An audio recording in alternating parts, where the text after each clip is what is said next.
What's going on, everybody? What's happening, Lord? Oh, let me get y'all comments up. How you doing? Like number one, thank you. Shout out to my moms. Shout out to you, honey, for being here. Oh, y'all didn't think I would start on time tonight? Oh, it's Friday. We on. I'm on one tonight. Lord have mercy. Then Shapiro, is it Megyn Kelly? Megyn? Oh, Lord, y'all got me diving into a sector of a pocket of reality that I often don't dive into, and that's politics. Because I don't do politics.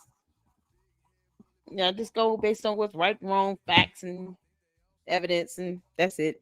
Megyn, am I saying it right? Megyn? Frankly, my dear, what are you doing? Candace is great. I'll let you, continue that thought in your visions. You can have your visions on her, honey. What's going on, Francisca? How you doing? Everybody speak to everybody. Jesus, come now. I know. Jesus, come now. Come on. That whole profile name. You can't make this stuff up. What is going on? Ben Shapiro literally called. I hope it's Megyn Kelly. I'm just gonna say Megyn Kelly out. And Megyn. And y'all saw the thumbnail. He actually, that is a quote from the video. Okay. Quote from the video. That's what Ben Shapiro said. And you're going to see it. I'm going to have the caption on, and you're going to be able to say, Lady Luck Club pulls her thumbnail straight out of the videos.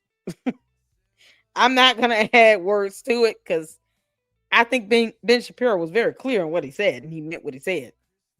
He did not bite his tongue. Yeah, this is something else.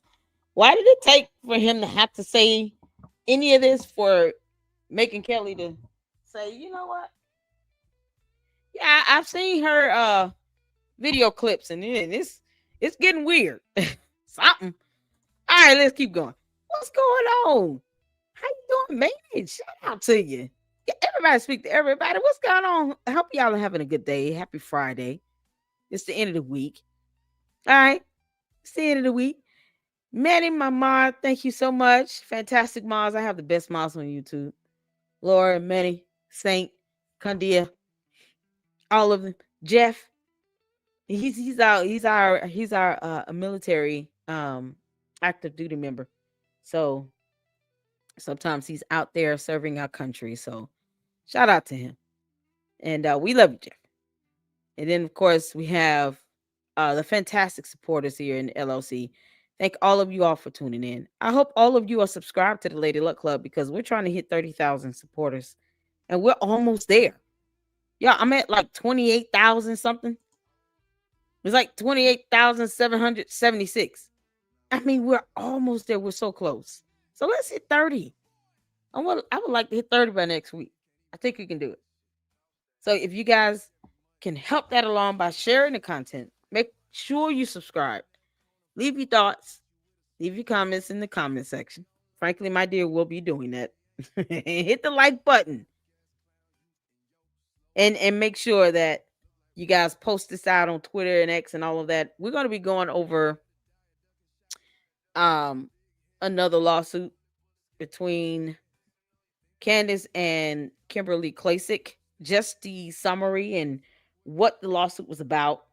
Just another added notch to the belt of Candace Owens lying about something. Because court documents are just not lying right now, okay? She might not like what's in it and the whole scope of the case, but she's not being honest about it either. Candace, you told people you won. A stipulation that you mutually agree with the co-defendant to is not a win. It's no different than an agreement.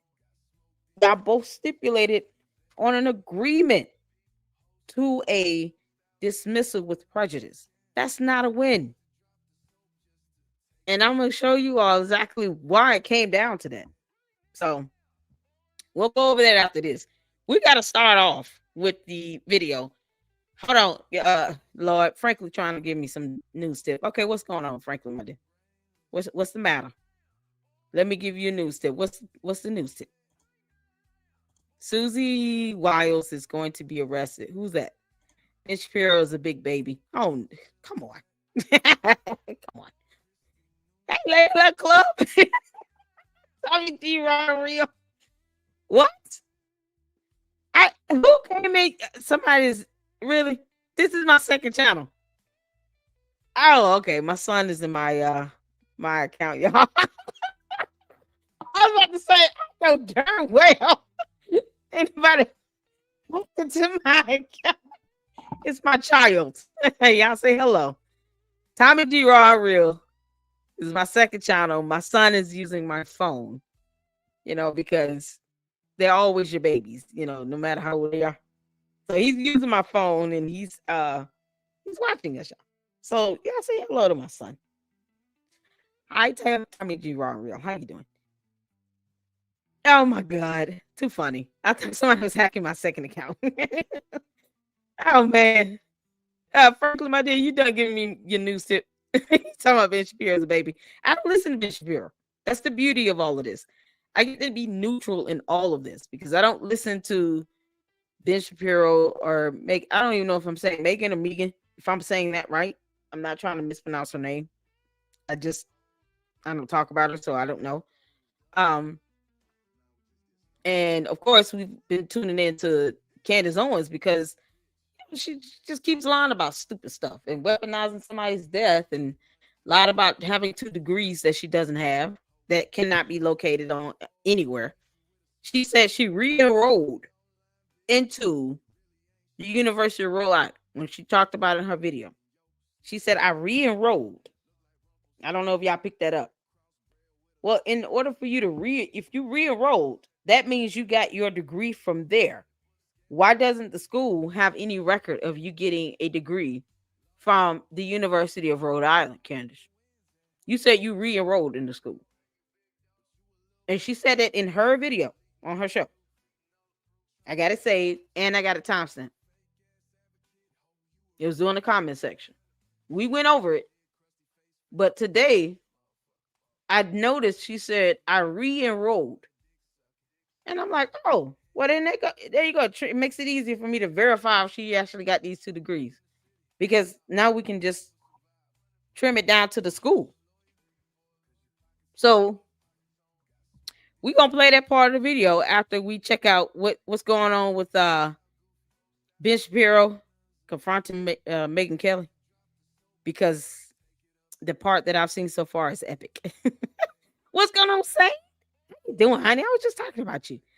I said I have the best mods on YouTube, and I appreciate you all for supporting me and having my back. Oh, it's getting better. Oh, yes. Oh, man. Thank you all so much for tuning in. Candace will be suing Kanye for false advertising. That's funny. Yeah, that's funny. It's so funny. Kanye is apparently being apologetic to a Jewish rabbi, and that went viral. And you can only imagine. We're gonna check out part of her show she did tonight, and she was late. So Candace Owens is probably out here trying to figure out how to digest what Kanye West did after idolizing him. This is why you don't put people on a pedestal. I'll say it again. This is why you don't put people on a pedestal. Last time. This is why you do not put people on a pedestal. Because when something happens and you don't like it, then all of a sudden, there's this shockwave of disappointment. Candace Owens put Kanye West on this pedestal and basically used his name for her benefit because she's an opportunist and a narcissist. Let's not forget that. So she would soundbite him when it was to help prove some moot point of hers, meaning it's some invalid or irrelevant point she was trying to make. And then she would throw his name out there and then reference his song Power. Whether it was Charlie Kirk's favorite song or his hype song, the fact that she soundbite Kanye West to try to prove a point about views on Israel and Israeli prime minister, all this stuff. And then he turns around and apologizes to a Jewish rabbi. You can only imagine her response to this. And it might, justify why she was not really justify, but it might explain why she was late in her show today. You talking about what, 3-4 hours good 3-4 hours late? That girl ain't never been this late. She ain't never aired no episode at no 7 something for just a regular episode on her podcast. Now, like a special or interview, that's one thing. But her just coming on her podcast at 7 something in the evening, Eastern Standard Time. Now, Candace in my time zone. Candace, in case you didn't know that, you're in Eastern Standard Time. Okay? Because you're in Tennessee. She's in Eastern Standard Time.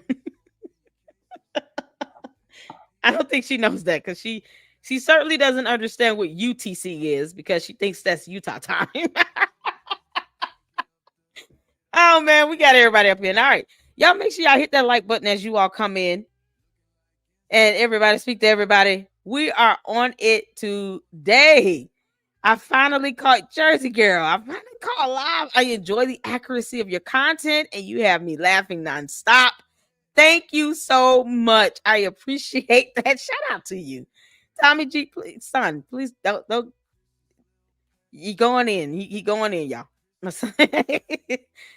He'll be watching another video. So thank you so much, Laura. Let's help meet the $25 live stream goal this evening. It is for the expenses of the channel.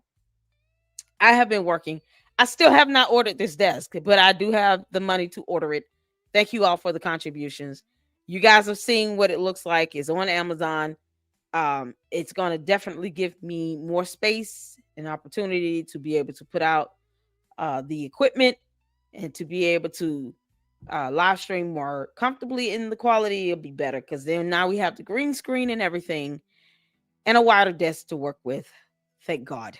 All right. So that is going to be ordered. I'm going to have to order this weekend. Yeah. Shout out to Utah time.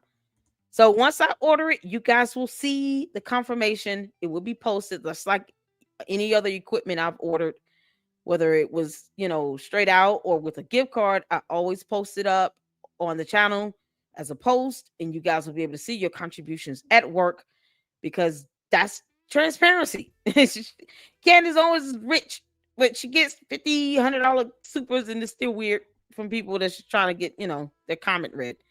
But it's funny how she's now picking very selectively these comments where she's not even answering questions because she got tripped up with the one about the education. And then she lied about having 2 degrees. Candace, once you said you re-enrolled, and I finally caught that today, I said, oh, okay. So I know now where to start to verify these 2 degrees with the University of Rhode Island. You're welcome, Candace. It's my pleasure to do that. You know why? Because I'm thorough. And I'm the queen of this, Candace. You're a gossiper. I'm a researcher. There's a difference. Thank you for telling us that you re-enrolled. Y'all, it's epic. It's epic. Shout out to the Utah time from Mr. Candy will be seething at Kanye. All right, y'all. The Nerve Ensemble, if that Kanye video is real, then that's one of the biggest blows to Candace Farmer's fragile ego. This will be one of the many blows that she's going to be hit with. Karma is collecting. Yes, it is. Yeah, studio upgrade. I know. Thank you so much. This is a great YouTube short. As a shout out there, and Candace dealing with the Yay News. There's a great YouTube short out there on Candace dealing with the Yay News. Oh, is it? Okay, so if you can email me that link and then we can go to it. I want to see it. Email it to me, LadyLuckClubLLC at yahoo.com. In the meantime, while I catch up on, because I did email myself some of the information that I wanted to talk about regarding the, let's see here. The da, da, da, da, da. Okay, hold on.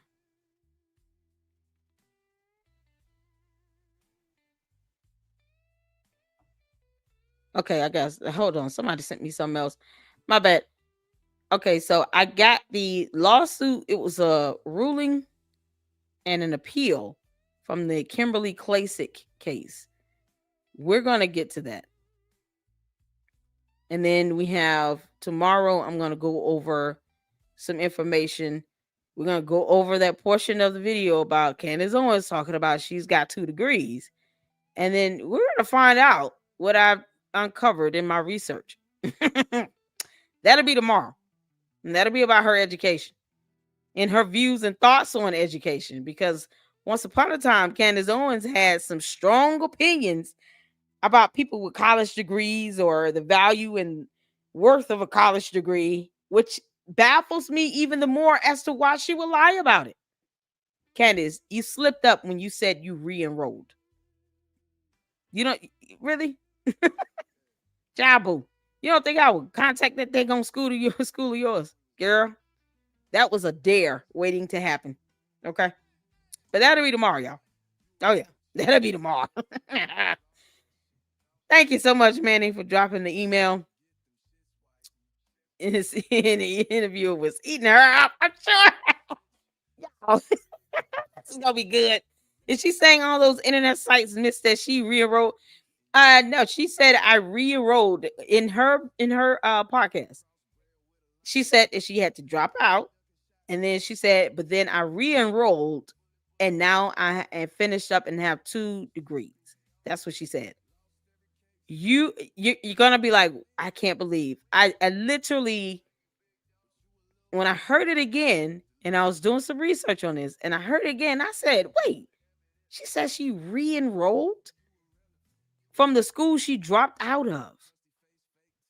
I was like, okay, that answers the question of what school she get these 2 degrees from, or at least she's alleging. It would be from the same school she dropped out of. She doesn't have any record of enrolling anywhere else. But if she's claiming, deep down, I could say she's lying, but let's say she's claiming and alleging that she re-enrolled in the University of Rhode Island. That gives me a starting point to verify those 2 degrees. Candace. I mean, you could clear this up and just tell the truth because, I don't like Candace Owens. I just don't like the little lies. It's the little lies that equates to medium lies. And then those medium lies become large lies. And the next thing you know, you're eating a large fry with a milkshake, and a double fillet of fish from McDonald's. And then you add lettuce and tartar sauce and cheese on that. And now you just on a binge of a Batgirl meal. Because you told this large lie about having 2 degrees from a school you dropped out of and then re-enrolled. And then it becomes, thank you, Manny, gigantic lies. Now we're dealing with mountaintop type lies here. And then you keep staking your entire professional career on these mountaintop lies. Ain't no valley low enough. Ain't no river wide enough to keep me from finding out whether or not you actually have 2 degrees from the University of Rhode Island. Can we get... Keep on telling them lies, Candace, because I am here to call you out on them. Yes. Lauren said, now I want fries. Get your large fry from McDonald's. I'm sure that's going to go down well. This is what happens when you tell large lies, Candace. Now people want large fries. Let's get to it. Y'all ready? This is going to be epic, okay? Lies the size of continents, Australia, because they were like, you're not coming here with your nonsense, girl. Bye, Felicia. So the entire continent of Australia kicked her ass out and banned her, because her lies over there would do damage. You see what happens, Candace? All these lies keep adding up on top of lies. You don't have to worry about little lies. You're telling continent size lies. That's what you're doing, Candace. And now whole continents are telling you not to come over here. I just wish the continent of North America would get hip to that.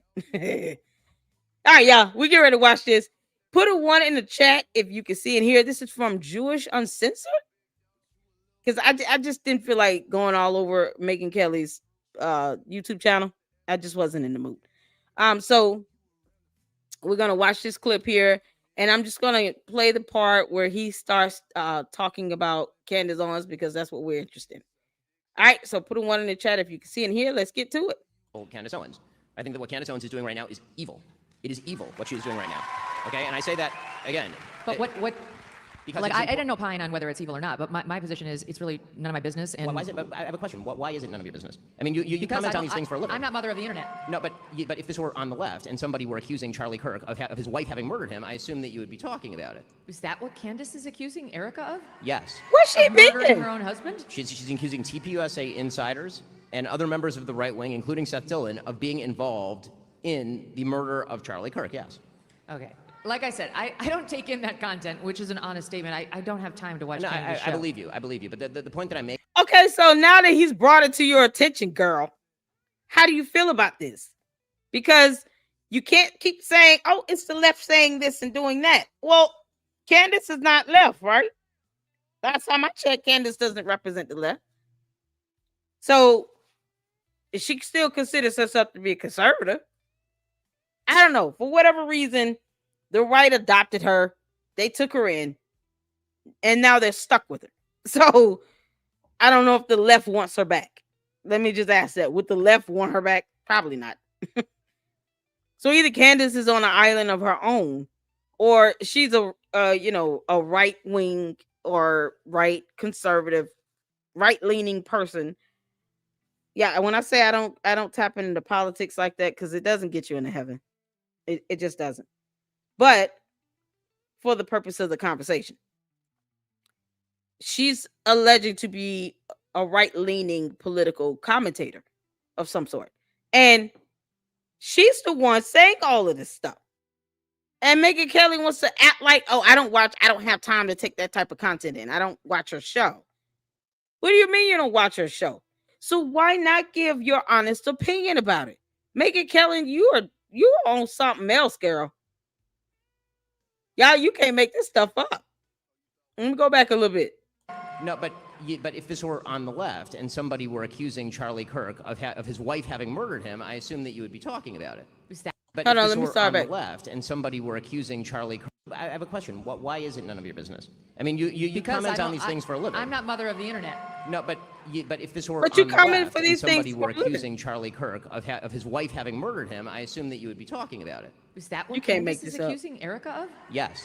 Of murdering her own husband? She's accusing TPUSA insiders and other members of the right wing, including Seth Dillon, of being involved in the murder of Charlie Kirk. Yes. Okay. Like I said, I don't take in that content, which is an You honest can't make statement. this I up. don't have time to watch No, Candace's show. I believe you. I believe you. But the point that I'm making is that what I that understand friendship Candace should to not, have in been our doing. business, I think it's important. Listen, Candace friendship and I are should not friends. trump. We don't even know each other. I understand, but even with Tucker, friendship should not trump our manifest requirement to speak out when people do and say things that are both detrimental to conservatism and morally wrong. Okay, so I don't totally disagree, but I think the way of handling that, at least for me, is much different. So I saw things go south between you and Tucker, at least from my... Okay, so stop. The problem is this. Because Megyn Kelly is being hypocritical to what she does. He's saying, you speak about these things for a living. Now, all of a sudden, you're not the mother of the internet. No one made you the mother of the internet, girl. And I can tell you right now, Megyn Kelly is a Megyn Kelly. I don't watch you at all. I don't know anything about you. But Candace Owens is too much of a narcissist to allow you to think that you're the mother of the internet. So she would never allow that either. You'll find out real quick what Candace is truly about, because she is not going to let you think that you're the mother of the internet. Oh, no. She already thinks that her podcast is number one on the planet. On Earth, worldwide. She's like, I'm number one on the planet, y'all, on Earth. I mean, in the earth, I am number one. This is how Candace Owens is thinking. So you think that she's going to let Megyn Kelly think that she's mother of the internet? Hell no. Candace is like, I'm mother of the internet. You can't be mother of the internet if I'm mother of the internet. Meanwhile, Lady Luck Club is queen of research and reporting. So I don't care. It don't matter to me. I don't care which way you lean. If you sit out here, you tell a lie that big talking about you got 2 degrees. I'm okay. We'll just find out. Why lie about it? If you have it, then fine. But why lie about it if you don't? It makes no sense. But now you're saying you can't talk about this, Megyn Kelly, and that's what you do for a living. That's what Ben Shapiro is saying. You do this for a living. So stop the nonsense, girl. Stop the nonsense. You playing games.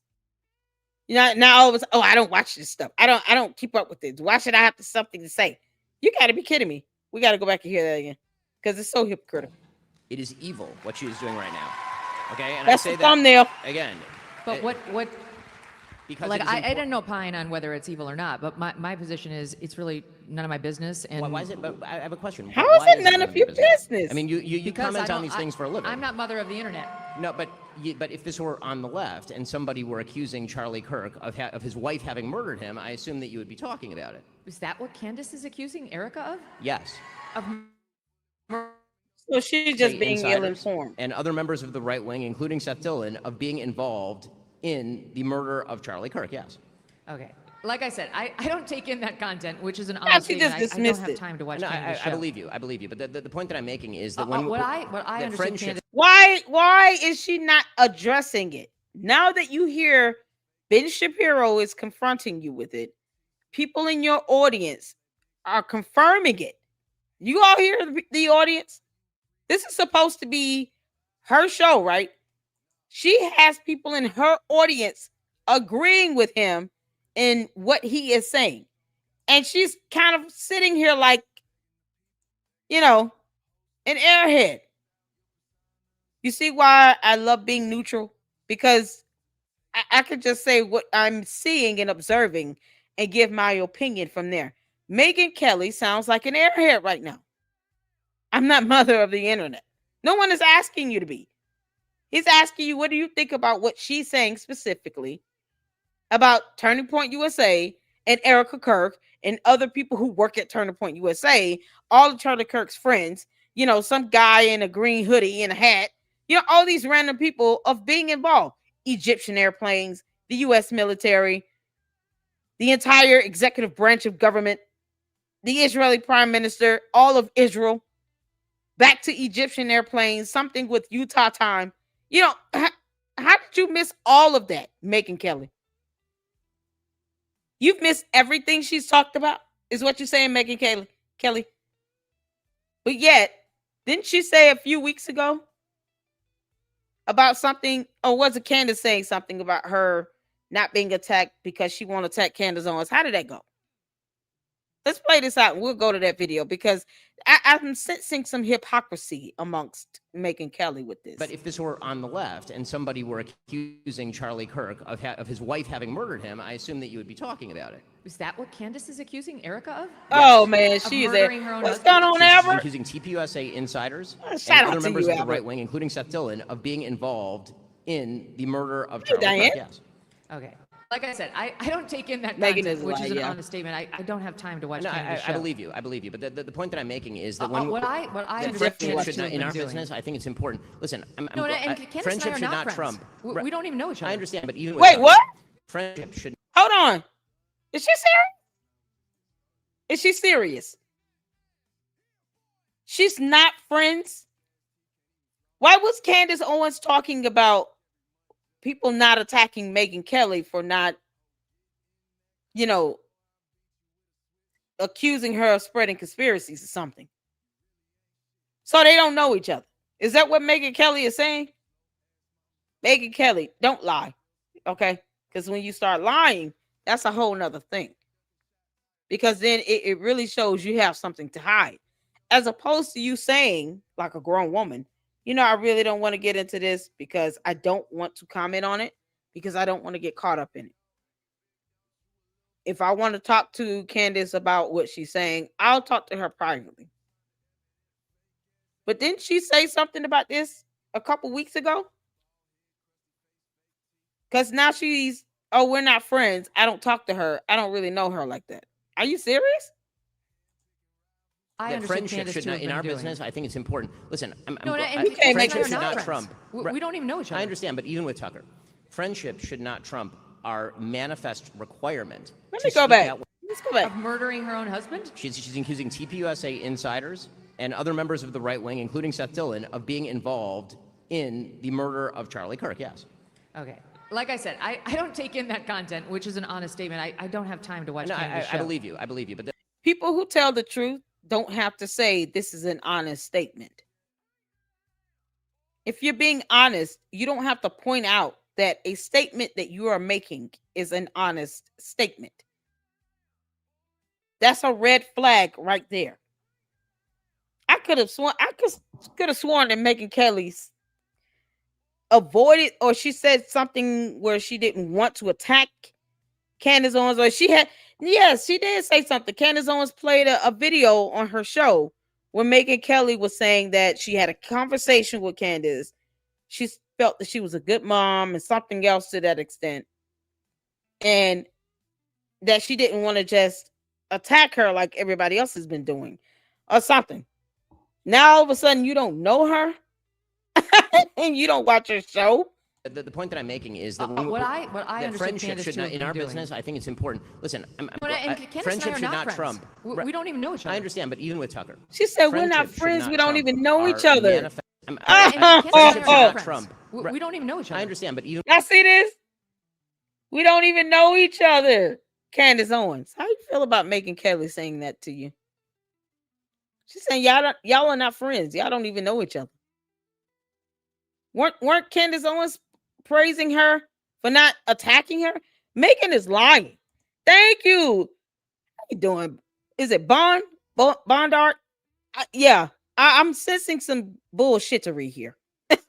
I'm sensing some bullshittery. What's going on? Shout out to writer Albert Lanier. You guys, make sure you check out his YouTube channel. If I can get one of my mods to drop his link to his YouTube channel in the chat, I appreciate you for tuning in. And I've gotten your email. It's been a while since I've been able to sit down and schedule out more collabs. I haven't even been able to get in touch with Information Man Show. So, and that's definitely been one waiting to happen. But I do apologize. I did get your email, and we will make something happen soon once I get work calmed down. That's all. Let's see. Megyn Candace is your competition. Yeah, this is what I'm saying. I don't understand why Megyn Kelly is now denying that she even knows her. Thank you. It sounds like a dingbat. Now you don't know her. Y'all not friends. We don't even know each other. What do you mean? Has she never been on her show? She's never had Candace Owens on her show either. If Candace Owens has been on Megyn Kelly's show, I'm going to have a problem with this whole lie about her not knowing her. Now all of a sudden you don't know each other. But if there's some videos out here where you've had her on your show, Megyn Kelly, you're only going to look like the liar that you come across. And that's to someone who doesn't even watch you or follow you or Ben Shapiro like that. I didn't even follow Candace like that until she started lying her ass off about weaponizing somebody's death. And it was just like, what is going on? I tried my best to stay neutral with Candace, and I couldn't because she started lying and then produced zero evidence to back up her dumb, conspiracy theories. It was getting stupid. And they still are. And now it's like she's pitting people against each other, right? And I don't get why Megyn Kelly is all of a sudden saying we don't even know each other. Yeah, I'm looking at the caption right here. With Tucker, friendship should not trump our manifest requirement to speak out when people do and say things that are both detrimental to conservatism and morally wrong. Okay, so I don't totally disagree, but I think the way of handling that, at least for me, is much different. So why should it be different? What do you mean? Between you and Tucker, at least from my. Okay, Megyn, how do you handle someone that is creating conspiracy theories, that is hurting the widow of someone you claim to have loved, that you respected and admired? Charlie Kirk is someone you claim you love, respected, and admired. And his wife is grieving. And she just did an interview about how she feels regarding these stupid conspiracy theories, asking for grace to consider her children. They have to grow up watching this. And you mean to tell me that you are saying hearing Candace Owens attack Turning Point USA, the company that Charlie Kirk built, somehow requires a different response when she is accusing every person of having something to do with Charlie Kirk's death? What different way would you handle that other than to do what you do is, and that's basically to get in front of a camera, hold a microphone, and then, exercise your little free speech and speak your mind? How else would you handle that? Because you're not doing anything to handle it. Because haven't we not already, has she not already addressed this? I could swear that she said she was not going to attack Candace Owens or something. We got to pull that video up. Vantage point when you disagreed on Israel, that was obvious. And he was, let me just make my point. Sure. So he was saying things that were critical of Israel and our policy towards Israel. You can't make this up. You did one show where you did what I thought you should have done if you disagreed with him, which clearly you did, which is say what you believe and what you think is factual and educate your audience on what you think are the real Megyn, facts. you're off the point. It's off topic. But you named him. I don't know Candace like either. And that, to me, was the beginning of the end, where he was like, now it's on. Because he felt personally attacked by you, as opposed to just challenging his idea. I think you named him and you kind of diminished him. You can't. He's an 800-pound gorilla, and if you mess with a gorilla, he's going to fight. Okay. And to me, that's where it started to go south. Because I remember that day being like, oh, shit. Well, I don't want to see this. So here's the thing. I would urge everybody to go back and listen to the show that you're referring to, where I criticized Tucker's ideas, not Tucker as a person. Tucker then responded by claiming that I do not love America. That is a direct quote. That I do not love America because I was spending too much time covering the October 7th attacks, and then proceeded in January to then say that I wanted his children to die in a foreign war. Okay, so those are a different. That's a rhetorical. No, it is not. I'm sorry, it's not. An attack on motivation is a very different thing from an attack on an idea. His point was that you were sounding like a neocon, and he's upset with anybody who wants us to get too involved in Israel's conflict. She doesn't want to be the mother of the internet, but yet you're trying to speak on someone's behalf, Megyn Kelly. That's not how it's done. You don't need to try to make sense of something that if Ben Shapiro hears the same conversation, he's going to assume or think or conclude his own thoughts and opinions on that for himself. You can't tell him what to think about what someone is saying about him. That's not how it works. There's a rule that defamation, slander is all in the eye of the beholder.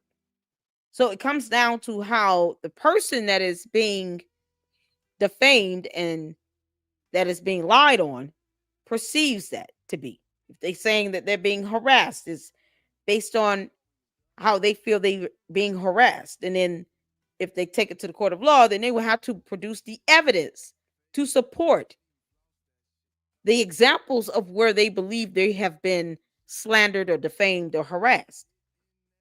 But it starts with being in the eye of the beholder. Is how the person perceives that. In the eye of the beholder. So if he's saying, no, he said this specifically, and it is what it is. I just translated it word for word, how he delivered that message. She's trying to make a whole nother message out of it. But yet, you can't speak on what Candace Owens is saying about Turning Point or Erica Kirk or any person that was connected to Charlie Kirk. How about the medical file she posted without the consent of Erica Kirk? Megyn, how do you feel about that? I mean, because that's a matter of law. What the hell is wrong with Megyn Kelly? Because he feels it endangers American children. Okay. The idea that, number one, the idea that I want the United States to be directly involved in Israel's conflict is not true. No, I know that, Ben. I've been urging Israel to get off of American aid for literally as long as I have been active in politics. But I'm making clear what his point was. But my point is that that's not his point. And again, they have done shows. So we disagree. Okay. Well, we disagree on the interpretation of what Tucker has been doing. Megyn is cutting him off. It's very difficult for me to believe that Tucker is merely anti-Israel when, for example, today in his newsletter, I mean, I can directly quote it if you'd like. In his newsletter today, he claimed that Zohar Mamdani is not anti-Semitic. This was his newsletter today, this morning. I mean, I'm happy to read the text. It's a little extraordinary because again, it is. How does she not know this? So here's what Tucker Carlson wrote in his newsletter today, or what his newsletter says under his name. He said, "Is the incoming mayor a fan of Israel? Does he want America to fight its wars? Not particularly." But a Jew hater? That's a different conversation. Shout out to you. We've never seen anything to suggest he falls into that ugly camp. If we're talking about fighting the left, defending Zohar Mamdani, who literally said that he has no opinion whether Hamas should disarm, who posed alongside the 1993 World Trade Center unindicted co-conspirator, who would not disown globalize the Intifada, who suggested that whenever there is a New York Police Department boot on somebody's neck, it's an IDF lacing the strings, to suggest that that's not anti-Semitic in any way? No way. That if I see somebody breach basic moral values by having on a Nazi, and in my own view, take your own view, in my own view, gloss the Nazi, then I'm going to speak out about that, and I'm going to point out that there is a long pattern of him ideologically laundering terrible ideas over the course of the last 2 years, ranging from traveling to Russia to sniff the bread and explain why the Russian regime is actually wonderful, to saying last week that the Venezuelan regime of Nicolas Maduro is actually not that bad because they're being attacked by, in his words, globo homo. Tucker's made the point, I'm not going to here to be Tucker's defender, but he's made the point that Maduro is culturally conservative. Oh my God, I can't. If we have to listen to Candace tonight, I don't think I can listen to Megyn and Candace in the same night. She sounds like an airhead. She's not informed of what is being said. How does she even prepare for her show? Megyn, you have to be up to date on what's being said by some of your, let's say, competitors here. Candace Owens is your competitor. She doesn't talk about Megyn Kelly unless it's convenient. So otherwise, she's your competitor. How do you not know what she's saying about Charlie Kirk and this entire assassination? What do you mean you don't know? Oh, now we don't know each other. We're not even friends. You can't make this up. Oh my God. And Ben Shapiro is giving her the business. He's like citing whole quotes. And I honestly, I mean, if she were to say, Ben Shapiro, you need to prove to me what you're saying. Can you post those messages up? He will probably show a whole video. I mean, I can't understand. Why is Megyn going out her way to try to defend this? What is she trying to do? You're not being neutral when you're not taking a stand on what you believe first and foremost. All you're doing is trying to appease one side or the other, depending on who's sitting next to you. And that's not how this works. Her and Candace are very bad at this. They're not journalists at all. What the hell? What about shit? Whether he's I'm not going to here to be Tucker's defender, but he's made the point that Maduro is culturally conservative. Who gives a shit? The guy's a communist.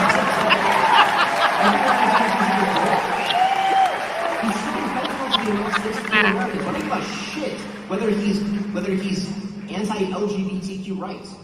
This is the number one thing about Nicolas Maduro. You know how far down the list you have to get before you can get to anything remotely recommendable about Nicolas Maduro? I did. For example, Candace Owens. I think that what Candace Owens is doing right now is evil. It is evil. You can't make this up. Okay, I'm so good. Oh, y'all, this is so awesome.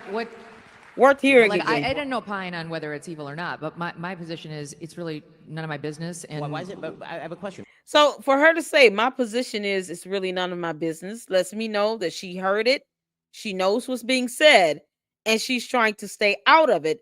And she doesn't have the spine to say, I'm going to stay out of that because I am not in the mood to sit here and to say something about Candace Owens. And then next thing I know, I'm being harassed and attacked. And you've already got people having death threats. And she fails to denounce that. Like, she could have just been honest. I want to stay out of it. Nope. What does Candace Owens have on Megyn Kelly? It's like Megyn Kelly is scared of Candace Owens. Megyn, how long you been doing this, girl? Why the hell you act like you scared of Candace Owens? I mean, honestly. Candace Owens, candy asses, them trolls come up in my chat all the time. You think I'm scared of them? They don't scare me. If they scare me, then I shouldn't be on YouTube. Why are you here, Megyn Kelly? Why are you here? If you want to sit here and talk about anything with people who consider themselves to be left wing or left liberal or whatever, you don't have a word. You don't have a word to say. If you cannot say to Candace Owens when she's dead ass wrong for creating all these stupid ass conspiracy theories with no facts or evidence or documentation or proof, she's trying to sully and taint the investigation.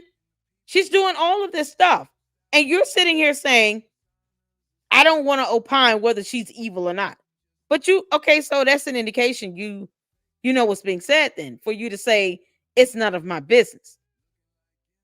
Because you should be concerned about her insinuating all of Turning Point USA, which would include Erica Kirk, since she's the CEO now. It would include her.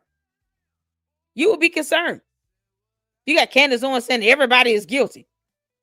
Well, except the person that shot him. Everyone is guilty except Tyler James Robinson. That's how Candace Owens feels. She does not believe that Tyler James Robinson is guilty.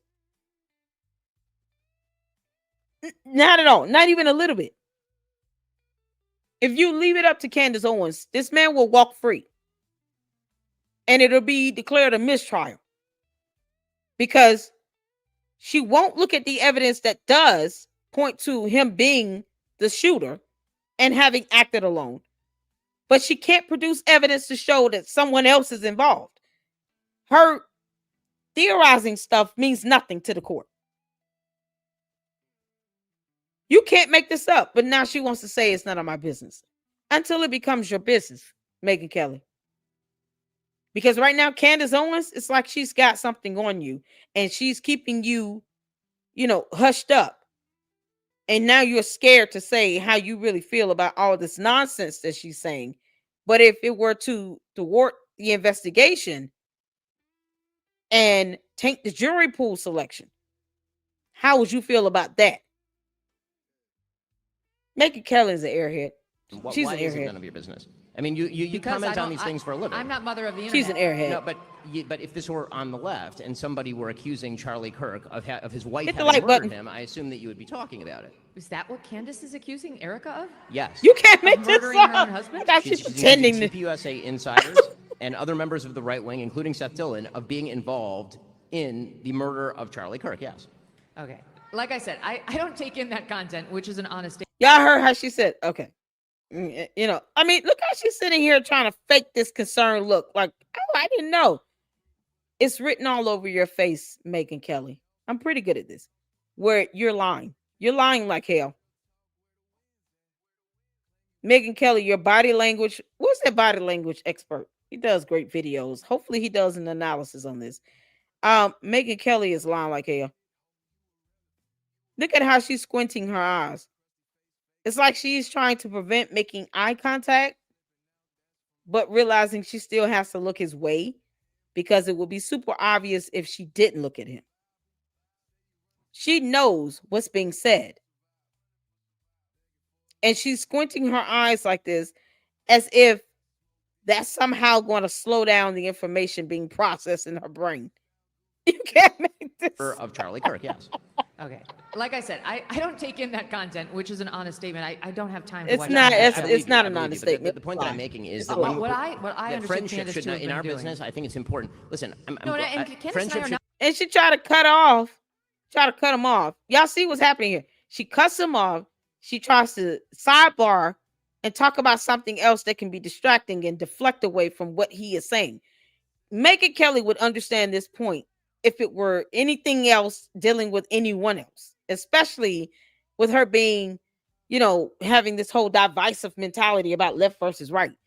Things that God does not care about and will not be asking you about on Judgment Day. He doesn't care. But, whatever, she cares. And for her to sit here and, we have to continue to attack the left. No, you got one of your own saying some nonsense here. And it's hurting the widow. It's hurting the children. The widow just did an interview saying, I'm asking for some grace. I trust the investigation. I trust what has been put together. I trust my team and what they've done. You can have your opinion, but think about my children. And what was Candace's response to that? Well, see, here's the line where you have to draw between being a CEO and being a widow, because you're speaking like a widow and you should be thinking about this like a CEO. Like, that's the highest level of bullshit I've ever heard. Megyn Kelly, you're just coming off like a liar and an airhead. And it's written all over your face, squinting those eyes, your tone, your body language, you're defensive, you're deflecting. This makes no sense. We don't even know each other. I understand, but even with Tucker, we don't even know each other. We're not friends. Our manifest requirement to speak out when people do and say things that are both detrimental to conservatism and morally wrong. Okay, so I don't totally disagree, but I think the way of handling that, at least for me, is much different. So you can't make this up. I saw things go south between you and Tucker. If you believe. Okay, so we're gonna go to, and I think that's the end of the video. Let's go to Megyn Kelly. What's going on, Barack? How y'all doing? I hope y'all are doing okay. And y'all, she is lying her behind off. You can't make this stuff up. Thank you all so much. Thank you, Lord. Thank you, Manny. Thank you. Shout out to my mods for keeping the chat flowing. I appreciate all of you all tuning in and giving your thoughts in here. Who's on Candace profit from her lies? Jimmy Kimmel is off the air for a comment he made. That's what I don't understand. What is the deal? She wants to talk about free speech and I have the right to my opinion and blah, blah, blah. Yeah, but you don't have the right to lie on someone and you can't prove the statements to be true with any evidence at all. That's something you don't have the right to do. No one is in the mood for that, girl. I could have sworn she said, okay, Megyn Kelly, because now she's talking about, we're not friends. We don't know each other. I'm trying to find the video where she said that,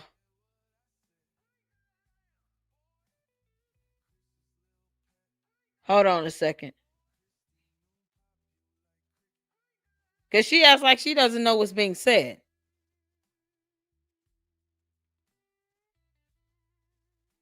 And it's like, are you kidding? Oh, man, there are a few shorts on here.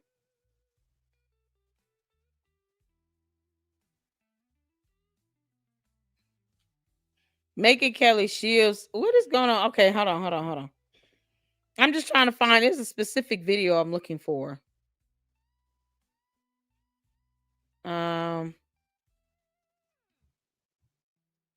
Because she doesn't really address. This is a couple shorts that I see. Okay, let's hold on a second, y'all. Let me share this one because I know there got to be more. But let's check this one out. And if you guys see something that, because it was a specific video where even Candace talked about not how she feels like people were attacking her attacking Megyn Kelly and Tucker Carlson because they didn't want to attack Candace Owens for her stupid ass conspiracy theories that we all know she can't prove, right? So, what's happening? What's going on with you? How you doing? Happy Friday. I think there's a specific video that I wanted to um show to show her hypocrisy here, but this is one of them. I guess one of the questions that's asked about it. So, for Megyn Kelly to say we're not friends and we don't even know each other. This was 2 weeks ago. This clip here is from 2 weeks ago. So let's check this out. Owens of it all. Okay. I love her, and I really do feel like there's potentially truth to what she's saying. What do you think? Is there something nefarious going on? Are you talking about Charlie's murder? So I don't listen to Candace's show, but I am 100% convinced that Charlie was killed by Tyler Robinson, a crazed leftist who murdered him because he didn't like Charlie's messaging on the trans issue. That is my firm belief after having talked to the people at Turning Point, the FBI, the security team that was on the ground, and many others. And I've come to that with a good faith basis, and I have nothing that would shake me from it. I don't begrudge anybody asking questions, and I understand. Okay, so just say you don't agree with her. Isn't she saying, okay, well, Candace is saying everything and everyone except Tyler James Robinson. You're saying Tyler James Robinson, you trust the FBI, the investigation, you trust the evidence. So just say you disagree with what Candace is saying. You don't agree that there's anyone else involved. If there is, then the FBI will produce the evidence. Keep it neutral. You don't know how to do that, Megyn Kelly. You're too busy trying to not piss someone off. And it's pissing everyone else off because you sound like you're being flaky about it. I mean, if Candace said something that was factually correct, I would say this is factually correct. But she's not. How many times have I asked for Candace to produce that video of Tyler James Robinson walking down the street with a female that Candace Owens said she's seen? That video that somehow exists and no one else knows this video exists? I mean, people have been asking Candace to produce evidence for the last 12 weeks. She's been talking about this nonstop. 60 episodes. And she can't even tell the truth about her re-enrolling into school to get 2 degrees. She can't even produce evidence on that.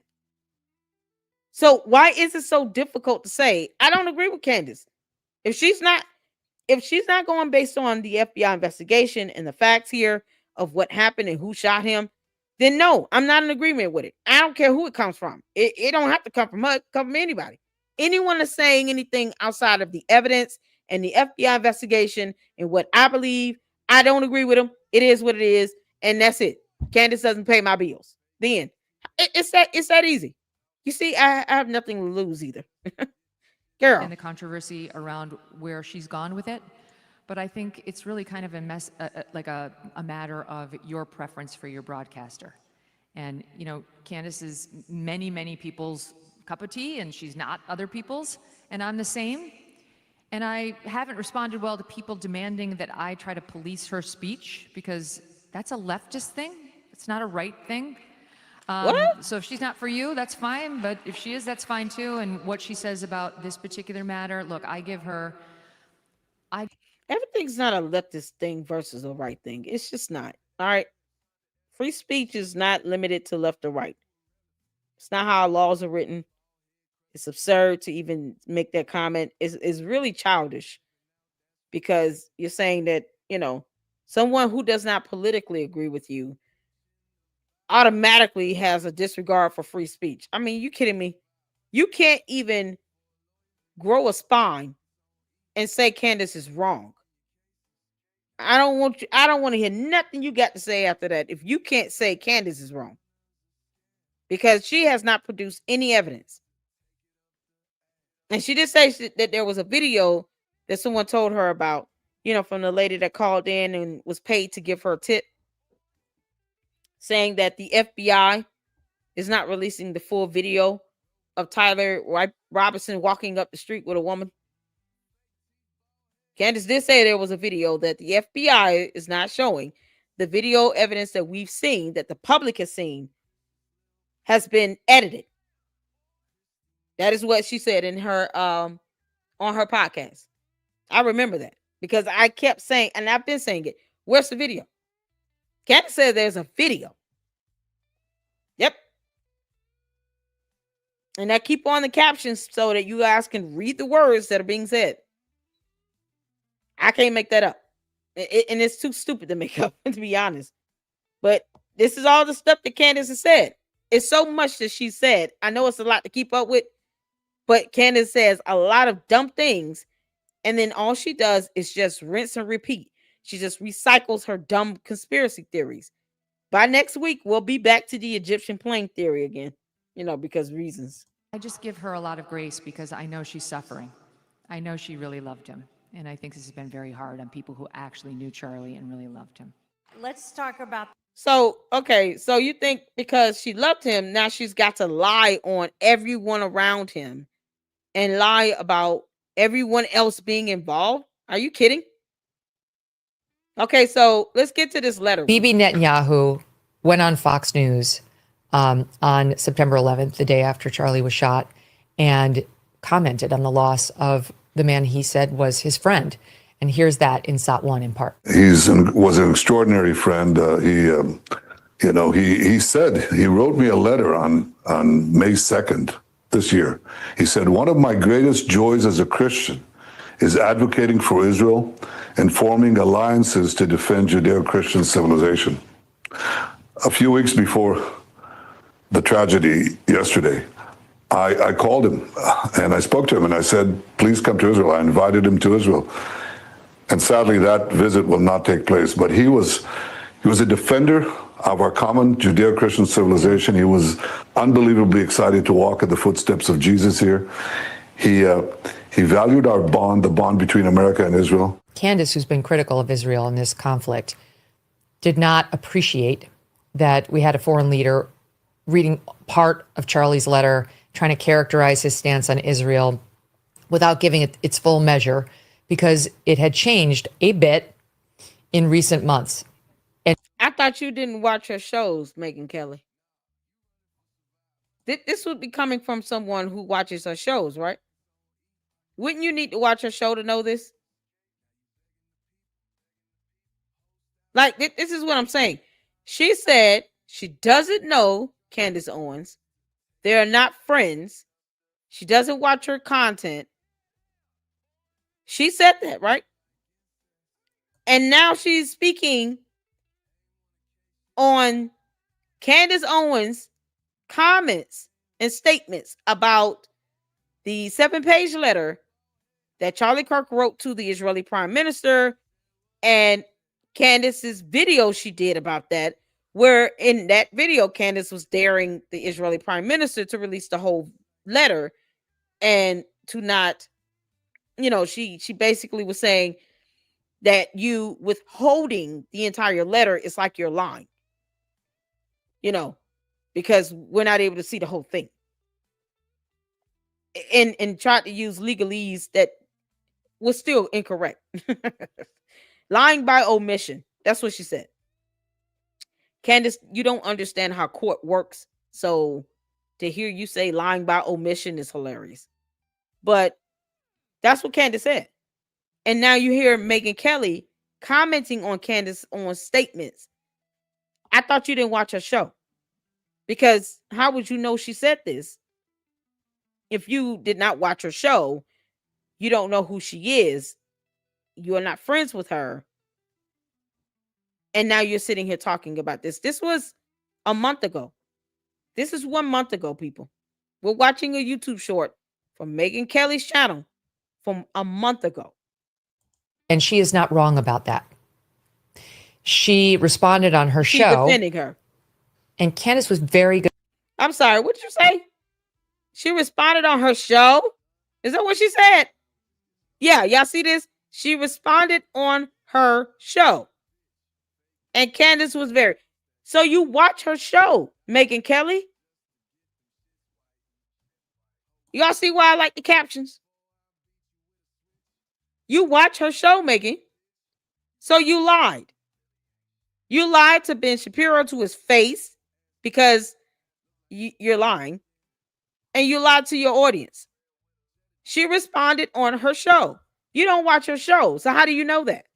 Even if your staff told you that, or this is a script and you're reading it, I wouldn't read that because I will say, I don't know. I haven't seen her show. I don't know what she said on her show. Why put that in there? You see, the level of integrity that one needs to have to be considered anything along the lines of a journalist. I'm real old-fashioned with this. They somehow, Megyn Kelly and Candace Owens, have seemed to have forgotten that. They've forgotten that.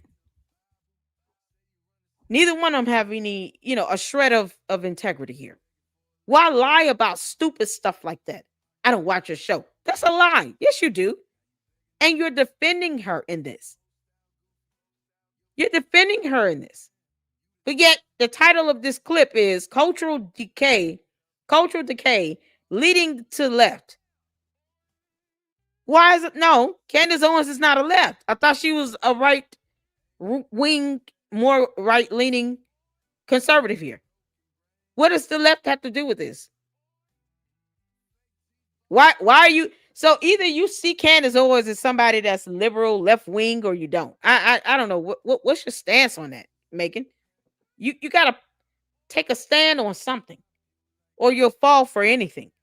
I think Candace Owens got some dirt on her. Candace Owens must know some dirt on her because this is so stupid.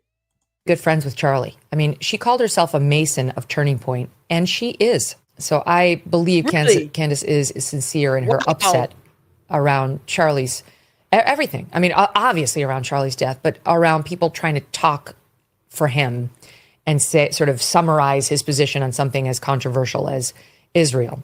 Why is that controversial? Here's what she said. Again, in part, you should go watch her show to hear the full measure. But well, you should go watch her show to hear the full measure. Megyn Kelly, you're a liar. You are a liar. You are a bold-faced liar. You're lying about stupid things. Megyn, you're a liar.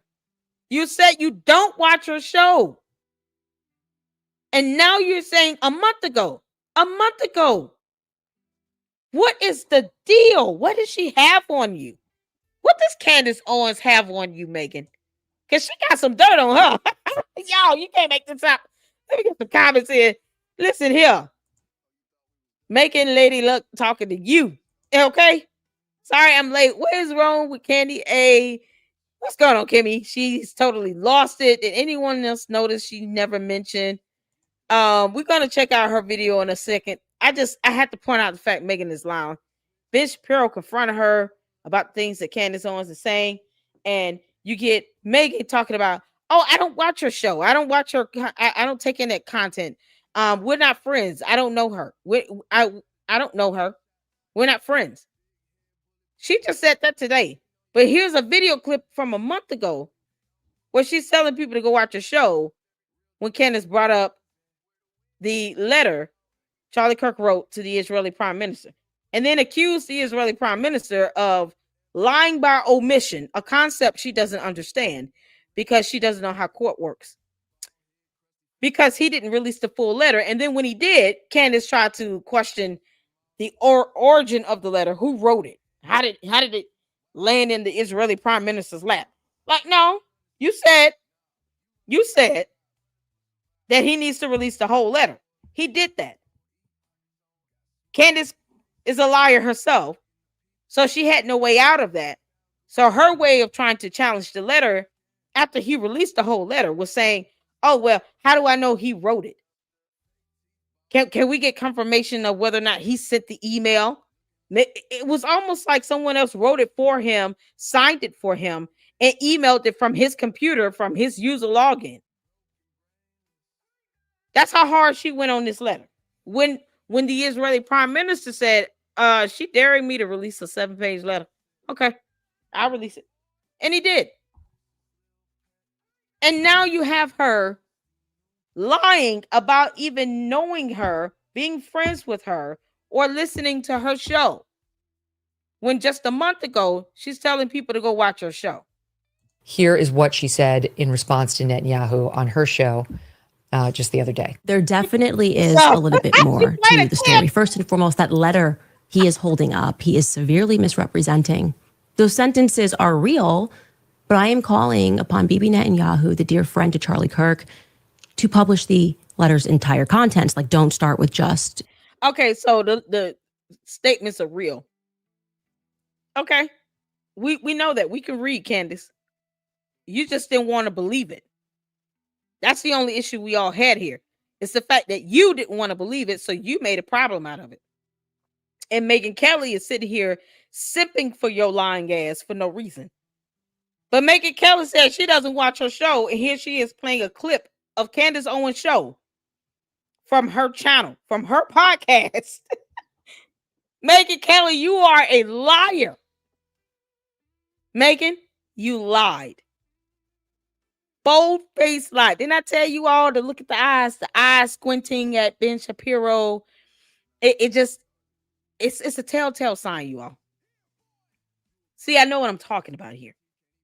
It's the same thing with interrogation tactics that they use when they're interrogating someone. It's like that Reed method. It's called the Reed method. You're looking at body language. You're looking at how a person, when they're becoming defensive, there's a physiological reaction that goes with that. You know, that her squinting her eyes at Ben Shapiro, I said, and then for her to say, this is an honest statement. It's an indication that she lied. Because if you're telling the truth, you don't need to say, I'm telling the truth. You just tell the truth. Only liars need to sit here and go out of their way to point out how they're not lying, or how they're telling the truth, or how this is an honest statement. Only liars do that. So you're watching on Megyn Kelly's YouTube channel her playing a clip of Candace Owens' show, the same show she told Ben Shapiro in front of an audience, I don't watch her show. I don't know what you're talking about. I don't even watch her show. I don't know, who is this Candace Owens person? Who is this girl? 2 sentences. Publish the entire thing. Megyn, you're a liar. You're holding it. I'm saying you're severely misrepresenting the contents, that in May, Charlie was concerned about Israel and their influence on American politics and how they were pushing things that he felt were in conflict with his beliefs, free speech here in America. Bibi's holding it up like Charlie just in May said, hey, you know what? I just want to write a love letter to Israel. That's how it was presented. Would you guys agree? That's not how it happened. So she's basically suggesting he's leaving out an important piece of Charlie's evolution on Israel. Bibi Netanyahu. So I mean, this is Megyn Kelly lying for no reason at all. Lying. Megyn, you lied. I want to go back to the video, and then we're going to go to Candace Owens. Megyn lied so bad. It's not even funny. She lied. We're going to go back to, I just got to go back and play this. I mean, you comment on. Hold on. Again. But what? So, Megyn, tell us all how you feel about Candace Owens now. And you watch her show and all that. Why don't you give us your thoughts, girl? Give us your thoughts. I'm just trying to get it to a good starting point. Let's check this out one more time, and then we're going to go to Candace Owens' video. Is evil. It is evil what she is doing right now. Okay? And I say that, again. But what? Because like, I didn't opine on whether it's evil or not, but my position is it's really none of my business. And why is it? Why is it none of your business? I mean, because you didn't feel that way a month ago, Megyn Kelly, when you were talking about how she was the Mason of Turning Point USA and how you basically agreed with her stance on this letter thing because she accused the Israeli prime minister of lying by omission, even though she doesn't understand the definition of those terms or that legal concept overall. And it sounds like you don't either. But continue. Comment on these things for a living. I'm not mother of the internet. No, but if this were on the left and somebody were accusing Charlie Kirk of his wife having murdered him, I assume that you would be talking about it. Yes, she would. Is accusing Erica of? Yes.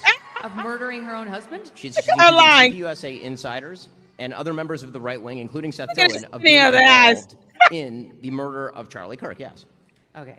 Like I said, I don't take in that content, which is an honest statement. I don't have time to watch Candace's show. I believe you. But yeah. I don't have time to watch. And she said Candace show. I don't know why I didn't get picked up. And we'll go back. Because I want all of you all to hear this.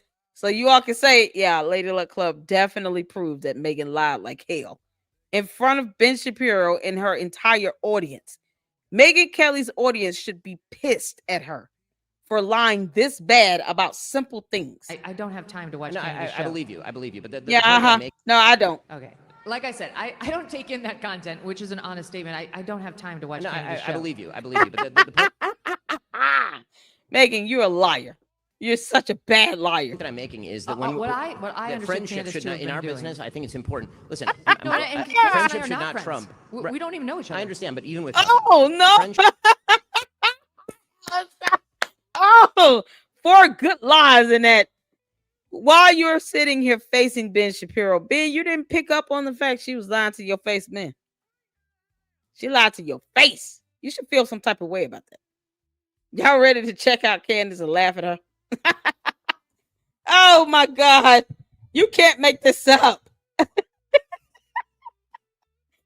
Candace always lies. Megyn Kelly lying like her. Everybody lying. Everybody just lying. All right, y'all. We're going to go to Candace Owens now. Because she did a show today. Now that we got that out the way, I feel pretty good about, we get to relax a little bit and laugh at Candace.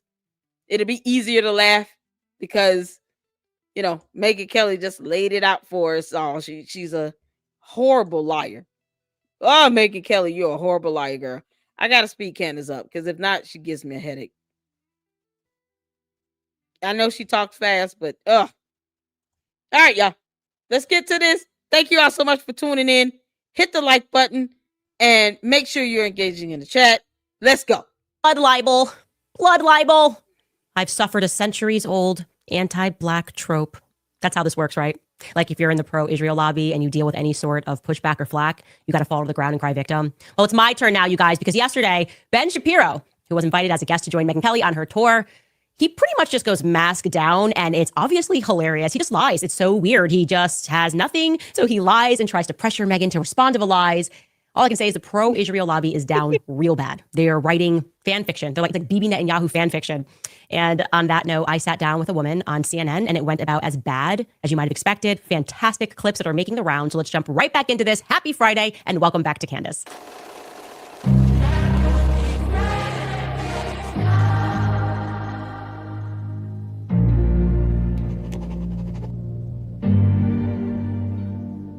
I don't know what to say other than it was the purest form of anti-Blackism that I've ever experienced. What? I mean, it's obvious to me that Ben Shapiro is manifestly insane. Last night, he was gripping the microphone as he would the neck of a Black woman. I'm kidding. Candace, I know damn well you're not trying to play the race card. You of all people. If you're doing this, then you've reached a lower level of depravity and hypocrisy. Because we're talking about someone that wore t-shirts saying white lives matter. And now you want to sit here and say that he's gripping the neck of a Black woman? Where's the captions at? Why are they not working? Candace, you need to turn on your captions on your video, girl.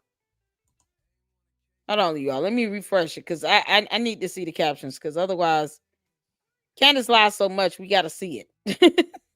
We have to see Obviously, it. Those are not my quotes. Those are actually direct quotations from Ben Shapiro himself when he accuses others of anti-Semitism. Okay, there are no captions on this. This is going to be... Ugh. whenever he hears anything that he doesn't like about Israel. Those are actually his words. This is a real live tweet from Ben Shapiro, accusing any American Jew who is pro-Israel of being Israel first is a pure form of anti-Semitism. That was directed at Nick Fuentes, which we'll circle back to. Also, this was a real tweet directed at Ron Paul. Ron Paul is manifestly insane. As in previous debates, he is now gripping the pen as he would the neck of a Jew. Ron Paul? Really? And this is another tweet. Perry had the memorable moments of the evening, had the memorable moments of the evening other than Ron Paul's corpse leaning forward from the grave and strangling the Jews. I don't know what's going on, man. I don't know what to say other than Ben is a funny guy. He is. He's never trying to be funny. He just is funny when he's being serious and he's being seriously angry about a topic. It's just something that I enjoy to watch. And last night he got on stage with Megyn Kelly. She had a tour stop in Florida. And I want to say I was kind of impressed with Ben because instead of doing his usual thing where he sends others to do his dirty work so he can keep his hands clean, he was like, I'm going to peer pressure Megyn Kelly myself. I'm going to make her disavow me, make her disavow Candace Owens. No, she didn't. He didn't disavow. No. He didn't even ask anything along those lines that would lead to someone disavowing you. No, you have Megyn Kelly by the spine or the sack or whatever you have her by.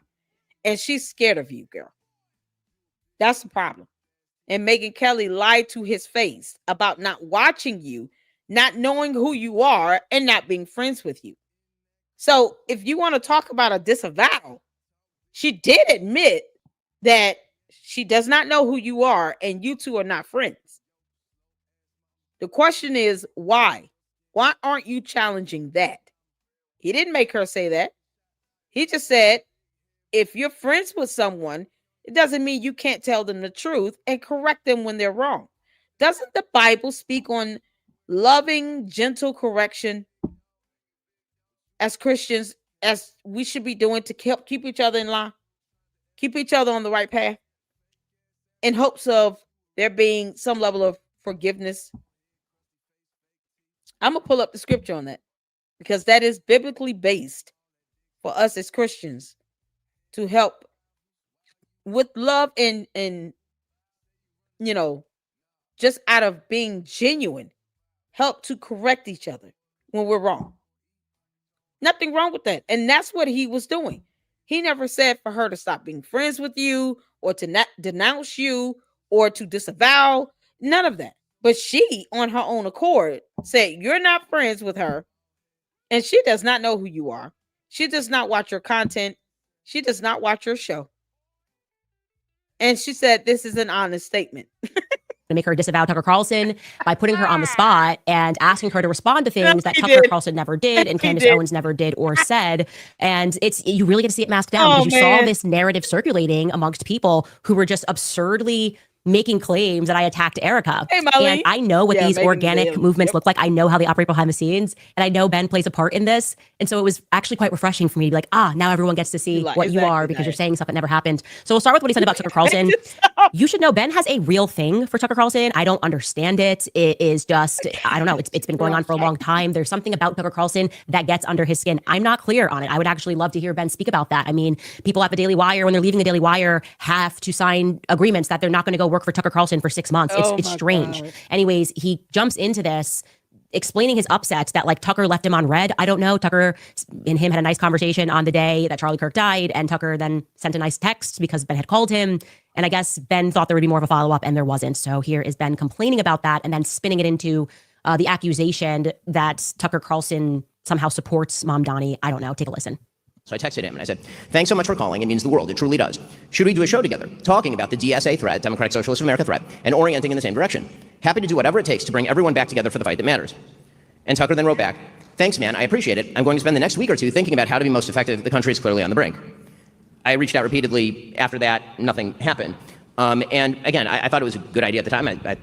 I think I felt differently after I saw what he did with Nick Fuentes and after he proceeded, in my opinion, to spend the subsequent weeks doing literally nothing to fight the left. I say this with sadness because Tucker used to be, I think, a deeply important part of the conservative push to win. The number of times that Tucker Carlson has mentioned Zohran Mamdani since October 5th on his show is once. And it was in the context of Marjorie Taylor Greene and Tucker Carlson talking about the appeal of Zohran Mamdani. Just by way of contrast, not because I'm a perfect representative here, but because you've talked about Zohran Mamdani a lot. A lot of us have. Since October 5th, I did 17 separate shows on Zohran Mamdani, including 4 in the last week before the election. Okay, because when you're orienting against the left, you really should orient against the left. So this just makes no sense. It makes entirely no sense. He's upset because I guess Tucker doesn't want to do a show with him in the future. A lot of stuff goes on in the background that you guys don't understand. So, okay, that's on Tucker. If Tucker doesn't want to collab with Ben, that's on him. Also, it's Tucker's platform. So what it means when you have your own show, which I don't know why this shocks Ben, is you can talk about whatever you want. If Tucker wants to do 6 months and he just wants to cover sports, it's his prerogative, and people can tune in or they can tune out. That's what the free markets mean. The free markets does not mean that the very same people who tried to artificially push Tucker out of the markets, the same people that applauded him being fired, the same people that have called him an anti-Semite, then get to dictate what he speaks about on his show. Like that actually just makes entirely no sense. It's not Tucker's responsibility. No one's saying that, girl. And see, this is why you're bad at this, Candace. No one's saying that. And if you're listening, tell your crew to turn on the damn captions on this video, because I can't trust everything you say. I have to read it for myself. Sometimes it's so unbelievable. People have to see the words that are coming up on the screen because we can't believe what's coming out of your mouth. If you're talking about taking a stance on something and you say that, you know, your commentary, your channel, your content is about, you know, politics, and you've built up your supporters and your following and the people who watch you on your stance on politics, and you have a firm belief on this, when something happens, people will naturally ask you your thoughts about what's going on. If you're avoiding the topic, they're going to automatically assume something's wrong, especially when you have the opportunity to actually do a video and you don't address something that's very serious, something that normally you would, you know, comment on if it was any other person in any other situation. If it's something where, if Tucker Carlson, he's right wing, I assume that they still claim him. So if he's a right wing conservative, then he sees something that happens with left leaning, you know, more people who are moderate or liberal, and he doesn't like or agree with it, he talks about it. Same thing with Megyn Kelly. That's the same thing Ben Shapiro was saying to her. You know, any other time you would talk about this. But when it comes from, you know, Candace Owens, now you're saying you're not the mother of the internet. No one's asking you to be. He's saying the same thing for a different topic about Tucker Carlson. I don't even have to be engulfed into that to know what he's trying to say. You know, he's like, this is an important issue. He doesn't even speak on it. And then when he does, you know, he doesn't give a stance. He sounds like he's supporting it and as opposed to speaking against it. But he claims to be pro-Israel. Make that make sense. So that's the whole point he's making here. No one's taking a stand on anything. Everybody's wavering back and forth. And because people are friends, they don't want to be honest with each other. You see how I was able to come to that conclusion, Candace? And I did not have to watch Ben Shapiro or Tucker Carlson at all. And I do not want to have to watch Megyn Kelly again because she's an airhead. Megyn Kelly, you're a lying airhead. You're so bad at lying. It's not even funny. Tucker doesn't live in New York City. It's not his responsibility to use his platform to speak about Mamdani 17 times. It's very strange.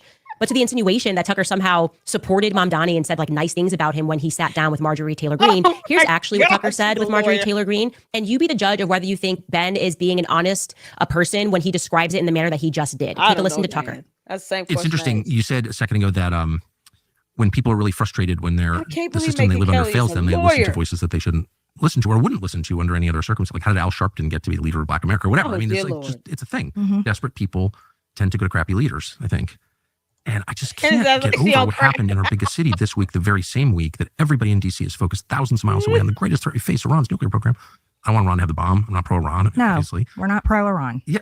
Like, why do we have to say it? No, right. It's dumb. But at the same time that everybody was looking to Iran, our largest city had a Democratic primary, effectively the mayor's race, and like 32-year-old socialist who wants government-run grocery stores gets elected. He's going to likely run our biggest city. Yeah. In the country. Right. New York. And it's like, why did that happen? Is it because people are so like desperate for government-run grocery stores or love socialism or love like foreign-born midwits running their cities? Mm-hmm. Probably not. Mm-mm. That guy was the only person in the New York City mayor's debate to say he wanted to focus on New York City. All the candidates were asked, if you could visit a foreign country, what would it be? And they, of course, all had an answer. I think most said Israel. Great. And he said, I wouldn't go anywhere. I'd stay in New York. And like, if I want to meet Jewish constituents, I go to their synagogues, their homes or whatever, but I'd be here in New York because that's what I'm doing. I'm running New York. That's my job. Well, he gave the right answer. He gave the right answer. He gave the right answer, at least. And he's talking, I totally oppose his program. Absolutely. I don't think it works, but he's talking about economics. Yep. And everyone else is talking about foreign policy. So he said, I have to say this. This is the most calm I've ever seen Marjorie, what's her name? Marjorie Taylor Greene. I'm just going to say MTG. This is the most calm I've seen her ever. And I don't get what is the point here, Candace? What point are you trying to prove? I think we've established that, you know, Ben Shapiro doesn't expect people to just only talk about Israel and pro-Israel. But the whole point is, and that's with any commentator, if you have supporters and you have an incident or something to occur, major news to happen, and you have a stance you've already taken on it, you say you're pro-Israel, of course people are going to ask you, what is your thoughts on this? And if you're saying something where you're not clear on where you stand with it, and it's left to the imagination, is ambiguous, people are going to question it. So you're saying free speech only applies when you say what you want to say, but then when people question you about why you lied about having 2 degrees and said that you re-enrolled in the University of Rhode Island, now all of a sudden it's an attack on you because Lady Luck Club is asking, when did you get these so-called 2 degrees? Like, no, you put it out there. Why even say any of that if you're not willing to prove something like that? You're not willing to show any evidence. You don't want to talk about it. So why put it out there? It makes no sense. So if he's asked about something and he gives his thoughts and people want to question what he's saying and then try to get understanding of it, how all of a sudden is that an attack? That's what I don't get. Who said that Ben Shapiro is trying to dictate what Tucker Carlson talks about? what I said, I am describing to you why Mamdani won, and you're angry that people are assessing why that happened. Doesn't matter how many times you call somebody an anti-Semite. People appreciated, it's very obvious, the fact that he was not focused on foreign policy issues when there's so many domestic ones to prove from. You got to learn why you lose elections, and it's not Tucker's job to get people elected, least of all in cities that he doesn't live in. Now, I want to also show you what Ben said about me, because it's so outrageous and it's so dishonest that we actually should process what is happening here, okay? This is a watershed moment. Ben does not have it together. He is very insecure, and he's going on the attack against Megyn Kelly by lying about what I said and then forcing her to react to the evil of what I never said. Here's what Ben said. We're in a business where people comment on what we say publicly. Again, this is why I think you and I differ on our angle with regard to, for example, Candace Owens. I think that what Candace Owens is doing right now is evil. It is evil what she is doing right now. Okay, and I say that again. She's smirking about this. Stop. Look at this. Look at his face. Look at this elf face. Candace, it's getting close to Christmas time. I'm going to get very, very creative with the names that I'm going to be calling you. And yes, they will be theme related to Christmas. Merry Christmas. Look at the happy, weird elf that crawled from Satan's toilet, that has accused everyone, including an innocent bystander, because he was wearing a green hoodie, of being involved or being suspicious, allowing people to be subjected to cyber harassment, cyberbullying, online death threats. Are you going to denounce Nicholas Ray or not? How's this going to go, Candace Owens? Why is it so hard for you to denounce Nicholas Ray and the 12 counts that he's now facing? Because he sent out death threats, online death threats, to what, 4 Jewish conservatives? All because he listened to you and a neo-Nazi. And you're smiling about this stuff. You have literally said Erica Kirk needs to learn how to draw the line between being a CEO and a widow, because you want to be able to attack Turning Point USA that she's the CEO of. But yet you want to call yourself a Mason of Turning Point USA. Why? For you to turn around and attack it? You're trying to literally destroy this man's company that he built, that he gave you an opportunity to work for 2 years. And you're trying to dismantle it by demanding information and evidence that should be going to the FBI that you're not entitled to. Now you want Turning Point USA to give you information about this investigation. Why are they talking to the feds? And somehow they're not saying what you want them to say. So they're all guilty of something. They're all suspicious. They're not telling the truth. But you can't prove what lie they are telling either. And you don't think that Erica Kirk is being affected, her children. That is what's evil, Candace, is your complete disregard for how it has Erica Kirk feeling about your nonsense buffoonery conspiracy theories and how it is hurting other people and subjecting them to online death threats. People are catching death threats listening to you. People are catching it. They're being harassed, targeted, bullied, doxxed. You're doxing people, companies. You put up the doctors that worked at the hospital simply because that's where he was. Questioning every single physician, the surgeon. Questioning the security guards. You're questioning everything that moves. You're questioning it. And for what? With no justifiable cause. This is why you're not an investigator. But yet, all that Erica Kirk said in that interview, very somber, very solemn interview. And this is her response to Ben Shapiro saying what she's doing is evil. Because you're not considering the danger and the threat you're imposing to other people's lives, Candace. That is what's evil. Because like, I didn't opine on whether it's evil or not, but my position is it's really none of my business. No, why is it, but I have a question. Why is it none of your business? I mean, you comment on these things for a living. I'm not mother of the internet. No, but if this were on the left and somebody were accusing Charlie Kirk of his wife having murdered him, I assume that you would be talking about it. Is that what Candace is accusing Erica of? Yes. Of murdering her own husband? She's accusing TPUSA insiders and other members of the right wing, including Seth Dillon, of being involved in the murder of Charlie Kirk. Yes. It's just, I don't even know how to respond to it because it just never happened. It's so crazy. It happened for 12 weeks and 60 episodes, you ding dong. 60 episodes. 60 episodes. This is the first episode where Charlie Kirk is not in your headline. 60 episodes of you accusing everything under the sun. Egyptian airplanes.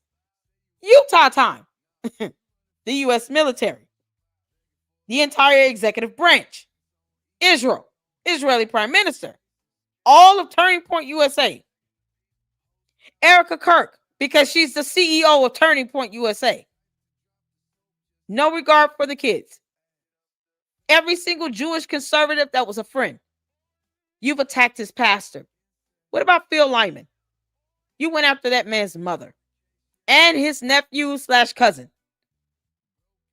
You have put people through the ringer because you made them feel as if they owed you an explanation when they should have treated you like Emmanuel and Brigitte Macron and ignored your ass and reminded you that you're not that important. And as opposed to trying to respond to you on social media, they should have just sued the hell out of your ass and kept living. Thank you to the Macrons for showing us how it's done. People need to sue her. Because those accusations put people on edge so fast to where a stranger, simply because he was wearing a green hoodie, felt the need to respond on Twitter X because she's saying, who is this person? Get the F out of here. Who are you? You don't pay my bills, Candace Owens. I don't care. Oh, he's not even anywhere near what's happened. Anybody who's watched this show, I actually was getting flack from my audience for not covering Erica's past or speaking about her parents. I said she gave one of the most consequential speeches, and I have focused my investigation on Turning Point USA and why they're telling certain lies. Seth Dillon, I told the truth that Seth Dillon lied about the Hamptons meeting and that he was pressuring Charlie about the topic of Israel. I never once accused Seth Dillon of murdering Charlie Kirk.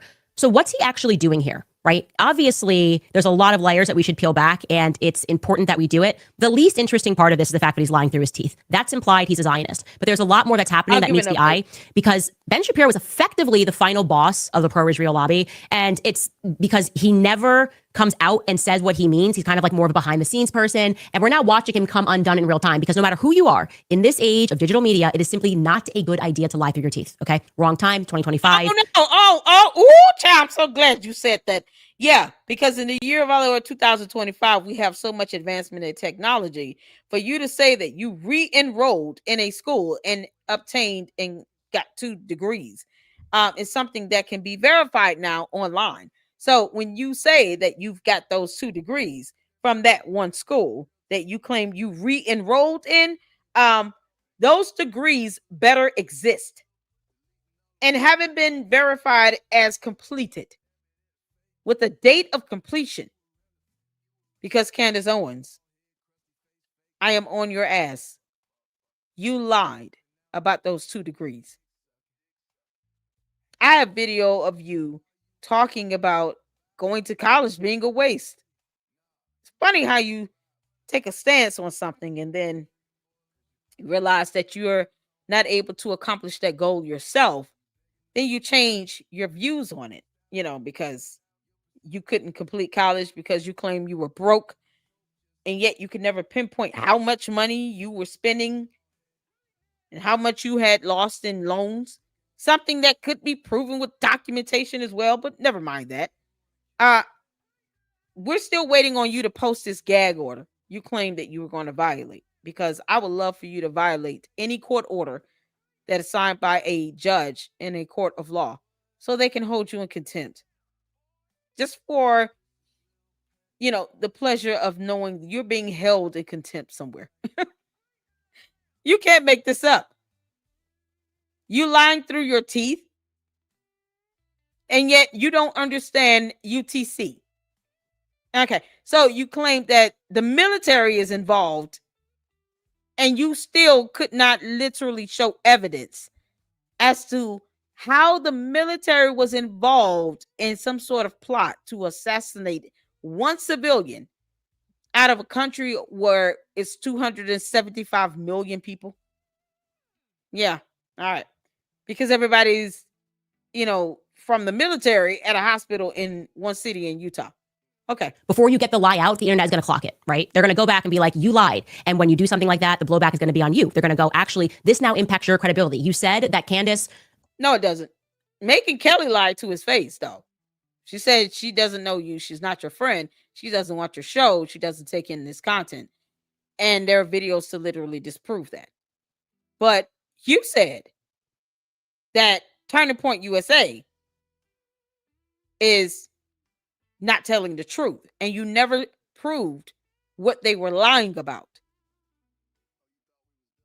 You did accuse them of being involved.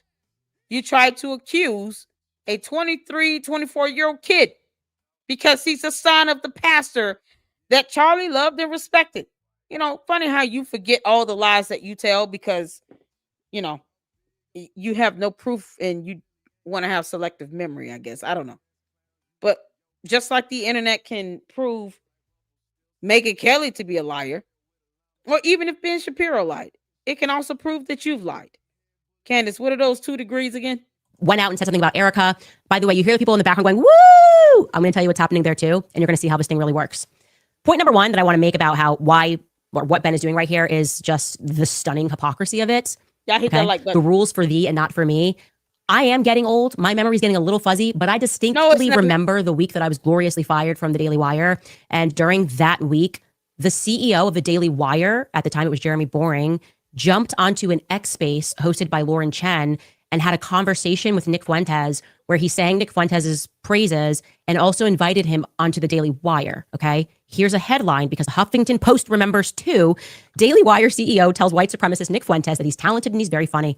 The article goes on. During a live streamed conversation with white supremacist Nick Fuentes last week, the CEO of the Daily Wire, a major right-wing media outlet, praised the prominent fascist influencer and offered only mild criticism about some of his political views, a stark difference from how he has spoken about Fuentes in the past.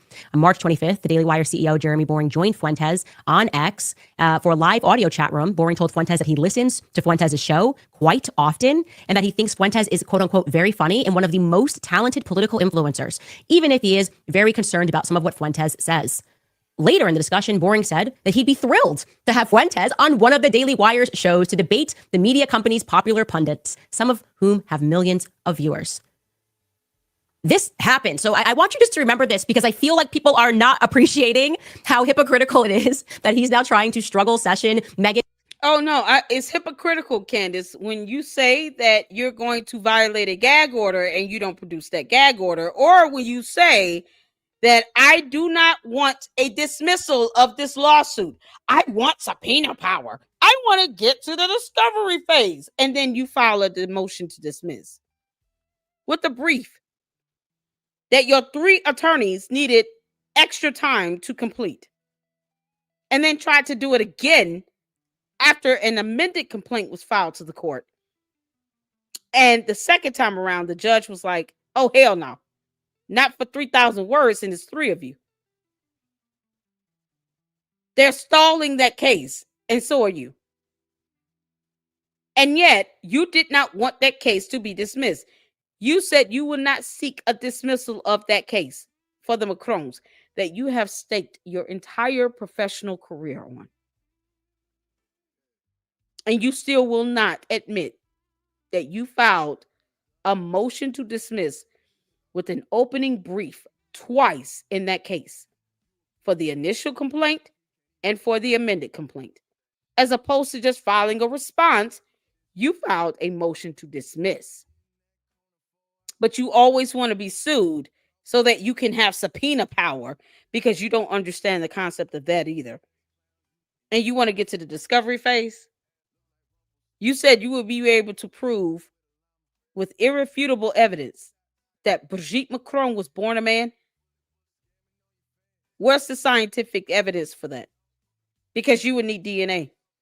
Then you said you did not say that you wanted the blood of the first lady because you watched my show, because I'm the only one that brought that up and said you wanted the blood of the first lady.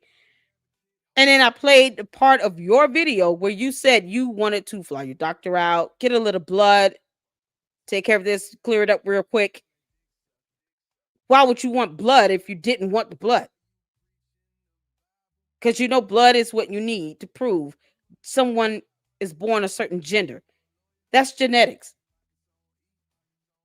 But you said you did not want the blood of the first lady, even though you said you want to fly your doctor out and get a little blood.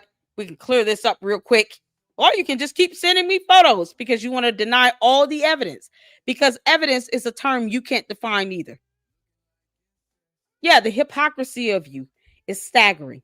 Where are those 2 degrees? Kelly, because, he had Fuentes on the show when the Daily Wire position in 2024 was that their CEO could talk to Nick Fuentes publicly, praise Nick Fuentes publicly, and also invite Nick Fuentes onto the Daily Wire platform. We should actually take a listen to a little bit of that conversation between Jeremy Boring, then CEO of Daily Wire, and Nick Fuentes. Take a listen. People can say, well, I don't like what you say about this and that. I don't like the guys like Shapiro will not say Christ is King, America first. I think they forfeit their ability to lead. I would never listen to somebody that can't say those things because, those things are really the foundation of wisdom, which is the love of God, which, as you say, goes through the Son, as we all know, can only go through Jesus, and oikophilia, which is, your love of your home, your love of your homeland that you reside in, not some other homeland. So I just want to get that across to you. It's kind of a strange circumstance that we're talking, but that's how I feel about it. And I'll say this, Nick, that I listen to your show quite often. I think you're one of the most talented people out there, and I'm very concerned about some of the things that you're saying. I wish, I think that you're a very gifted communicator, and so it's hard for me to imagine that you consistently miscommunicate some of these things, and I'll hope that I'm wrong and yield the floor back to all the people who actually came on here to talk to each other. Anybody want to help me out why it's now different? What could be different now that it was okay when the Daily Wire was open to doing it and then Tucker did it and now it's suddenly not okay and it's the worst sin that could ever happen, to speak to Nick Fuentes. Point number 2 I'm going to make here is the stunning hypocrisy again, okay, of him picking the topic. Okay, who said that it was, something that the Daily Wire didn't want to do? Was it the CEO? Was it Ben Shapiro? It's my understanding that these are two different people we're talking about. What's the point of saying that? Because Ben Shapiro never liked Nick Fuentes, but maybe the other guy she's referring to did. So if he's the CEO, this guy she's talking about, then what? I don't understand her gripe here. That's how that person feels about Nick Fuentes. These are two different people. It doesn't make any sense here. Maybe Tucker didn't. Maybe Ben Shapiro didn't want Nick Fuentes on the show, but the other guy did. Who knows? I don't get it. He just said he finds some of the stuff he was saying to be concerning, but this is why I want the captions. Candace, why isn't your captions on your video?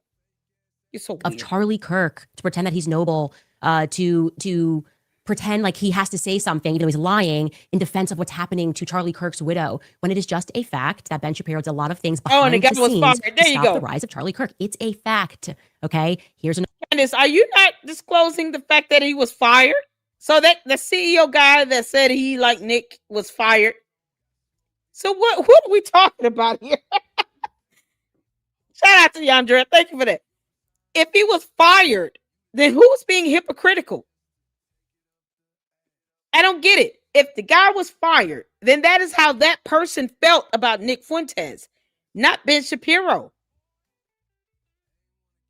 What are we going on here? She's talking about something that's irrelevant. It's a moot point, Candace. And I'm going to let you define the word moot on your own. You can Google it. M-O-O-T. It's a moot point. You're talking about a panel that you had years ago, a few years back.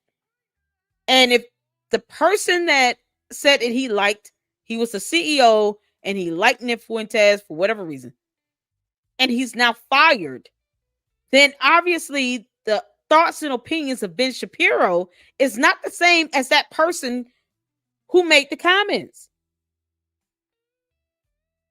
So how does that say that Ben Shapiro is being hypocritical? Where's the hypocrisy? Am I missing something? The guy that was speaking, what's his name?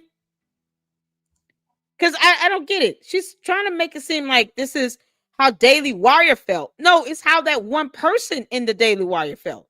But Ben Shapiro never said those things. And Ben Shapiro is the one talking to Megyn Kelly.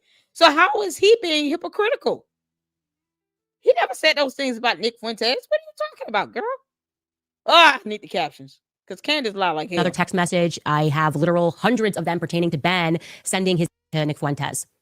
Point number 2 I'm going to make here is the stunning hypocrisy again, okay, of him picking the topic of Charlie Kirk to pretend that he's noble, to communicator. And so it's hard for me to imagine that you consistently miscommunicate some of these things. And I'll hope that I'm wrong and yield the floor back to all the people who actually came on here to talk to each other.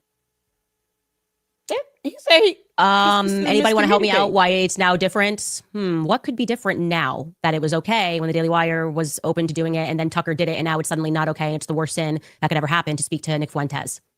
Point number 2 I'm going to make here is the stunning. Y'all know Candace never plays the full video either. So apparently if you want to see the full video for context, you're going to have to watch it. I don't know where she got that from, but she edits and truncates the videos to fit her moot point. Candace, you got to define the word moot. I'm not doing that for you. But she does that intentionally to try to, it's like manipulation. Let me just play this part of the video just so that, as if no one is going to watch the whole thing if they really want to know what happened. But all he said was, it's a shame that for someone who communicates well, there are certain things you're having a hard time communicating on. I just don't get how that shows hypocrisy. And it wasn't from Ben Shapiro either. That's the point. It was not Ben Shapiro saying that. It was not Ben Shapiro saying, hey, I think you're funny, Nick Fuentes, and then turn around and say Nick Fuentes is the spawn of Satan. That's not coming from Ben Shapiro. So what is your point, girl? Who are you really calling hypocritical here? Hypocrisy again, okay, of him picking the topic of Charlie Kirk to pretend that he's noble, to pretend like he has to say something, even though he's lying, in defense of what's happening to Charlie Kirk's widow, when it is just a fact that Ben Shapiro did a lot of things behind the scenes to stop the rise of Charlie Kirk. It's a fact, okay? Here's another text message. I have literal hundreds of them pertaining to Ben, sending his YAF boys, the YAF boys, the National Review peeps that were coming after us, writing articles. The one that I showed in this little, our thumbnail here, we can show this conversation. It was a headline. Ben Shapiro's YAF launches smear campaign against Charlie Kirk and Candace Owens. Hey, Charlie, wherever you are, it's happening again. It's just a smear campaign. I don't know why, but this is what Ben does. And it is also interesting that when I was telling you that Ben called Charlie and he was lamenting the fact that Charlie and I had this friendship and warning him that he shouldn't have him, Charlie felt like Ben was like throwing down like slave owner vibes. And he was just like, he thinks I like own you or something, but I'm going to show you the text messages because otherwise you'll say it didn't happen. Here we go. This was, again, everything. Ben was going on people's shows and talking down about me and Charlie. And he said, you're bigger than Ben now. And walking into the White House yesterday, I realized that. I said, I know, he hates it. He said, we just have to treat him like noise. He wants you to punch down to him. His respect amongst movement fighters is quite low. I feel like that's relevant right now to what Ben's doing. He wants to egg on this fight because he's lost a certain bit of respect. And then Charlie goes on, you got in his head, which is terrific. The Ben thing involves me more than he wants to admit. And then we went on, and this is the same conversation. He knows that Jon Snow, he's using a Game of Thrones reference, is stronger as the dragons fly higher. And he said it pisses him off. And he's sending his incestuous brother to go try and kill us. It's worse. He views you as my slave, 100%. Control her is what he really was saying to me when he called. So this has been, and by the way, like I said, I have hundreds of these messages. And so you have to imagine being in my position when you see someone who did everything he could to kind of stop the rise of Charlie Kirk, now trying to struggle session Megyn, who was actually a very good friend to Charlie. How long ago were those messages sent out? You're not taking it to context, the date of those messages. These messages like what, 7, 8 years old? You don't think at some point Ben Shapiro and Charlie Kirk ever talked? Did they never patch this up? Like, this is crazy. I didn't see any date or time stamps in these messages at all. Did you all see any? Oh, I missed the captions. I so missed the captions. So, Candace, where are the date and timestamps, girl? Where are they? Because I want to see date and timestamps. If you're talking about text messages that are 7, 8+ years old, this is not even a viable point. Because at this juncture, it's safe to say that at some point, especially after you left the Daily Wire, that they somehow may have had a conversation where they patched things up. I'm more prone to believe that. I'm prone to believe that they had a conversation, they talked and worked things out, and were more amicable than you want to believe, especially within the last 3 or 4 years. Because she went from, was it Turning Point, and then something with Prager University or something, and then Daily Wire, or maybe vice versa, I don't know. But she worked with both of those companies. So for her to be the common denominator between Turning Point and the Daily Wire, and then she leaves the Daily Wire after she left the Daily Wire, don't you think that they would have had a conversation? Especially with Charlie Kirk being so pro-Israel. I think it's very plausible. Within the last 3 or 4 good years, they probably patched up whatever issues they had and realized that it was just you. Which is why when you were no longer an option or a MFing factor inside of Turning Point or the Daily Wire, they probably were able to see very clear who was keeping up the drama and all the nonsense and all the mess. Because we see how you do when it comes to conspiracy theories and weaponizing this man's assassination. Candace, you're not proving anything. We've lost complete respect for you. No, I have no respect for Candace.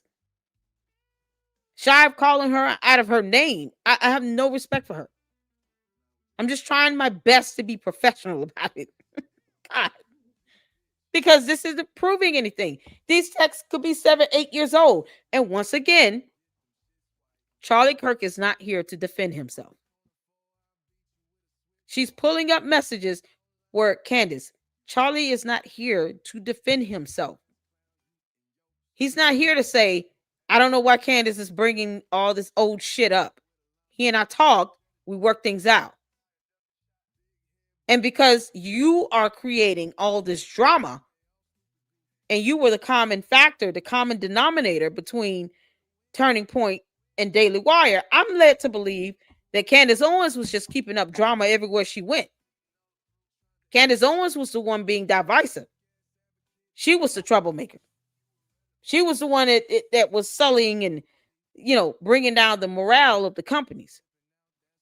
And once they both got rid of her ass, then they realized, oh, we got a lot more in common than we knew.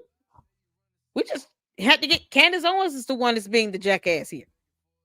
She's the liar and the manipulator and the gaslighter. She's the one being deceptive. She's the one sitting here coming up with all these stupid conspiracy theories. And then her candy asses just go along with it. They don't challenge on nothing. Because, brain rot. That is what Charlie Kirk described people like you, Candace Owens, to be. Brain rot. Brain rot.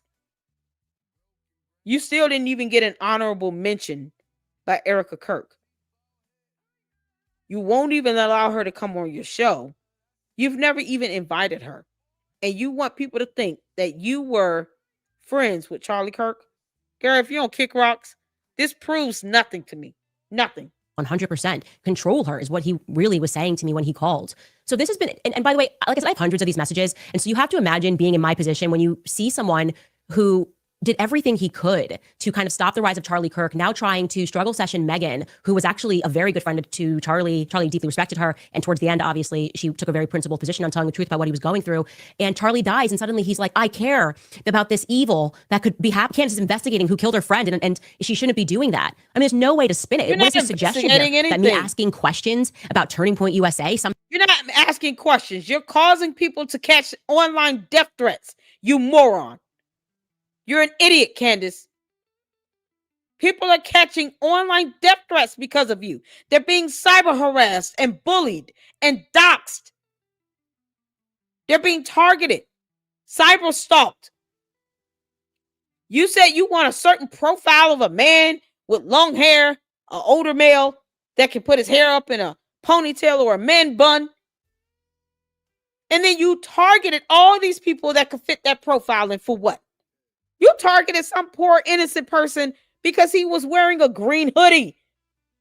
You're the absolute worst, Candace Owens. You are depraved. What are you talking about? You're not investigating anything. You don't even have the intelligence to understand, lies by omission. You have no idea what that is. She who sits here and talks about wanting to go to the discovery phase of a civil procedure files a motion to dismiss after lying and saying, I don't want this dismissed, because reasons. Where's the gag order? How means that I'm blaming Erica, who wasn't even working for Turning Point USA when Charlie died, because now she's a CEO. She's the CEO. What do you mean? She works for it. She owns it. You can't make this up. What? Did y'all hear this? Oh, damn it. I need the captions. Oh, man. This is painful with our captions. About this evil that could be happening. Candace is investigating who killed her friend, and she shouldn't be doing that. I mean, there's no way to spin it. What is his suggestion here? That me asking questions about Turning Point USA somehow means that I'm blaming Erica, who wasn't even working for Turning Point USA when Charlie died, because now she's a CEO? Of course he doesn't believe that. And it is just... No, you are. She lied about that. She said she didn't even know who you are. She said, we're not friends. I don't know her. She said she doesn't know you and that you're not friends and that she doesn't take in that type of content and she doesn't watch your show. He didn't even have to ask her about it. She voluntarily gave up those 4 statements by herself on her own accord. She said, I am not the mother of the internet. She wanted to avoid the topic of you. For some odd reason, she's trying to avoid it. Candace, are you threatening Megyn Kelly? You sending out the candy asses to go after Megyn Kelly? Trying to keep them from talking? Keep her from talking? Trying to keep her from changing her views on you? Is that what you're doing, Candace? You're not that smart, girl. So, to me, it is truly so gross to do this to a person that you know you tried to block, and you just, now that he's dead, I guess you want to sort of rewrite history. That's what you're trying to rewrite history and pretend that you're his ardent defender. Now, another point that I'd like to make is the stunning I don't have to know Charlie Kirk, and I found what you're doing to be gross and disgusting, deplorable. I mean, cyber crimes for sure.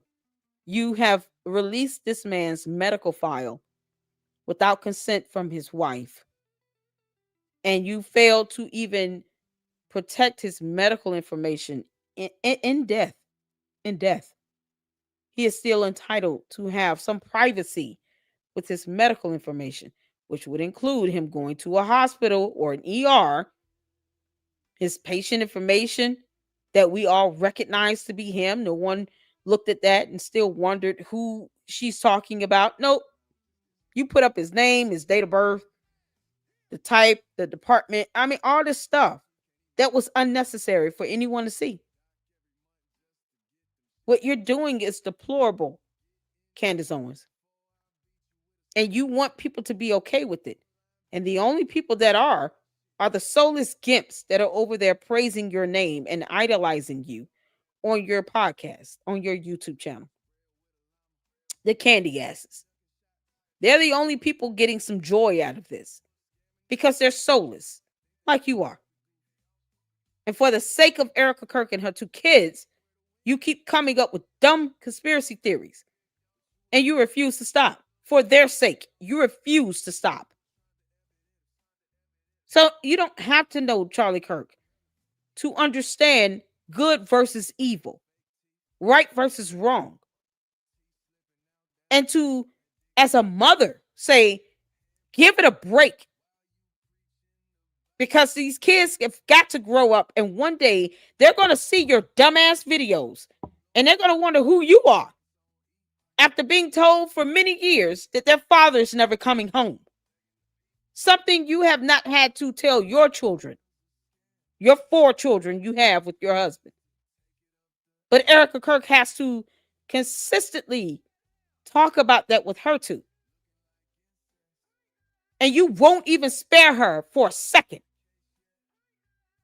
So on behalf of the entire planet, Candace Owens, you can kiss all of our asses, and you and the candy asses can go somewhere and just complete the full cycle of your cult. Buy some land in another continent, build your own compound, and they can worship you until the day you decide to tell them all to drink that red punch because it goes down sweet. Hypocrisy again and again when you stop and you consider that he's pressing Megyn and referring to this as an evil thing that I never said or did. But this is the same Ben Shapiro that roots the destruction of Gaza on. He supports and congratulated Randy Fine, who has literally tweeted laughing at photos of dead Palestinian babies. But I guess Tucker Carlson speaking to Nick Fuentes is just so much worse than celebrating, and not just celebrating, interviewing a man who is committing an actual genocide. Okay? That's not up for debate. That's what they're trying him for. Bibi Netanyahu is committing a genocide, and Ben Shapiro sat down with him last month.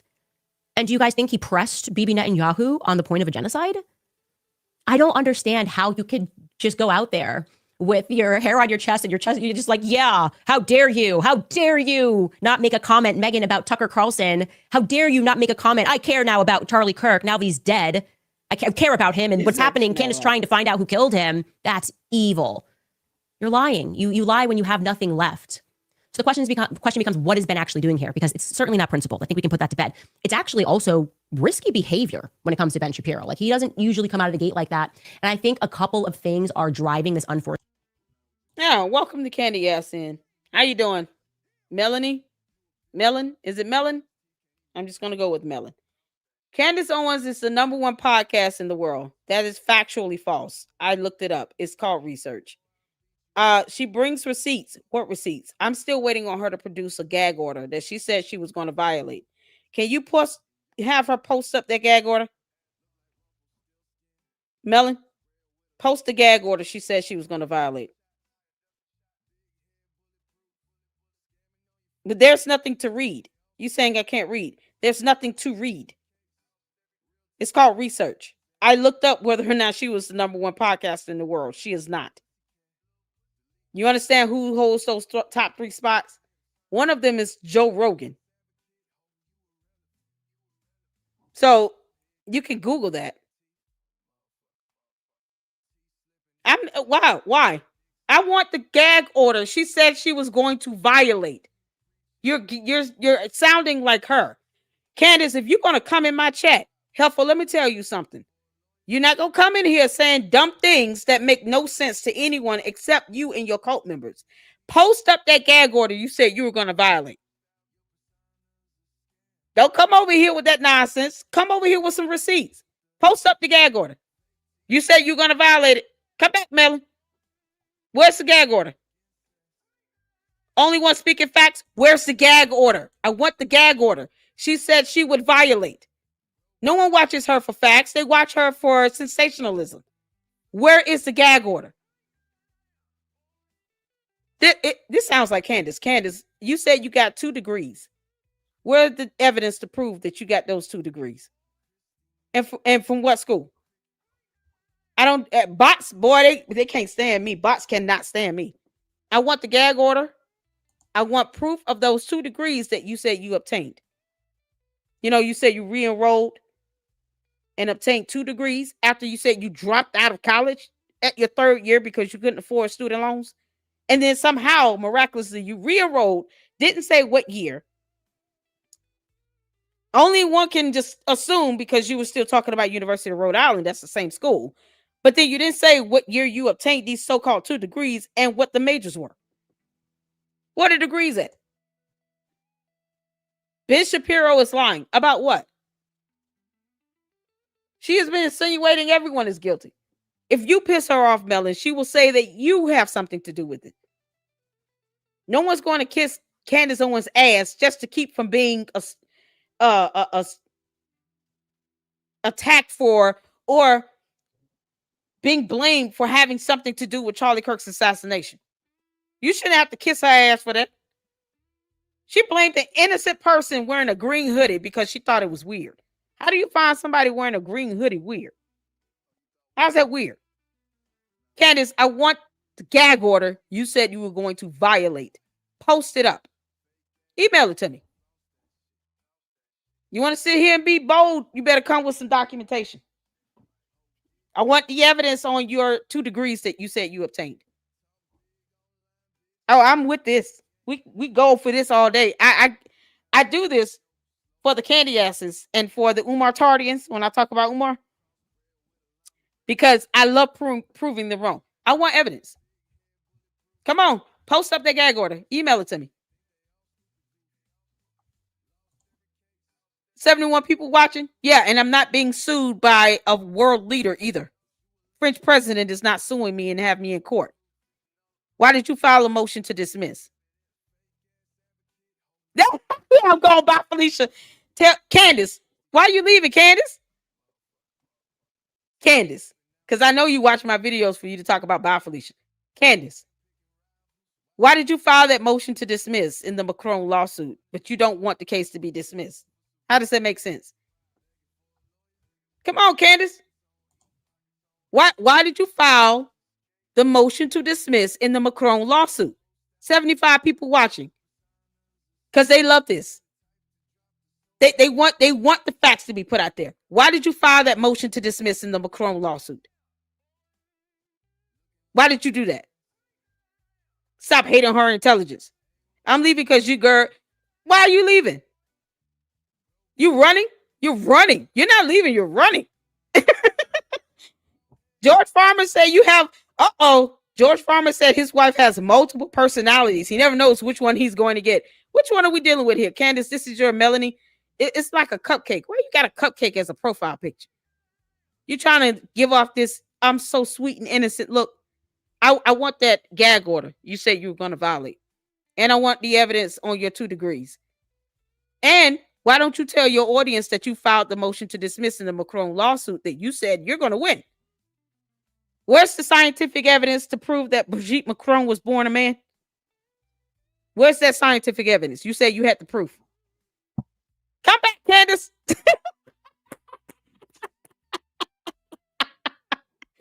Come on back, Candace. Candace Owens. Yeah, Candace got the hell out of here. Candace, why you drop out of college again?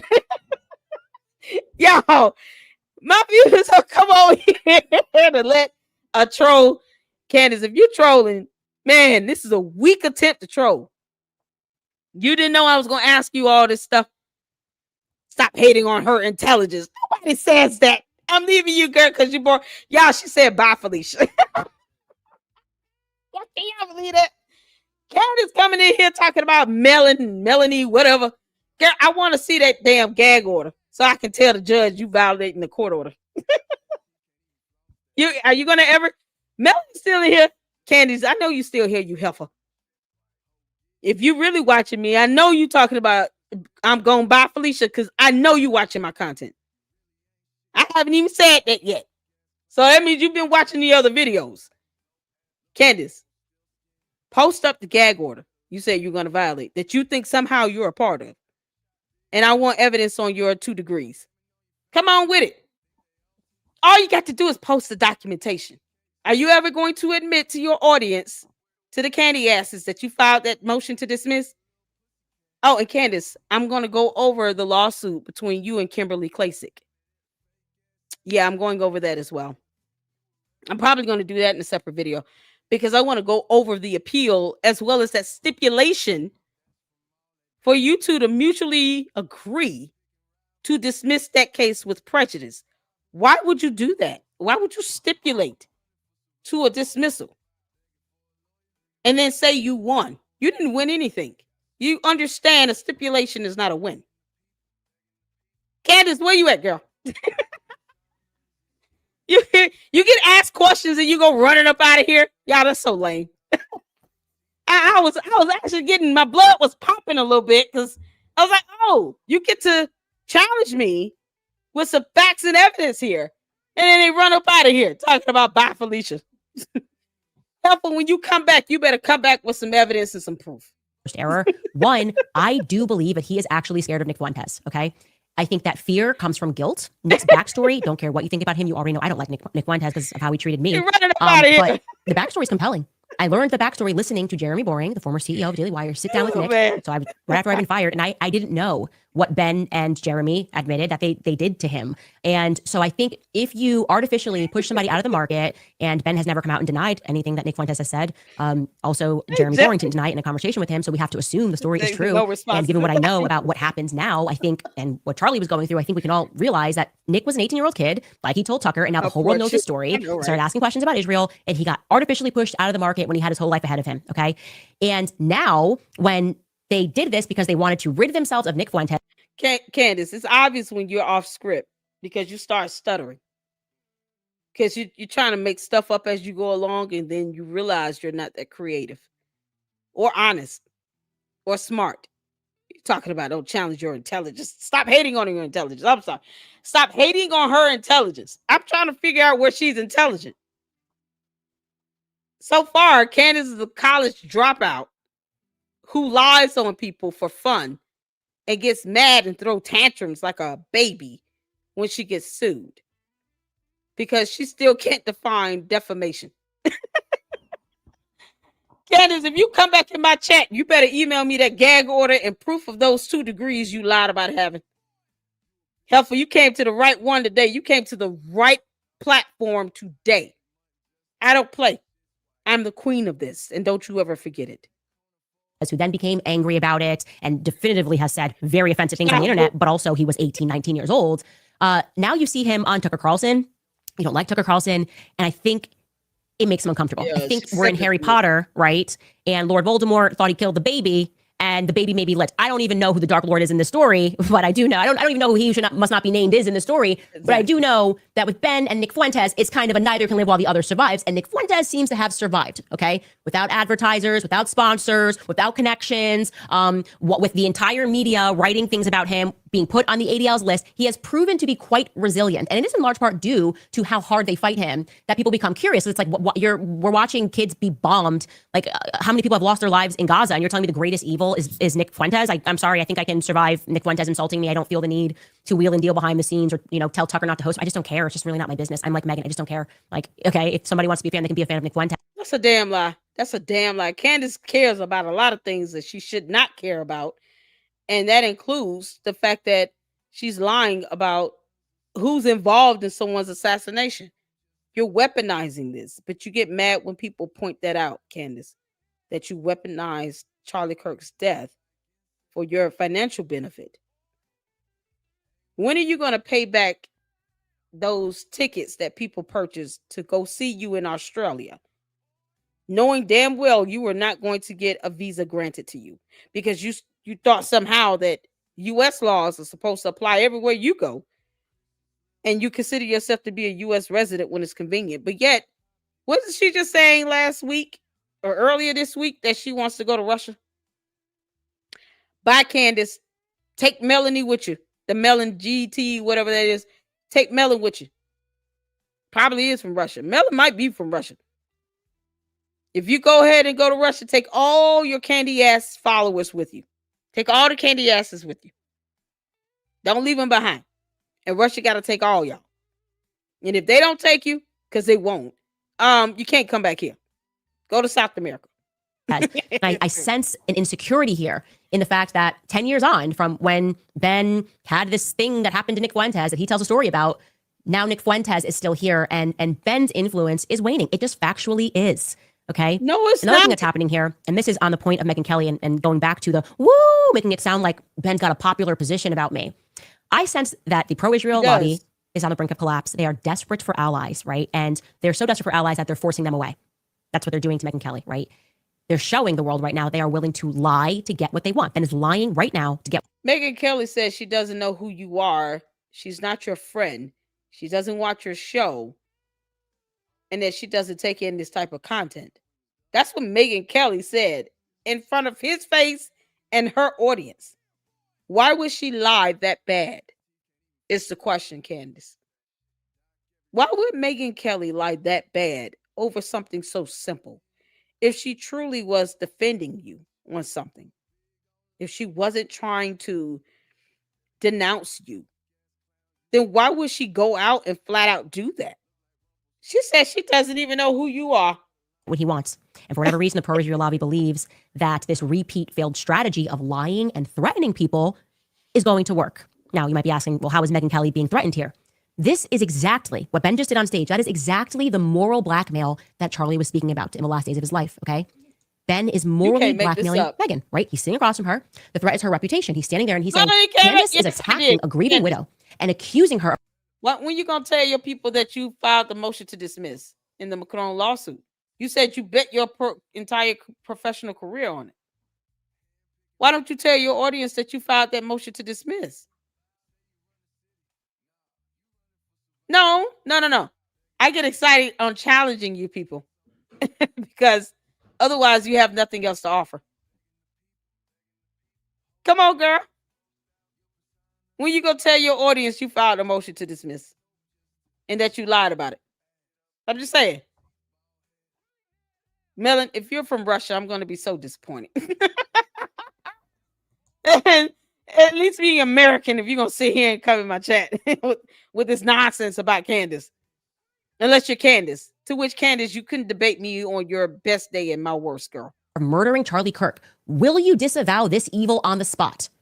And he's got these fake people going, woo, yeah. And you can see Megyn's uncomfortable because she's like, well, did she say that, man? Like, maybe that is evil. Like, does that happen? And doubles down. He's like, yes. Oh my God. She said, Seth Dillon murdered Charlie Kirk. Will you disavow this evil on the spot?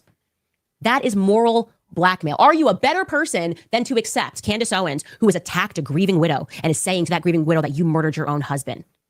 That is moral blackmail. Now, speaking of it's on not. the spot, everything that you just saw happen here, and Megyn Kelly, I hope you see this. Truly, you guys, send this clip to her. This is really important. No. She said she doesn't know who you are and she doesn't watch your show. So why would she watch this clip? Megyn Kelly, why would you watch this clip if you said on your own stage that you don't watch her show and you don't take in this type of content? You're not the mother of the internet. Remember that, Megyn Kelly? Because you lie like hell too. Here's the thing. You can't trust Megyn or Candace because they both lie like hell. They both are liars. Candace, you need to look up the definition of the word blackmail. Let's start with that before you incorporate the word moral into that. That's not moral blackmail. What he asked was, if you're friends, why can't you just correct her when she's wrong? That's essentially what he was saying.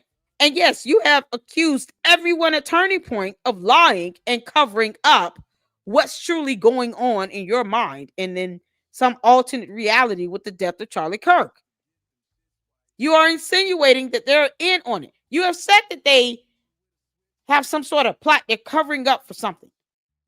That there's some involvement that they have in the assassination of Charlie Kirk. You have said that in 60 episodes you have done about Charlie Kirk. 60 episodes. 12 weeks straight, 5 days a week since September 10th.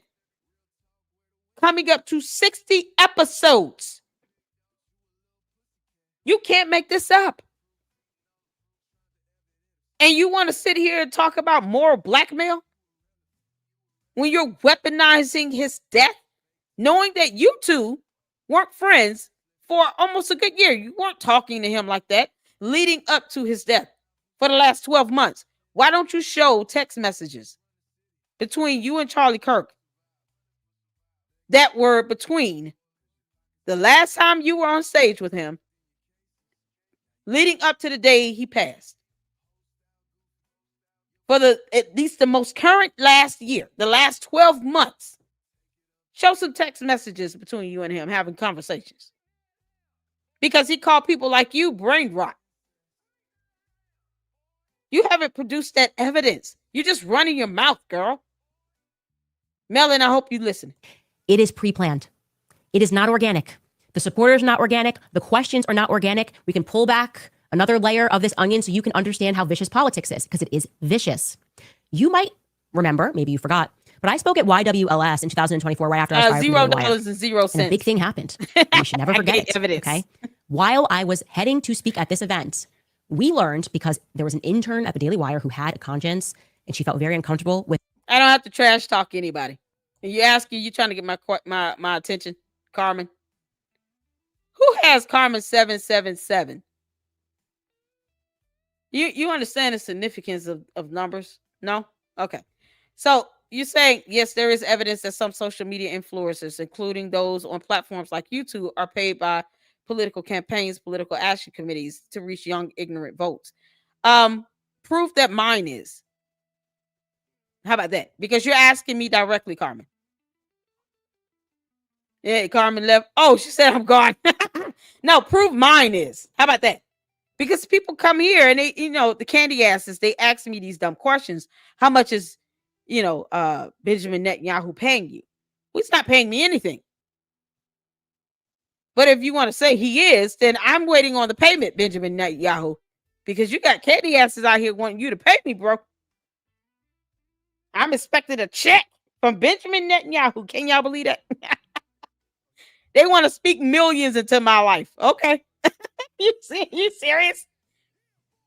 Nobody has to pay me anything to do this research and reporting. I don't have to be paid for this. Candace Owens is about to be sued into oblivion. But okay, I'm being paid. Why don't you prove that I'm being paid to influence voters when I don't even talk about politics?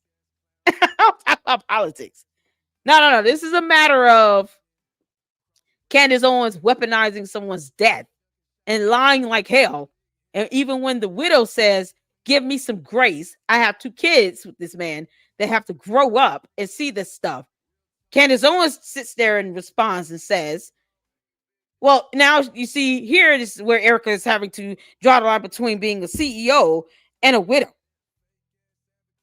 Like, she has no soul. Candace doxes people. Exactly. Doxes the phony girl in the audience. She doxes people. But yet and still, they don't see it suspicious when Candace Owens said that someone called in and gave her a tip. And then the person giving the tip pointed out that they were paid to give her a tip. Candace Owens doesn't even have a way of vetting the information coming into her tip line. And she's willing to share information that she claims someone was paid to tell her as a tip.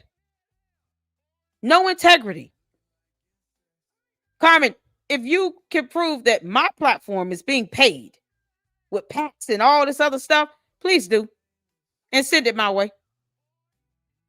Because for some reason, you can't have, free speech is still free. No one has to pay me to talk. Because free speech applies to all, not just to the people you like. Right? Candace Owens talks about free speech all the time, but being sued for defamation because she doesn't understand the differences between the two. And yet, when anyone says something about her that her candy ass followers don't like, the cult members, they don't like, someone is paying us to say words. I thought free speech was free. Isn't free speech free? It's free, right? Free speech. The U.S. Constitution gives us the right to free speech. Yeah, because it's free. No one has to pay me to say what my thoughts are and give commentary on Candace Owens. Why should they? The U.S. Constitution applies to me as well. And to the Lady Luck Club, which is why I encourage you all to continue to engage in the chat. But my speech is free, honey. to Carmen, my speech is free. No one has to pay me to say this. And Candace is still a liar. She's a horrible liar. But I'm glad, Candace, your candy ass followers are coming over here. Hopefully one of them will come over here with a copy of that gag order you said you were going to violate and proof to show that you have 2 degrees, because I'm waiting for it. Yeah, I'm waiting for it. Just send the evidence. Email it to me. Email me the evidence. That's all I want. I mean, they can say whatever they want to say. Email me the documentation and the evidence. The gag order, proof that she got the 2 degrees. Does she still have these recurring yeast infections from living with mold for 6 months? The secret mission that she was put on, we learned that a covert mission was happening where they were sending an intern to ask me a question, okay, to get my answer on the question. And then what was going to happen next is they were going to pass around a clip. But they're going to make it look like she was just a random student.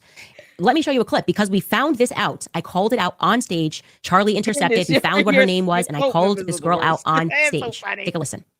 You guys, the last thing that I am going to say, strangely, this is such a crazy story, but as I was headed in here, I got a frantic call from somebody. They did. They called me and they said, Candace, something very weird is happening. The Daily Wire has sent somebody secretly to record you, an intern, a PR intern, to secretly record you, to catch you in a bad moment, in a bad light. And I think that intern's name, no... To be fair, it is never the fault of a person when their employer is sending them to do something that isn't good, but I would really love it if Ariana stood up. Paying you to read this comment. Yeah. Okay, maybe that's a little too intimidating for you too, but apparently she got an email at 10 p.m., hopped on a plane, is pretending. Shout out to you. CJB, shout out to you. See, that's a way to prove a point. There you go. Thank you so much. I appreciate the generosity. I only have a $25 goal here, and they think that I'm being paid thousands. I'm missing out on thousands of dollars, Netanyahu. You owe me a lot of money, man. For me to still say what I want to say, because free speech. Shout out to you. Thank you, CJB. I appreciate that. That's a blessing. Thank you so much. And we had the $9.99 super from Bernice. So that is $5 away from my $25 goal. I appreciate you all for tuning in. Let's get back to it. Thank you so much for that. This is something else. Be a student. And so I do just want to say to Ben Shapiro, enough. Come out into the lights. Really, come on. Let's do this debate. Stop sending interns to do your dirty work. Yo, you can't debate when you don't know facts.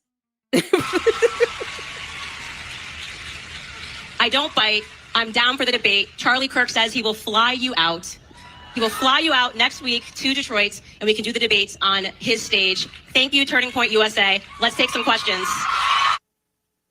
The Turning Point USA that I wasn't a part of. That's how it went down. And Charlie was like, yeah, that's crazy that this is happening. He's like, call him out on stage and offer the debate, and I will fly him out personally to come debate you on this. But this is how it works, okay? They send people, they make it look like it's organic. They'll send people to your events, and they will have people applaud. That was orchestrated by Alyssa Cordova, now that she's not at the Daily Wire. I can say that, who I was calling out yesterday. But it's so important for people to get this. What is happening at Megyn's events, I will guarantee you, people coming and asking her questions and trying to get her to disavow Tucker Carlson, that is not organic, okay? That is pro-Israel people that are paid to do it. Oh, no, just like your candy-ass cult members coming in my chat asking me, am I being paid to say what I'm saying about you, as if free speech doesn't apply here in the United States of America to a U.S. citizen. Because I'm a U.S. citizen here. It's funny how you think free speech laws only apply to certain individuals. And you failed to teach your candy-ass followers that.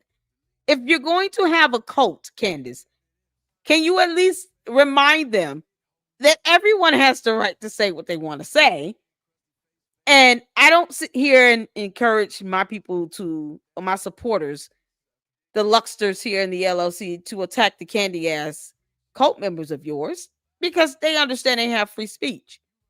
I challenge them, though, to produce any documentation or evidence and to try to answer my questions, which they can't do because the documentation and evidence that I'm asking for does not exist. You see, you can't have a debate without that. You need something to be based on facts and evidence, and not just conspiracy theories and cupcakes and candy canes. That's not how it works. You can't make this. Honestly, Megyn, if you're watching, you give me the list of your attendees. I'm assuming this is a ticketed event. I will find the people. They'll be from YAF. They'll be from some organization. If you let me go through the names, I love an investigation. I will tell you how many people were sent there to go, whoa! Nope.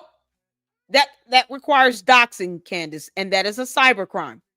So you need to stop. Are you kidding me? She's sitting here openly suggesting that she's going to get a list of people, find out who they are and who they are affiliated with, which is something you would have to do inorganically, as you want to put it. You would have to dox these people. You have to find out their name, numbers, email addresses, how they registered, how they bought the tickets, all of that. Maybe those people just purchased tickets online. Perhaps they are her supporters. They could also be supporters of Ben Shapiro. Maybe they found out Ben Shapiro was there. It is very possible to have an event where you have a panel, you have multiple speakers, and all the people that show up are not the supporters of the host. So all the people in that audience may not have been supporters of Megyn Kelly. Maybe some of them were supporters of Ben Shapiro because they wanted to go there to see Ben Shapiro.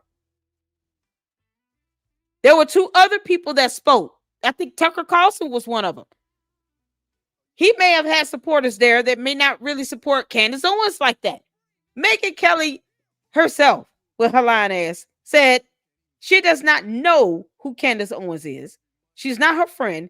She doesn't watch Candace Owens shows. She doesn't take in this type of content. So that is a sign that everyone that was there, and it's just logic, was not necessarily there for Megyn Kelly. They could have been there for the speakers, for some of the panel members that she had, for Tucker Carlson, for Ben Shapiro, for the other guy that was up there, who's not important. There were three other people there. So for her to say this is so asinine, it's not even funny. And Candace, I hope you're still listening. It is asinine to think that an event like that is only going to be all Megyn Kelly supporters when she has three other guests that have, two of which have large platforms and their own supporters. And you're trying to find out who all were there and who purchased their tickets. It's so stupid. And roarous applaud, actually trying to intimidate you and to force you to take a position and to make you feel uncomfortable because it's a part of that moral blackmail pileup.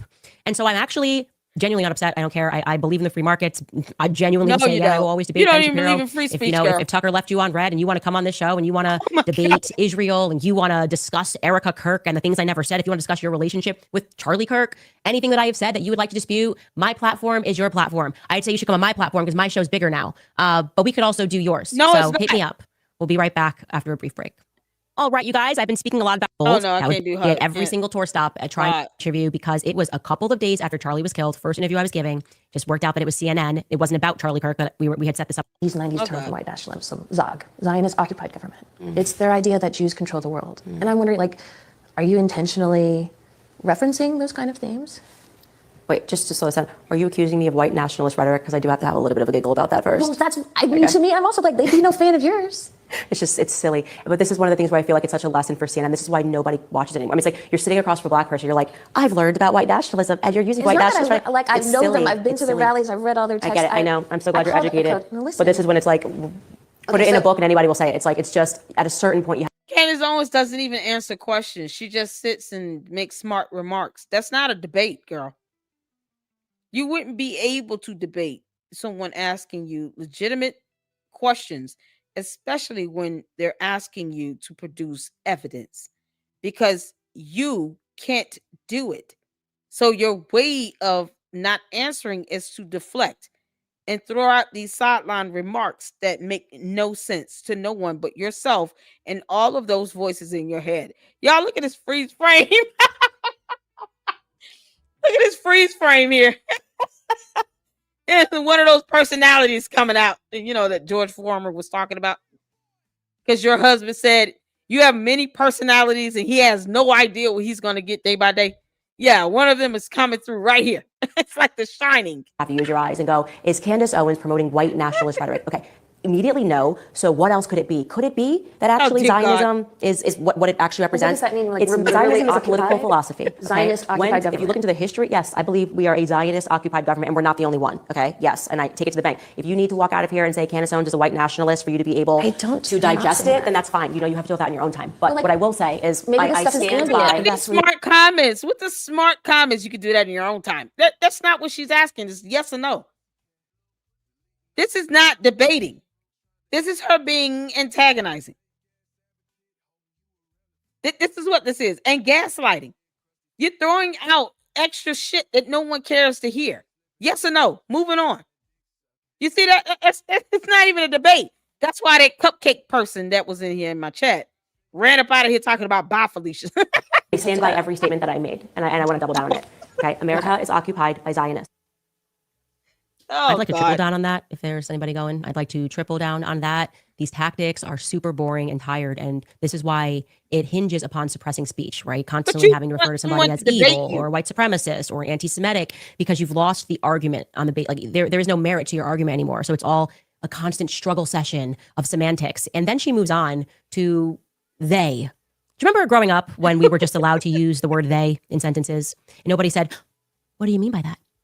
Several times, she just, what do you mean by they? As if she didn't understand how to construct a basic sentence and to refer back to the noun. Why are you being an asshole? She had no idea which plural noun I was referring to. Anyways, not Candace, I was not really in the mood. And here is our conversation about why have the debate? They is a word. So like, I don't need to always like say they. Like, it's just a weird, it's like, this is one of these psychology tactics where you're like, who is they? Who is they? And it's like. Because it sounds like you're saying Jews. Because you need to be definitive. And you need to be direct when you're doing a debate. You moron. You know, because Candace Owens, I don't have to say you. I can just say your name.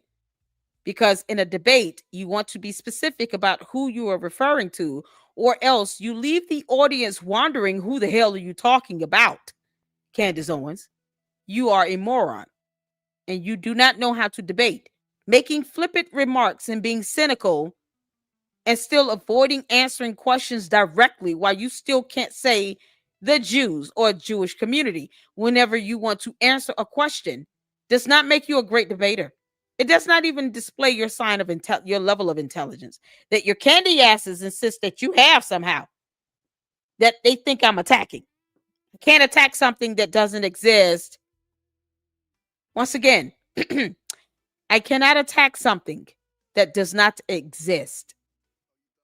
And Candace's intelligence is not something that I can attack because it doesn't exist. I hope I was clear on that to the candy asses. Yeah, take that back to your cult leader. Does the word they mean Jews? When you're talking about Jews, yes. But if I'm not talking about Jews, then they doesn't mean Jews. When I say they want us to believe this or they want us to believe that, and you hear Jews, that's your own derangement, right? If I want to say something about Jews, I'll say it. If I want to say something about Israel, I will say it. If I want to, just like when I wanted to say something about black people, I'll say it. When I was saying during BLM, they want us to believe, nobody said, do you mean Jews? And so again, it's one of these trash tactics to make people fearful to speak. If you're talking about BLM, then when you say they, people would assume you're meaning BLM. It depends on the topic or the subject. But if you don't want it to be that ambiguous, then be specific. You unintelligent person. And I mean you, Candace Owens. You see how that works? I want to say Jews, I will say Jews. I don't fear saying Jews. When I say Zionists run the media, I mean Zionists run the media. People that support the political ideology of Israel run the media. Any other things that I can help clarify? But are you familiar with this like very long-standing trope? Who didn't give a shit about a trope? What? I really try not to curse, but I just felt like we needed to kill it real quick. You know what I mean? Just get her to move on from it because I really don't care. I'm so tired of these words. I'm tired. I'm exhausted. Are you exhausted? Oh, she's tired of words, but she wants to debate. Candace, you're not very smart. You're just not. And you get mad at yourself because you realize that. And as opposed to you reading a book, you sit on a podcast and deflate your numbers to try to say you're number one when you're not. Because last time I researched, you did not beat Joe Rogan. You may have had the most download and views because you're weaponizing someone's death. But it does not mean that you're sitting number one as the number one podcaster. Those are two different categories. You know, another word you should define, category. The word of the day is category. Apparently because Candace Owens doesn't understand that concept. We're tired. Collectively, we're tired. I had to shut it down because I suddenly realized I was homeschooling my toddlers. And I told her, as an interview was on, I was like, look, I have toddlers at home. I can't teach you, basic sentence. I'm teaching my toddlers how to read. And here I am, I'm teaching her how to understand they in a sentence. That's a place. No, you're not. What are you doing? doing? How old is this person? And she said she's the same age as me. And I'm going, you missed first grade? You don't know what they means? And now you're just going to. Says the college dropout who never re-enrolled in school and got any degree that she lied about. It's a trope. This is the way to respond, okay? Just shut it down immediately. Embrace whatever you're going to be called. In this circumstance, if I got to be called a white supremacist to say my opinion about this administration and how it's been occupied by Zionists and the cruelties that the Palestinian children are suffering at the hands of Bibi Netanyahu, you can't make this up. I don't encourage you guys to cuss. It's a rare moment. Like I said, it was a couple days after Charlie Kirk died, and I just was not in the mood. But I do encourage you guys to defend yourselves in a similar manner. Now, Candace, you're an asshole who does not give a shit about anyone's damn feelings whatsoever. Yeah, I hope that was clear. Because you want to sit here and undermine someone else's intelligence when you lack the same thing. All she was asking you to do is clarify they and to be specific so that no one walks away assuming that you're referring to one segment of a community when you're talking about another. Because in your mind, you believe that some MK Ultra group still exists and they're somehow influencing France President Emmanuel Macron to marry someone you said was born a man, but you don't have scientific evidence to prove that. And then you stake your professional career on it, and then you get sued, and now you want to cry like a crybaby. Then you say you don't want that case to be dismissed, while you seek nothing but a dismissal twice. Are you caught up with what I'm saying so far, Candace? You and the candy asses. See, there's a reason why I call them that. Shout out to Laura who came up with the cult members' names, the candy asses. Because I don't get it. Reading is fundamental. You can just do a quick Google search to see who's the number one podcaster on earth, because Candace said she's the number one in the earth. So you can just Google who's the number one podcaster on earth. And she's not it. And we did that. I even put the link in the chat from our live stream yesterday. It's the same website that anyone can look up. She's not it. She's not even the top 3. Now, in that same vein, in case you guys missed this going around, Eric and Laura Trump spoke at a recent TPUSA event at Auburn University. And it's a different era, okay? The post-Charlie Kirk era at Turning Point USA. My guess after watching this is people are going to be less inclined to want to attend these events. And I'm speaking about the guests like Eric and Laura Trump, because they are getting pressed now by students about Israel. Take a listen. I'd like to ask about your father's relationship with Israel. He's taken over $230 million from pro-Israel groups. During the summer against Iran, even though he advised against it, Israel still attacked Iran, and the U.S. still bombed on behalf of Israel. Your father's frustrations with Netanyahu have been made clear. I want to point that out. Thank you for the comment, because that's what we looked up yesterday, Jill. And I read it. That was the information that I read. But it doesn't say that she was number one. It actually had the top 3 podcasters listed. She wasn't it. It says top of the charts. It didn't even say she's number one with that. But it did say that she has the most downloaded and most viewed videos daily, because she's talking about Charlie Kirk's death. If she stops talking about that, then you can imagine where her numbers are going to be. That's going to show a true reflection of where she stands. It just depends on the topic that she covers. That's all that is. Just like how her channel blew up, lying about Brigitte Macron being born a man. It was so controversial, people just tuned in. But when she's not talking about that, you can look at her videos and the views, and you'll see she wasn't even breaking 1 million views. Her interview with Andrew Weinstein did not even break 1 million views, I don't think. But yet, the one where she basically called the Israeli prime minister a liar, and said that he was lying by omission because of the letter, that one video got 8.9 million views. But her interview with Andrew Weinstein didn't even hit 1 million. Does that make sense? So what you're saying is this temporary inflation because of the topic, because of the things that she's saying, and people are covering it and fact checking her. Not because she's saying the truth, it's because she's having to be debunked more than anything. And people don't like when you're sitting here attacking everything this man has built. And because naturally his wife is the CEO now of Turning Point, anytime she attacks Turning Point, she is attacking Erica Kirk, because Erica Kirk is the CEO. It's that simple. And the worst part about it is, she's bragging about being the number one podcaster in the world when she's not. There's no evidence to show that. That's all I'm saying. And it's going to fall. Like I said, I'm glad you pulled that out, because it clearly shows she's still not number one. And the website we looked at, it had the same information. And she was not number one. She wasn't even top 3. But she's leading in the most viewed videos daily and the most downloads because of what she's covering. That's all I want to point out. So your information is correct, because that's what we looked at. But she's not number one. And the information does not say she's number one either. That's what I think that's what you're saying too. Yeah, she isn't top 3. Exactly. She's not even top 3.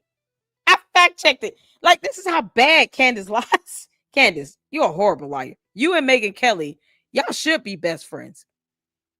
They should be best friends. They're both bad liars. And she's not even trying. It's just like, You're attacking Turning Point now, saying it's not even the same. I mean, what do you expect from it? They lost their CEO who built the company. But you're not helping it either. You're not offering any encouragement, any words of wisdom, nothing. I don't expect her to offer words of wisdom because that would require for her to have knowledge, understanding, and wisdom. 3 things she doesn't have, along with, that just the whole concept of intelligence is not there for her. But for her to still be attacking and kicking, it's like kicking a horse in pain. You're kicking a horse that's already on the ground in pain. Why are you doing this? This is and she's smirking with this. Y'all, these freeze, I promise you all, I just paused the videos and these freeze frames, they're not something I'm planning. I hadn't even seen this. These freeze frames are something else. Look how she's smirking at this. It's like she's enjoying seeing everyone at Turning Point USA be in pain. They're grieving the loss of Charlie Kirk. And she's smirking about this. That's evil. Clear when he cursed on national TV over the situation. Look at her smirking. Israel has not been a great ally to the U.S. all the way since 1960 when they bombed the USS Liberty. Israel is a nation where Christians are constantly under attack in both Gaza and the West Bank. We talk about America first and defending Christians, but how can we do this if we align ourselves with a nation that does not do that itself?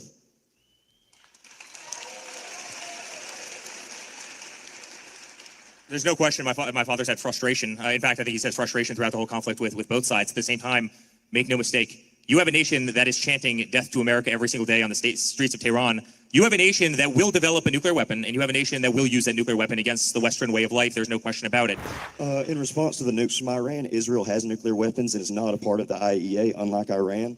And it's just sad to see because I've never seen the American president get treated the way he does by the Israeli government. I like it. Here's what I'll add. Do we or do we not have phase 1 of a peace agreement in the Middle East right now? Nothing is ever going to be perfect, but I'll tell you what, this president works with what he has. He believes in peace through strength. And whether we're talking about in the Middle East, whether we're talking about a 40-year war like Armenia and Azerbaijan, as Eric just pointed out, a 5-day war in Thailand and Cambodia, this is a president of peace. I don't know. It's lost its edge, right? Like MAGA's over. No! You just know it's over. It's just. Holy Candace. Girl, you don't have a soul. It's lost its edge. It's lost its leader. This is why, man, where are your captions at?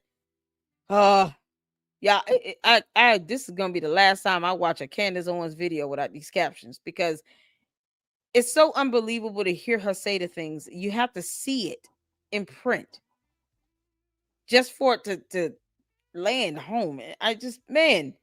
Candace, you are soulless. It's lost its edge.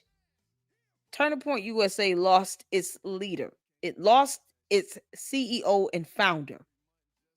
That's what it lost. You can't make this up. And the candy asses think this shit is cute. They think this is okay. They think, oh, she's so intelligent. How is this intelligent? What a candy ass is that? How does this define this woman to be intelligent by saying the Turning Point has lost its edge when it's lost its actual founder and leader? What do you mean? Over. And I say this, by the way, and I'm always very honest with you about how people are behind the scenes. Eric and Laura have always been unbelievably kind to me. I have nothing bad to say about them as human beings. Laura works very hard. And Eric, by the way, works very hard, running the Trump organization. Certainly, while his father has to go and be president, he took over. But they know they're not telling the truth, right? They know they're not telling the truth. The kids are now awake. They know about Jared and his deals with Ivanka in the Middle East and how much money they're set to make. And, Gaza being destroyed is actually beneficial to their bank accounts. It just is. And to think these kids, and the fact that he was ready to answer about the nuclear, that's always the threat of the nuclear. And that used to work. Like Generation 9/11, that worked. It doesn't work anymore because we realize there's only one nation that isn't following any rules. There's only one nation that isn't respecting America. There's only one nation that generations of American children, American men are being told they have to die for in foreign lands. So at the benefit of what nation? Not America. If America, throughout all these wars, was not in a steep decline. And actually, we walked around and our streets were clean and we didn't have any homelessness and people were not on drugs, we probably would go, okay, like we're up to no good in the Middle East, but at least look at this country. It's shining. It's amazing. Candace, what's our upside? Talk about this country. Our upside is we get to get lectured and told that we're not even allowed to bring up Israel on college campuses or risk being like arrested. You're getting stricter on anti-Semitism laws. Now you're coming in for our speech and you thought that this generation was going to get behind it because what, Bibi bought TikTok? The hypocrisy is astounding and you can't survive hypocrisy. So unfortunately, I think 4 years ago, everyone thought, who's going to be the next Trump family member that's going to get into politics and galvanize the youth movement? It's done. Dead on arrival now.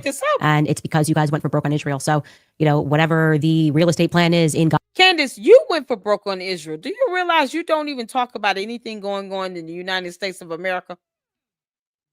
She may have mentioned the guy that won the mayoral position in New York. That's it.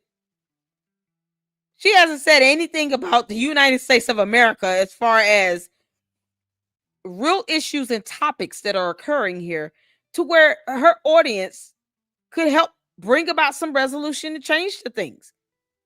She has not addressed the government being shut down and how it can get back up and running. She's not saying anything that can help Americans. Actually, Candace, just what, last week, correct me if I'm wrong, what day did she say that she just wants to go to Russia now? You know, I'm just going to go to Russia because she's ashamed of being in America. She literally just said that. It was so unpatriotic and it was not even funny. And I literally spazzed out a little bit. I said, why don't you take your ass over there to Russia so they can reject you?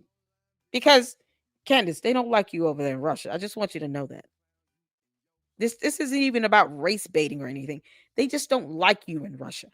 They don't. But get luck to you. Pack up your stuff. You and your 4 kids. Actually, your husband probably going to leave you. You talking about going to Russia. He going to go back to the UK. And he going to take them kids with him. Because they don't deserve to go to Russia either. So you'll be going to Russia by your damn self. And then you can take the candy ass cult followers with you. All y'all can go. Bye. Don't come back. That's all we ask. She doesn't even want to. She's not even proud of being an American anymore. She accused the entire United States military of being involved in Charlie Kirk's assassination. Good grief. Gaza, that's going to be the Trump legacy, I suppose. And to be honest, that wouldn't be the legacy that I'd want to have because people are not going to forget what happened there. Your children's children are probably going to feel ashamed, God, to be honest with you, that you were involved in it and that you defended it or that you stayed quiet about it because of money. People are paying you to do those things. Anyways, you guys, I think that's enough. We're going to take a quick little break before I answer some of your questions. All right, you guys, it is officially cold and flu season, which means it's also flu shot season.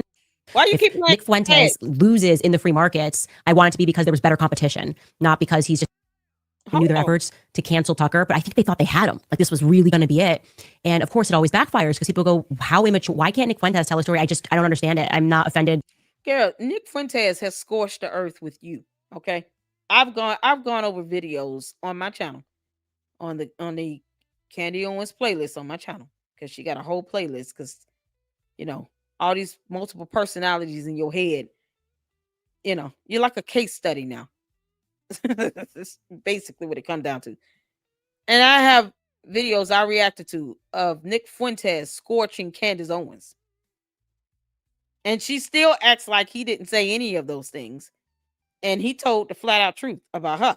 So now all of a sudden, you know, y'all best friends because he went on Tucker Carlson. You're just as hypocritical as you're blaming everyone else to be, Candace.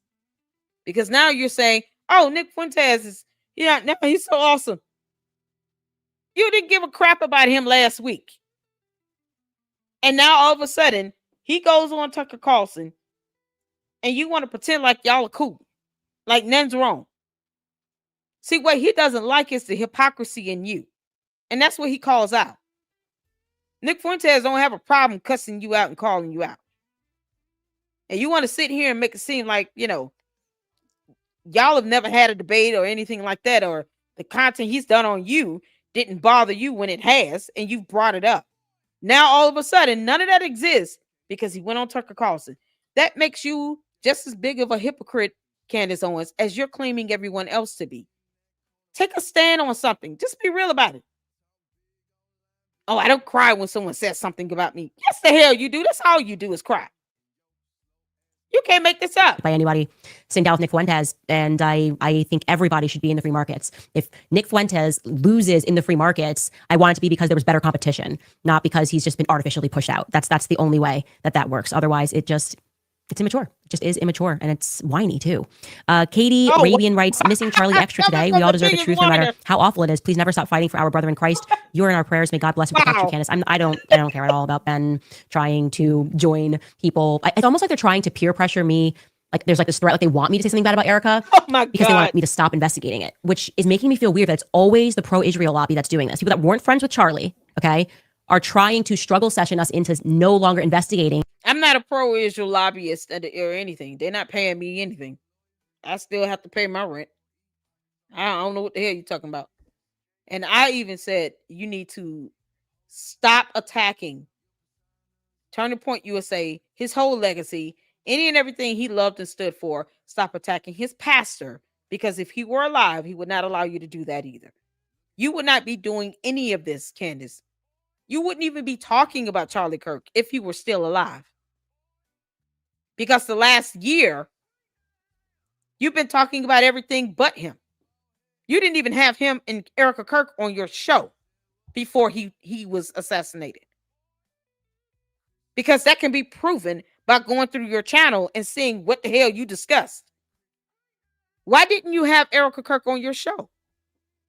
To this very day, the candy asses that is still listening, because you know you are. Why don't Candace Owens have Erica Kirk on her show? There's a question. Go ask your fearless leader. Why won't you have Erica Kirk on your show? I dare any of the candy asses to ask her that question. When are you going to bring Erica Kirk on? Let's see how the hell she responded at.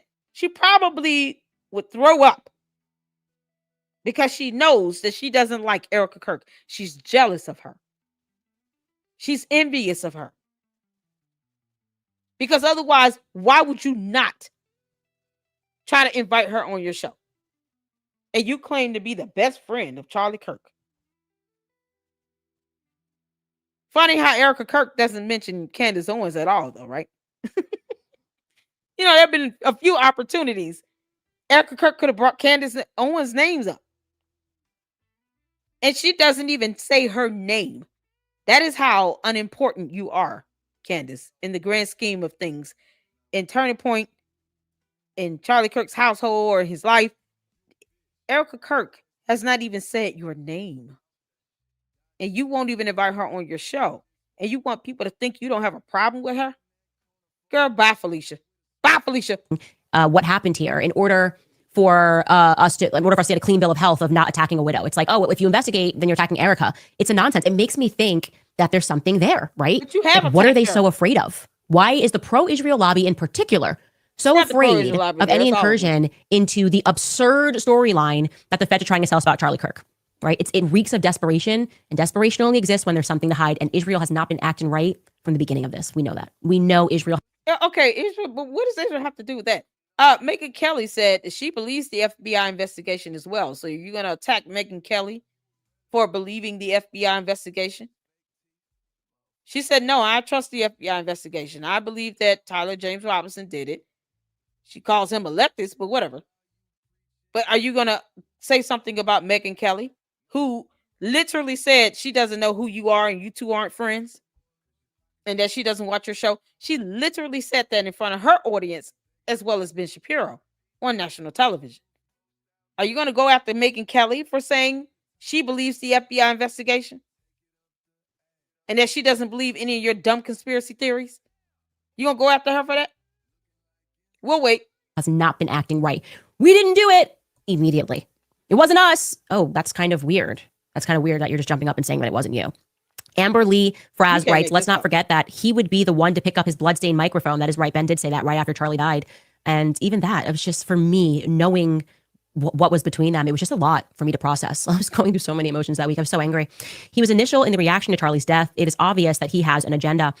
Look, everyone in politics has an agenda of some description. I'm not clear on what Ben's is, but I sense a tremendous insecurity because it is not a good step to lie like that. Okay. And he knew I didn't say it. There's not a chance that he thought that I said Seth Dillon murdered Charlie Kirk or Erica Kirk murdered Charlie Kirk.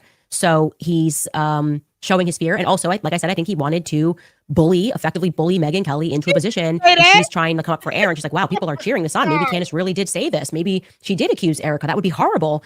And good for her for not taking the bait and changing the subject instead because she wasn't certain that I had said it. Melissa writes, Candace, as a black woman. Yeah, but you're not even denying that you insinuated it either. When you sit here talking about Erica Kirk needs to know the difference between being a widow and being CEO of Turning Point USA and learn how to take the heat because she's now the CEO of a company while you're sitting here attacking that same company that you claim to be a mason of. Something that I think would be described for men, right? But no, she claims she's the mason of. And now you're dismantling and attacking it. And you just said, yeah, it seems like they lost their edge. What do you mean they lost their leader? How do you not know they're mourning and grieving? I mean, she doesn't care if they are. But yet, when Erica's asked about these conspiracy theories, give her some grace. And remember, she has 2 kids to raise that she still has to tell where their father is. She has to explain it and why he's not coming home anymore. And you can't even be empathetic to that as a mother, Candace Owens. You are the worst, heifer.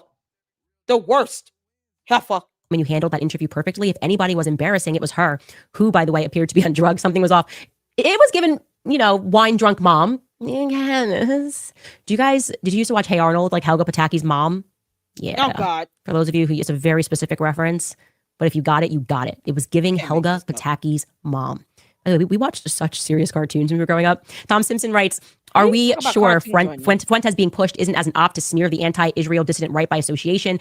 I don't think he's on it, but persona non grata for years and then on like 5 major pods in the same month. Look, when I invited him on my podcast, genuinely, I just wanted to have a conversation, so I can tell you because I'm not an op, but the sense that I got with how he reacted and lied about how we treated him is the first thing that made me think he was an op, because I was like, that's so weird. We were so nice to you. We spoke to you behind the scenes. We planned the interview, what we were going to name the interview, and he was very theatrical. So I don't trust it. I've been very clear. I don't trust the Fuentes thing, but other people can. That's on them, Explorer 253 writes, Ben sounds like an immature teenage girl, upset that she can't control her friends or the people around her. How embarrassing. Yeah, and I just don't think it's going to work. I think Megyn Kelly is going to hold the line because she did right there under pressure. I just want her to know that it is not. No, she lied about knowing you and said you were not friends and that she doesn't watch your show and that she does not dig into your content.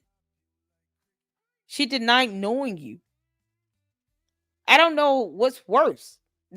The fact that you're not playing that part of the video and want to pretend like she didn't say it, or the fact that she said it and it didn't even take that persuasion. It was very easy for her. And then said this is an honest statement. Unless you knew she was going to lie like hell.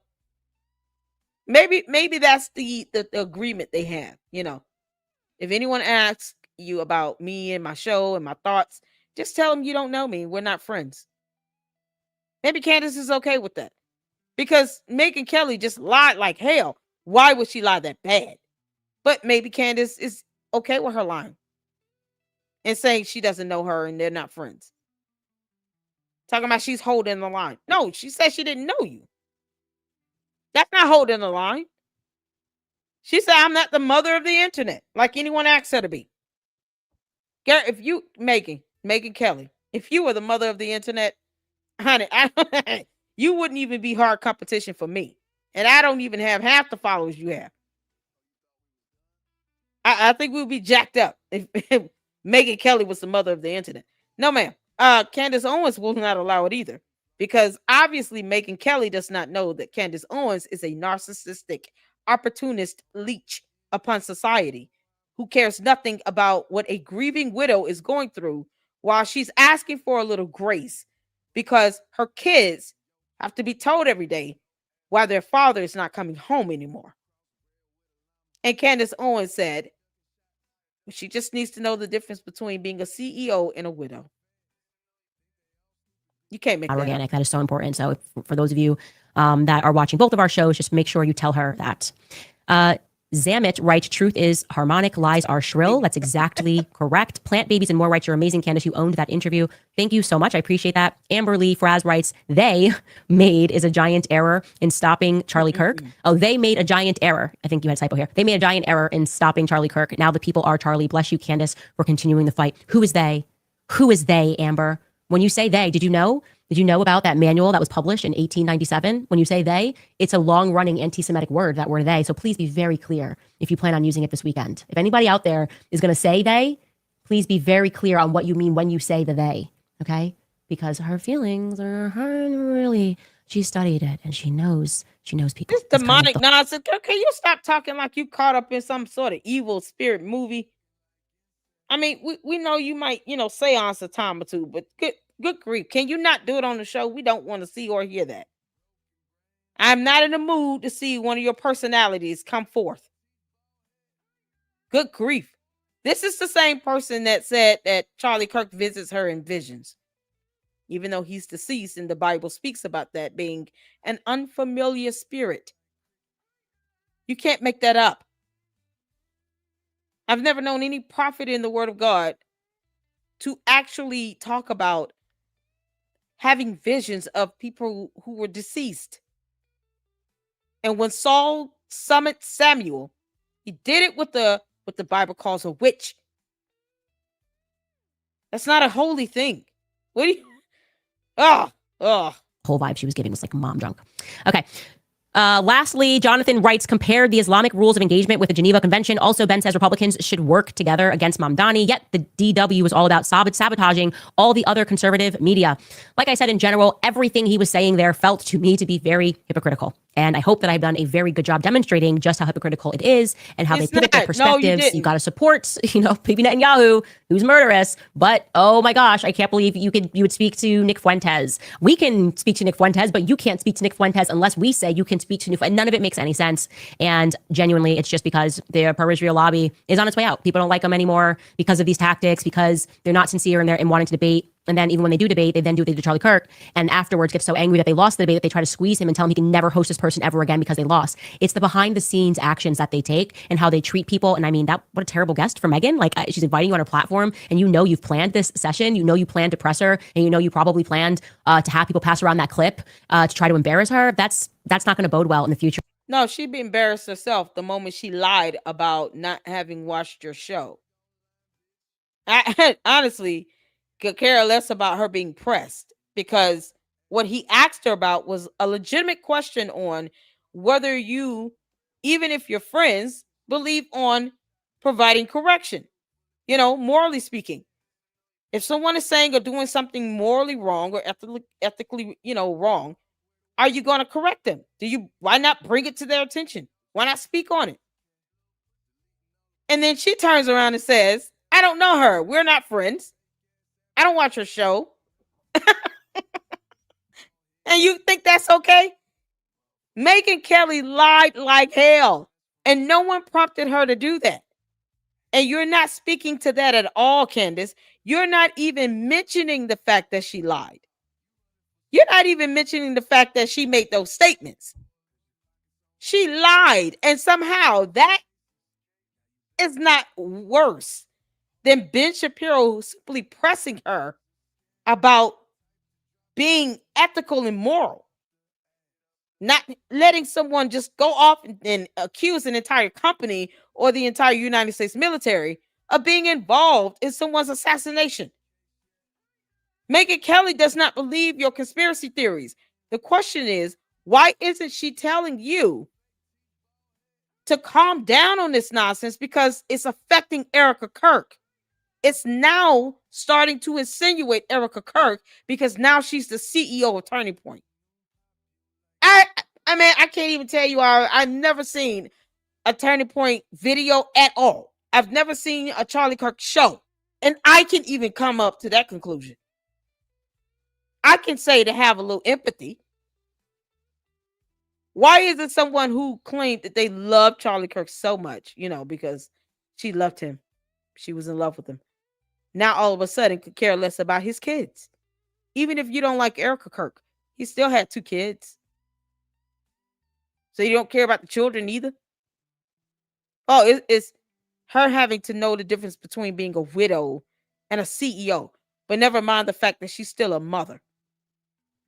Candace is the worst. If you're really looking forward to having her as an ally long term. That's my advice. Free to take it. Also free to come onto my platform.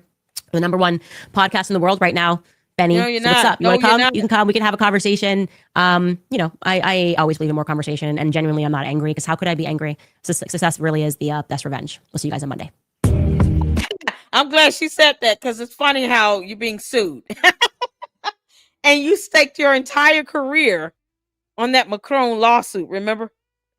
We're going to go over the Kimberly Klacik lawsuit so that I can debunk her saying that she won. Because she didn't win. That's not a win. I'm even going to break down the definition of the word stipulation, if you can believe it. I don't know why Candace thinks she won that. She didn't win. Not at all. And it's crazy that every time she's faced with a lawsuit, the first thing she does is, let me file a motion to dismiss, because she doesn't want to get to the discovery phase. She doesn't understand subpoena power, first of all. She has no understanding of that concept or the definition of the word intelligence. But that's not what she's trying to do. So we're going to do a separate video on the Kimberly Klacik lawsuit, because this is how I want people to understand. And when you're trying to evaluate why someone acts the way they act and how they behave, especially when it comes to this rhetoric that she puts out on YouTube versus what goes on in the court of law, is totally different. It's like night and day.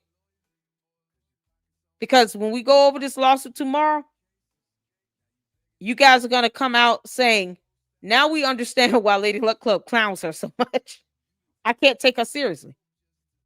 She knows when she goes to court, she's not on her YouTube channel. Nope. She goes in there and plays stupid, like she knows nothing, and tries to play innocent, and then cries the victim. Oh, woe is me, I'm being attacked. That's how she acts when it comes down to legal matters. Same way she did with the High Court of Australia, the lawsuit against the apartment complex, and how she's acting with the Macron lawsuit, how she acted with the lawsuit against USA Today. And she didn't win any of those lawsuits.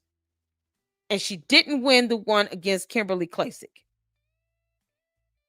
That stipulation they mutually agreed to, that was not a win. So I want to end this on this note right here. The Bible, the scriptures on gentle correction of others. It's a simple Google search. It is a simple Google search, right? And I'll get to some of you all's comments in a second. But this is what Ben Shapiro was asking Megyn Kelly about. Galatians 6:1. Brothers and sisters, if someone is caught in a sin, you who live by the Spirit should restore that person gently. But watch yourselves, or you also may be tempted. Proverbs 27:17. As iron sharpens iron, so one person sharpens another. Proverbs 3:11-12. My son, do not despise the Lord's discipline, and do not resent his rebuke, because the Lord disciplines those he loves, as a father the son he delights in. No discipline seems pleasant at the time, but painful later on. However, it produces a harvest of righteousness and peace for those who have been trained by it. Hebrews 12:11. 2 Timothy 2:25. He must gently instruct those who oppose him in the hope that God will grant them repentance, leading to a knowledge of the truth. You have so many scriptures in the Bible that speaks to correcting those when they are wrong. And it's not difficult to see that Candace Owens is wrong for all of the false attacks and accusations. She's not asking questions. There are times where she's making blatant accusations and statements that are provably false. And she has subjected people to being cyber harassed, doxxed, bullied, targeted, stalked, and even threatened with death threats online. A man is sitting in jail right now on 12 counts of online death threats because he listened to Candace Owens and a neo-Nazi. And she doesn't even care. She won't even denounce the actions of Nicholas Ray. It's like she's okay with that. It's so disgusting. This is all that Megyn Kelly was being asked about from Ben Shapiro. It doesn't take a rocket scientist to see that. And what did Megyn Kelly say? I don't even know who Candace is. Like, we don't know each other. We're not even friends. I don't watch her show. I don't take in content like that. And she lied. And it had the audacity to say, this is a truth statement. This is a honest statement. It wasn't honest. It was false. It was deceptive. It was a lie. And for what? Candace Owens obviously got something on her. I don't, that's my opinion on it. I think Candace Owens got something on Megyn Kelly. I think that's what Candace Owens does. She goes out and she collects information on people to have over them, to use to blackmail or extort. That's just my opinion on it. And so if they say something she doesn't like, then they're at, the risk of this information getting out. There is no way. And I proved it tonight. Megyn Kelly played a clip of Candace Owens' video on her own channel. And then encouraged people to go watch it. And this was just a month ago.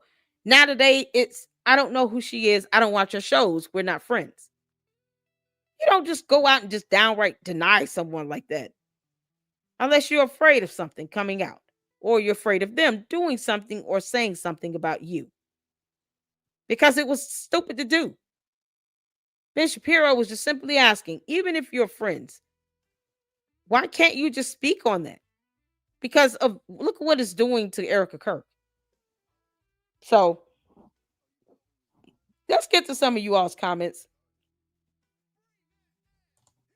Is Lady Luck a JD Juris Doctorate? No. No. I have a master's degree and that's it. I'm good. I don't want to go back to school. But I'm not a JD. My mom, my godmother rather, is a retired federal magistrate judge. So yeah, she retired. She told me what? On the 3rd? Monday? Yeah, Monday. She told me Monday. I am retired. That's what she sent to me. Shout out to you, Mom. You still could have told me a lot. That's just not the way to tell me. Yeah, call me and tell me that. But yeah, she's a retired magistrate federal judge. So I the ambition and the passion for knowing the law comes a lot from that influence. But I believe that you just should have an understanding of it so that you can know your rights. So when I get candy asses coming in here, talking about someone paying me for free speech, I can laugh at it and then, ask them where the check at. Because obviously Benjamin Netanyahu is supposed to be paying me, bro. Benjamin Netanyahu, you owe me some money. Candy asses said you owe me some money. I don't know what that looks like, but let's just say it's a cool 144,000. Yeah. I'll be waiting on that check. God. Yeah, the candy asses, they trip me out. They're funny. That's funny. What's going on? I would love to see Candace get deposed. That would be very educational. I would love that as well. I would love for her to be deposed under oath. Because Candace, you're a bad liar. And if you're asked questions under oath, you will perjure yourself. But see, that's why she avoids these lawsuits like this and files these, motions to dismiss when one is filed against her. Because of course she doesn't think that she's going to lose or anything. So because she's a narcissist. So I can't believe you're suing me. But when she goes to sue someone, all of a sudden, oh, they're attacking my free speech. Oh, they're attacking me. They're hurting my business. They're keeping me from getting views. That's what the USA Today lawsuit was about. You you would think that you're talking, just like her husband said, if he feels like she's like got multiple personalities, I can believe that. I can believe that. Because from one lawsuit to another, depending on whether she's the petitioner or the defendant or respondent, plaintiff, petitioner versus defendant, respondent, it's like night and day. It's like dealing with two different people. And this is prevalent in these court documents. Unbelievable.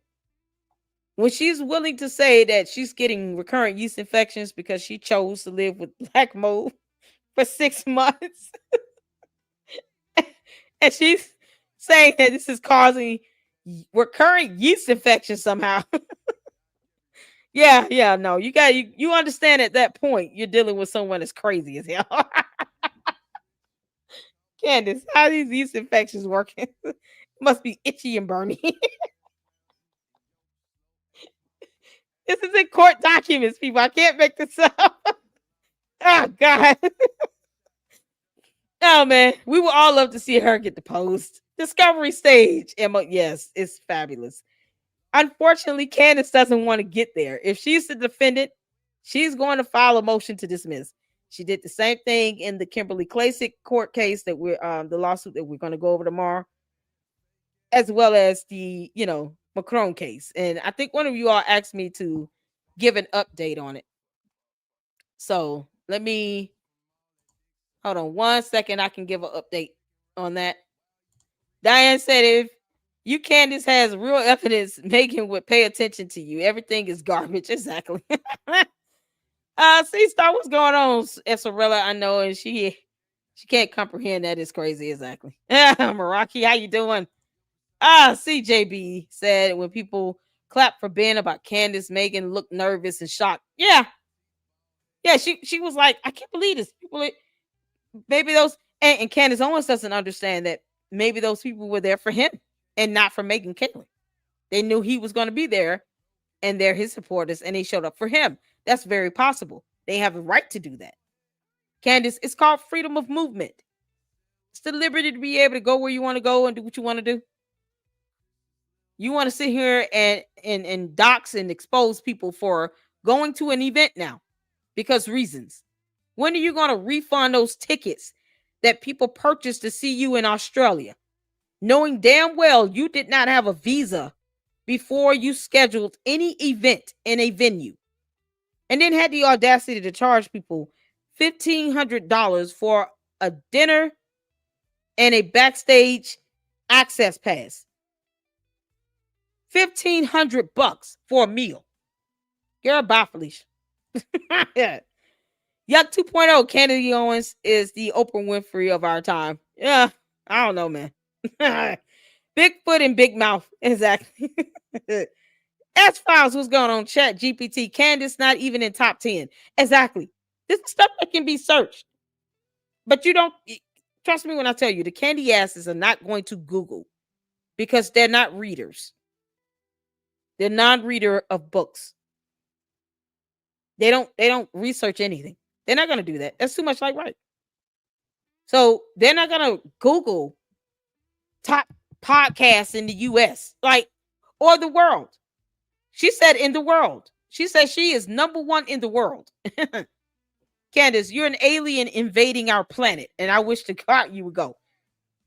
But in the meantime, you're not the top podcaster in the world. You're just not. Who told you that? You can't make this up. And that's funny. Isn't Joe Rogan the top podcast in the US? Yes. Yeah. And that's the thing.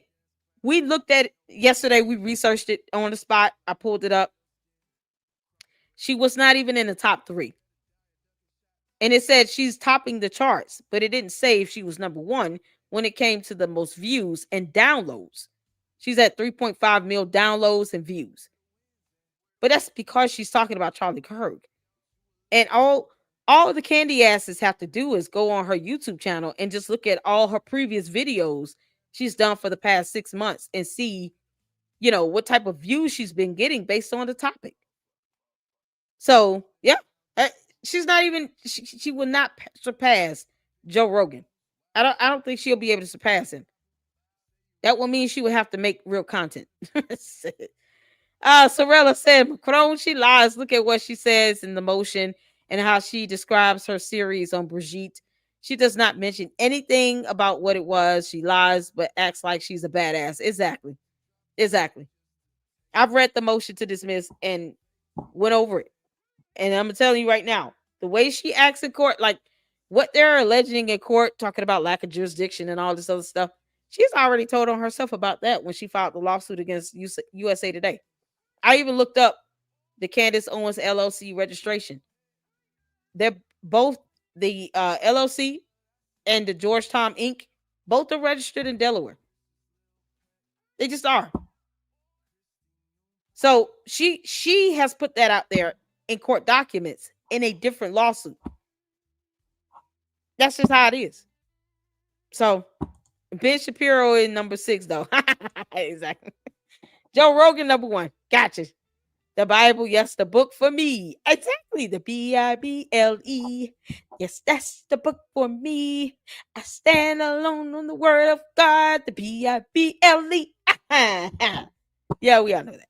Rumble next, like Tiffany. I love this stream. Thank you so much. I love your commentary and the subs. I don't want to end. Thank you, Sorella. It warms my heart. I appreciate that. 2, crime junkie. 3, call her daddy. What? Oh, that's the 3rd spot. I thought it was the Daily something. That's not it. Was I looking at something?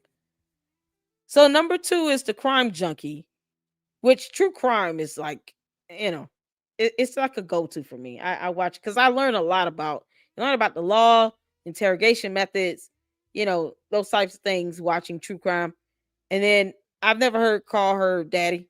That's the name of the podcast. I've never heard of that, but I mean, she the fact that she's not in the top 3, I'm just like, you believe you number 1 in the world on earth.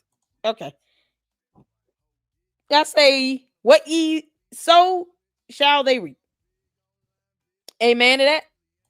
Amen to that. Isn't it weird how she says we have to be America first, and all she does is spend thousands of hours on France and their leaders, and Australia, England, and now Israel. Yep.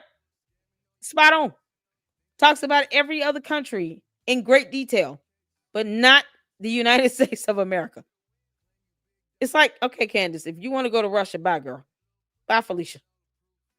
Take all your cult members with you. All 5 million of them. It will not make a difference. Let's see. I'm going to get a few more. Girl, bye. Exactly. Oh, yeah, 2.0 Candy get millions of Jew haters. This is something to be proud of about, in my opinion. It's not. I mean, no one needs to hate on anyone because of their ethnicity or religion or any of that.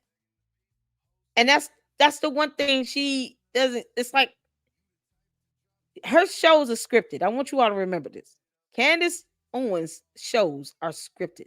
She already knows what she's going to say before she says it. I don't think she's ever had a free-flowing show because it's not. She would have to be forced to be, real. I mean, and I think the real, true Candace Owens is someone she might be ashamed of. Or she knows that she would not be that interesting and people wouldn't want to watch it.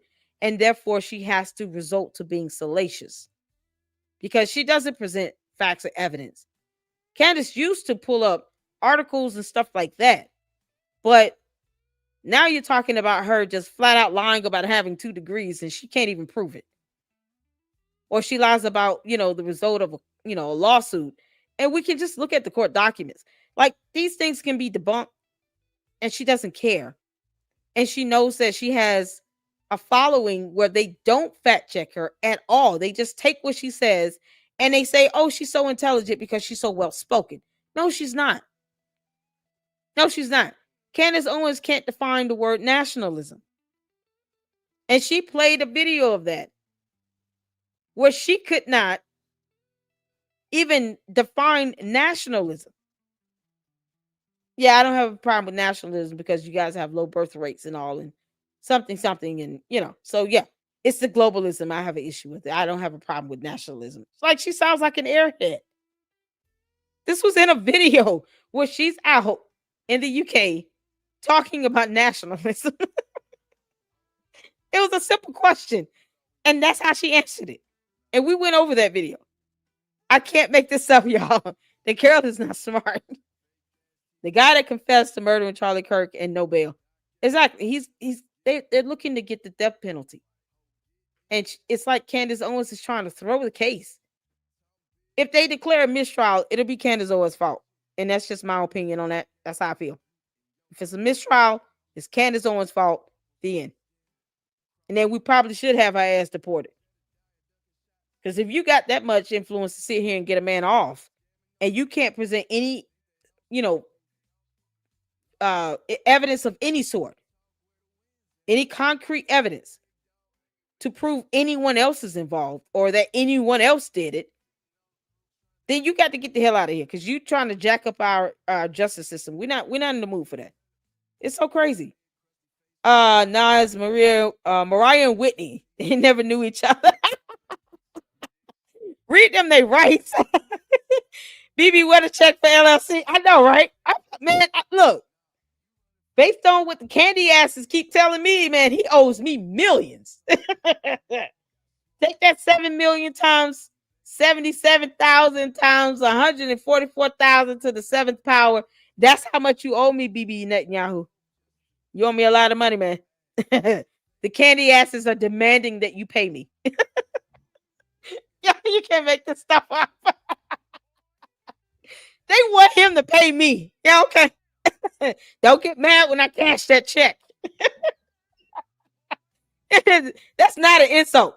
Is Israel paying you? Should they be?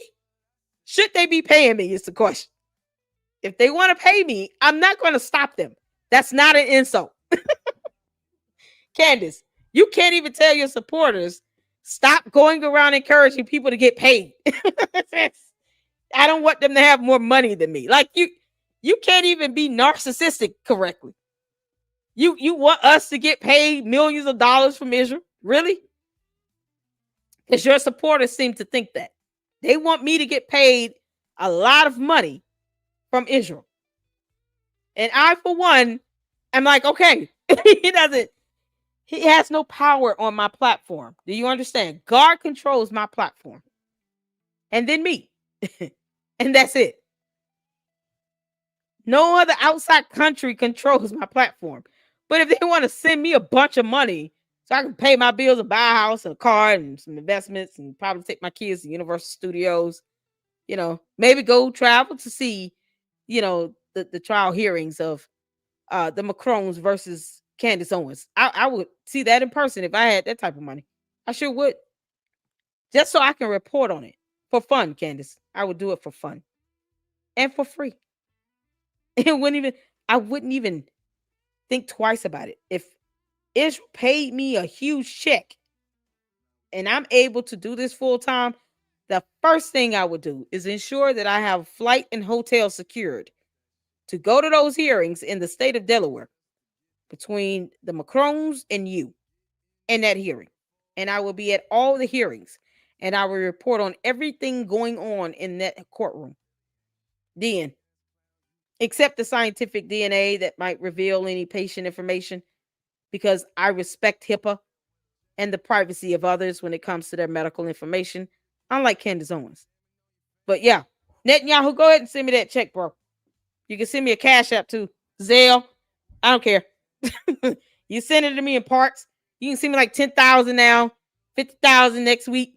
However you want to do it. See here, like somebody gonna turn away some money. Get out of here. They say the dumbest stuff.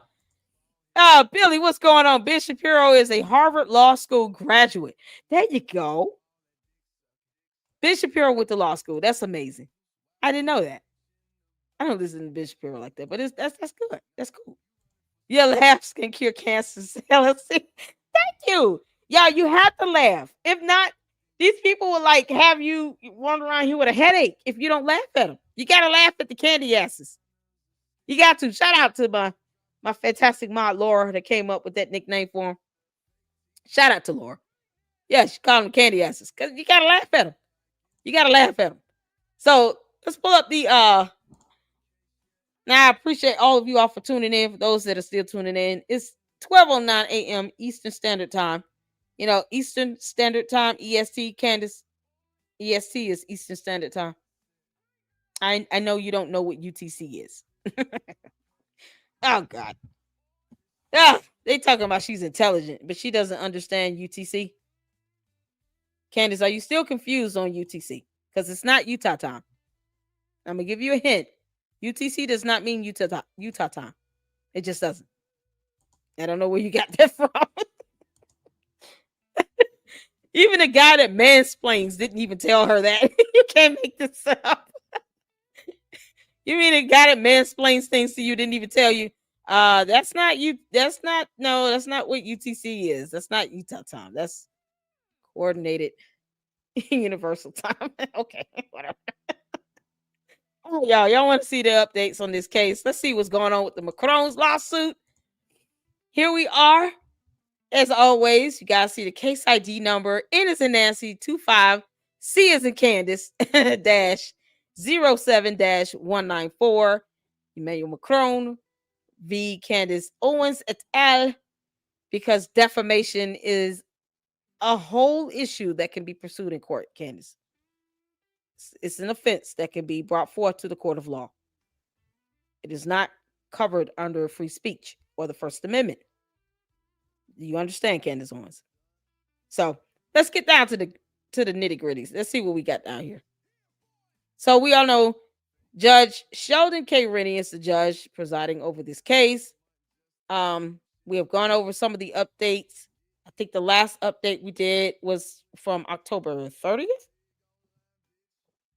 As you all can see here, an amended complaint was filed because Candace Owens keeps doubling down and saying dumb things. Here's the order where they said they respond to the amended complaint by October 30th.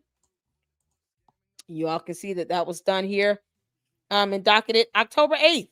This order by the judge was docketed on October 8th for them to have their response in on October 30th. That's 21 calendar days.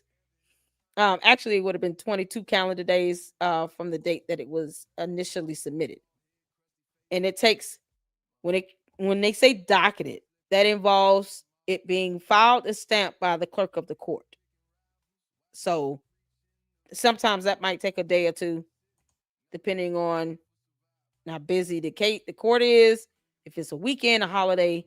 So when you see it's one date here, but then the docketed date might be 2 or 3 days apart, it's because that's the process between the pleading being submitted to the court, it being filed and stamped by the clerk of the court and accepted, and then uploaded to the case electronically. So that's what that process involves. All right. And then, as you all can see, yeah, they tried to, somebody submitted a amicus brief here. I'm still trying to get that. Like, where is that document at? Candace, if you want to release court documents, because you said you were going to be, transparent and release any and everything coming from an attorney, why don't you release this amicus brief so I can read it? Email it to me. I'm just saying. You said you were going to be transparent about anything coming from a lawyer, and you want to be sued. Sue me. You don't want subpoena power because you thought somehow you understood that, and you don't, because you're not an attorney. So no, you want to be sued. You want to welcome lawsuits in. Okay, cool. So can you post up the amicus brief from this case that was rejected by the court? Yeah, this amicus brief came in and received October 14th. Y'all see when it was docketed? Docketed October 22nd. So it took 8 days for it to be docketed. 8 calendar days. From a non-party and rejected by the court because the judge is like, I don't have time for this nonsense. Candace, post up that amicus brief so we can see who submitted that. Because I really want to read it and laugh at that person for sending that in, thinking that they were going to do something. Because obviously, you got the candy asses out here already going to chat and live streams and all this stuff, saying all this dumb stuff. You can imagine one of them sending an amicus brief of some sort to the court, probably on her behalf, and they're not a party to the case, meaning they're not the petitioner or the respondent. And then it gets rejected by the court. The judge is like, no. I want to read that amicus brief. Please let that happen. And you see a proposed order from her attorney. Once again now, October 24th. Y'all see this? This was docketed on October 28th of them requesting an extension for 3,000 additional words for defendant's opening brief in support of her motion to dismiss the first amended complaint. You waited until 6 calendar days before it was due by order of the court to be submitted and turned in by October 30th to try to ask for an extension for 3,000 additional words. And for what? To say that this court has no jurisdiction? It's 3 attorneys. So between Candace's 3 attorneys, they couldn't come up with what to say in the 21 days, 22 days they had to do a motion to dismiss with a brief that they had already filed. If you're making the same argument, the only thing you're really doing is responding to the amended allegations in the amended complaint, not the entire complaint itself, just whatever was added to it. And you're saying the same thing. Why do you need more time? It's 3 of you. And you had 22 days. What the hell y'all been doing? So, of course, they waited to the last minute to do this, and they thought that was going to work. And then, of course, if you file a motion, the other party gets to respond to that. So the Macron's attorney filed a response to that request. And they were like, hell no, we're not waiting this long. Y'all waited to the last minute to do this? Nope. So y'all can see that here. You know, the response to defendant's request to increase word limits. No, they just wanted to move forward. And I don't blame them. Why are we stalling this? And then, of course, you see that letter, the filing to have the extension was rejected for improper filing. You can't make this stuff up. It was rejected for improper filing. She got 3 attorneys. Oh.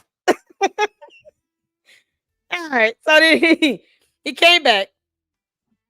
This is Candace's attorney here, Chandler. That's one of her attorneys. Catherine Mowry is another attorney on the team. They filed this affidavit that was docketed November 1.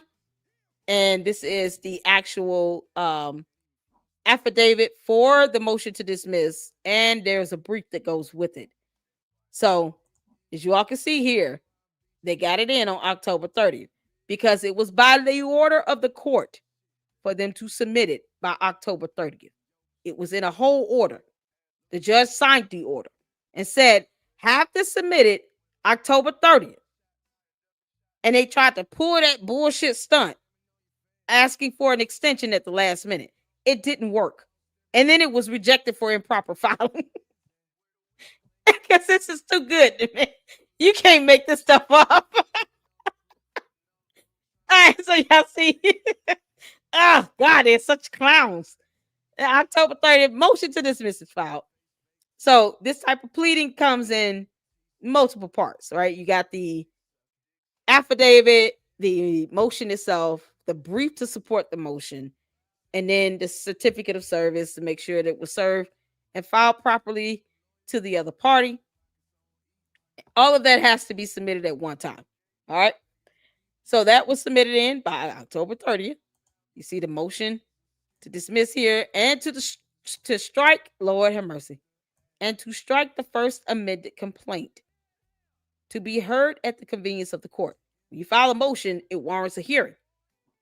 So we're waiting on the hearing to be scheduled for this motion to dismiss. And then, of course, the opening brief. And that is the last update, y'all. So they got it in because they didn't have a choice. The judge signed an order, have this stuff submitted in October 30th. Stop playing around with this nonsense. Y'all are not wasting my time. Because that's what they're trying to do. They stalling.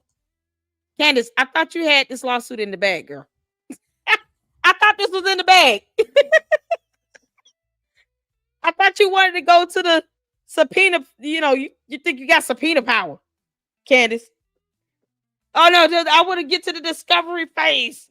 Subpoena power. I want subpoena power. And she doesn't know what that means. Megyn doesn't know about them communistic bees at all, y'all. Hell no. Megyn talking about, I don't want to have anything to do with it. I don't know who she is. She's not my friend.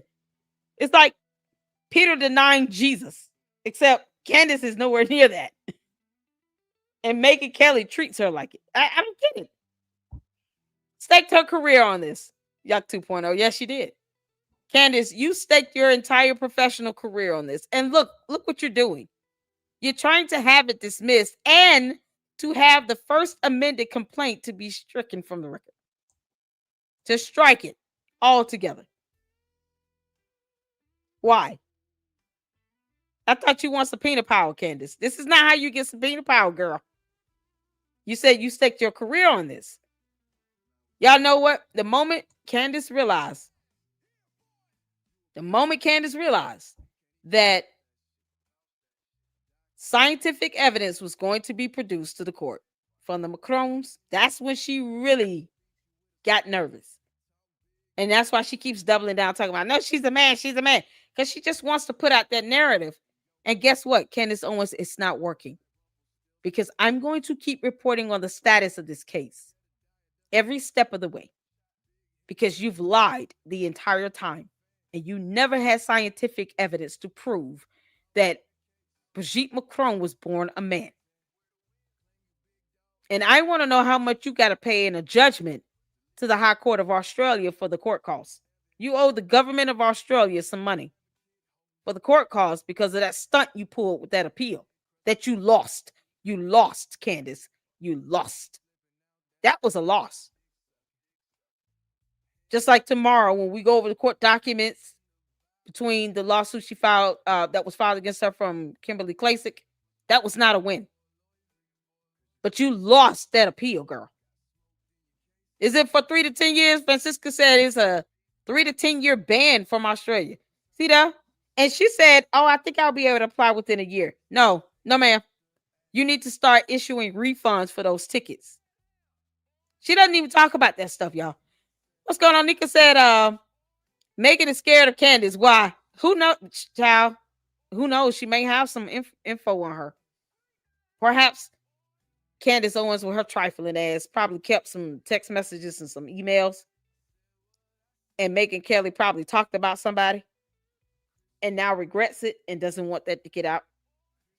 Because, if Megyn Kelly is willing to just deny even knowing Candace Owens like that in real time, it was unbelievable. Then who knows what information Candace has on her or what Megyn Kelly may have said about somebody else. And perhaps Candace heard it or she has it in text or in emails. And now Megyn Kelly doesn't want that information to get out there because it's going to make her look like, a trifling two-faced liar that she is. She lied. She just flat out lied. And it was just crazy. And yet Candace Owens talking about, if you give me a list of all the people that were there, I can do, well, for what? Megyn Kelly lied to all those people to their faces. What difference does it make? You don't do stuff like that for liars that are willing to lie on national television. Ben Shapiro probably picked up on the fact that Megyn Kelly was lying. Oh, you don't watch her show? Really? Oh, you're not her friend? Now you don't know her. How bad is this going to get, Megyn Kelly? How much more deeper down this hole that you're digging for yourself are you going to go? Because that's what you're doing. You're jumping into this hole head first that you've just dug for yourself. Why do you need to lie about knowing her? What do you mean? You've played her videos on your channel. You say you don't watch her shows? Get out of here. That's a stupid lie. Megyn Kelly went all the way there. And now, Megyn Kelly, your friend is lying to the court. She lied to the court about wanting something to be dismissed while getting on her YouTube channel talking about sue me. I want subpoena power. Captain Planet. Yeah, because reasons. Girl, no, you don't. Candace, you don't want subpoena power. I don't even think you understand that. You don't understand that concept. But that's not something you want. Because you wouldn't keep doing this. You wouldn't file motions to dismiss if you wanted to get to a discovery phase. The same thing you did in the lawsuit tomorrow we're going to go over with Kimberly Klacik. You filed a motion to dismiss in that as well. You have a habit of trying to get things dismissed when you don't want information to get out. Because you know you don't want to go through court. You don't want to go through litigation. Why not be honest and say that? Y'all, I really don't want to go through this litigation with the Macrons. I know I staked my career on this, but I don't feel like going through court. I hate it. I hate court. I don't want to go through it. I got to go in there and pretend like I'm stupid and act like I don't know anything. And it really shows I have no intelligence. Candace, why don't you just tell your people that? Tell your candy asses that. Yeah, I hope you all don't. Y'all can't forget now. I don't have a law degree. I did not finish college. And I lied about having 2 degrees. And I certainly didn't take any courses in law. I don't want to go through this litigation. So I'm going to file a motion to dismiss. How hard is that, Candace? It's not that hard. All you got to do is be honest. Just be honest, girl. It's not that hard to tell the truth. The candy asses will believe whatever you say. You think they'll turn on her? The cult might turn on. You think they'll turn on her? I don't know. I don't know if it was a candy ass or if it was Candace herself talking about some bye Felicia. Bye Heifer. You come in my chat, girl. You better come prepared with some documents. But she came to whoever it was. It came up in the chat. And then they ran up out of here. A couple of them came in here, rather. The other one asked about the money thing. That's a question for Benjamin Netanyahu. Apparently, you're accusing this man of paying me. So, yeah, to the Israeli Prime Minister, sir, I'll be waiting on a cash up, I guess. I don't know how this is gonna go. The candy asses seem to have that figured out, though. They're saying you owe me millions. You can't make this stuff up. But I honestly don't think they'll. She can lie. She's been lying to them. But the fact that she doesn't want to just tell them, I filed a motion to dismiss. I said I didn't want it dismissed, but I really don't want to go through this litigation. She won't even just say that.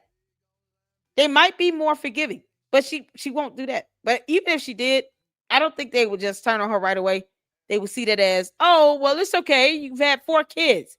Maybe you're still postpartum or something. Maybe it's because you lost your best friend. You claim to be best friend that you haven't talked to within the last year. And you refuse to have his wife on your show. And you're trying to tear down the company he built that you claim to be a mason of. Maybe it's that. We'll forgive you. It's okay. Then they'll let her ride. They'll come up with some dumb excuse and they'll let her ride. It's 5 million of them. They're not questioning anything she says or does. It's so crazy. Something like slip and file lawsuits are not enforced.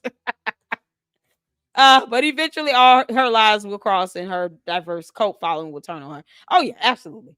When she loses the Macron lawsuit, the moment the scientific evidence proves that Brigitte Macron was born a woman and gave birth to 3 kids and will die a woman, I think that's when they will. Oh, I thought you said this was solid. You staked your whole career on this? And this is the evidence they presented. And you said that you staked your whole career and she was definitely a man. How did you lose? That's what's going to have to happen. She's going to have to lose this lawsuit. Candace Owens is going to have to lose. The whole litigation process needs to go forward. and she's going to have to lose. There's a jury trial demand. So it'll be a jury of her peers. She's going to have to lose that lawsuit for them to finally see, oh, you're a big ass fraud. You're just doing this for clicks and views. You had no evidence behind you whatsoever. That's what's going to have to happen. So, let's see here. Candace is beginning to change her tune. Nothing but contradictions now. Exactly. S-File, shout out to you. Slap strategic lawsuit against public participation, designed to protect free speech and protect people from costly defamation lawsuits. These slap suits are more so to be intimidation measures against detractors and people who the petitioners want to have silenced. So the anti-slap laws that we have that are in place are designed to keep people from filing those slap lawsuits, those slap suits.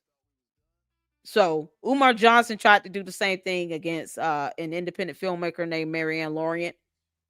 He wanted $500,000 in her intellectual property for her film. And he knew. I called it first. I did a video on it.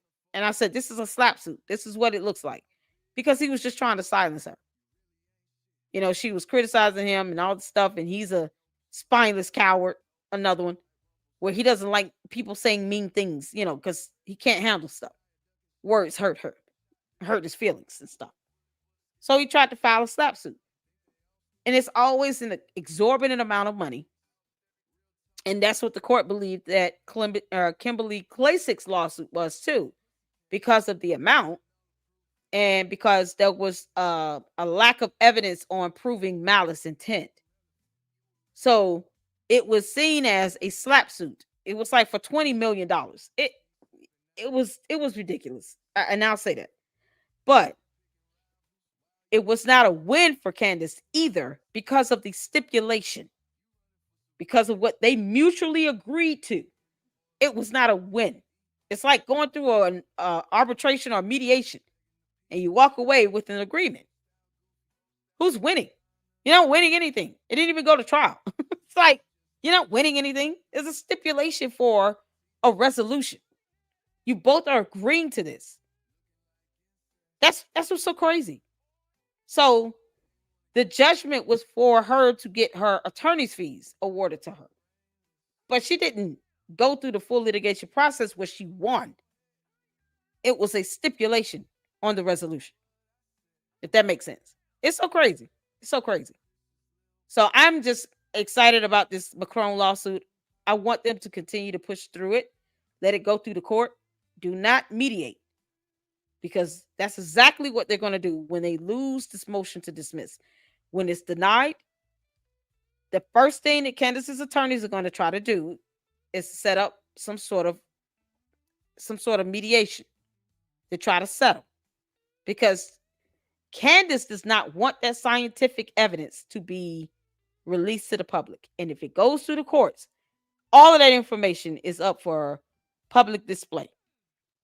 Except what they redact regarding the medical information. They're not going to put out her, health, medical records, anything like that. But she knows that if it does go through the full litigation process, more than likely it will be accepted as evidence into the case, and it would be irrefutable. And Candace Owens knows she doesn't have any scientific evidence to prove that Brigitte Macron was born a man. She just doesn't. You are a man, you're a male. I don't care how you put it. And they're not going to go in there with the word salad. Judge Rennie is not going to allow them to go in talking about word salad and trying to be meticulous and overly technical with terms. Man, male, boy, father, however you want to put it. You're implying that she is not a she, it's a he with a penis. Or it's a human being with a penis. Don't care. All of that is false because scientific evidence will prove otherwise. She's scared. Candace, you should be. I'm so glad you're scared, girl. You heifer. Your candy asses came up in here and they cut up and they proved nothing. All right, y'all. We're hitting 4 hours, 8 minutes. Oh, let's see here. We got even Sigmund Freud couldn't help this sick woman. Poor children of this mentally ill woman. She's already taken them out of school, locked them up at home. Such a shame. America saved the kids. Exactly. I think it's horrible that, I mean, she's a mom. She gets to do what she wants to do. And I don't believe in going after the kids per se, because those are her kids. But they're not getting the interactions socially that they would get if they were in school. And so that's the one thing that I believe the kids should be kind of, be more involved with just their own siblings and her and the dad. They need to be able to interact with other people that look different and think differently, that, so you can be able to kind of live amongst humanity when you get older. So I don't want them growing up being socially awkward, but considering who their mother is, God help them. But, she wants to homeschool the kids. She's got the money to really afford some nannies and teachers to come in and do private tutoring and all of that. I don't think she's teaching them like her. She's got money. Candace Owens is valued at what, 220 million in assets. Candace is not broke. She's just full of greed. She's full of greed. But she can afford to, homeschool and all this other stuff. She's making all this money from YouTube now. And when it's, the death of Charlie Kirk, when she's milked the mess out of that, or someone sues her and then they really tell her to shut up, then she's going to have to find something else to talk about. What you think that's going to be? I mean, what else could Candace really talk about right now? Who's the children's mother then? Brigitte has children and grandchildren. Exactly.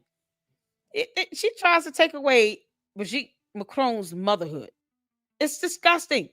Candace, you gave birth 4 times.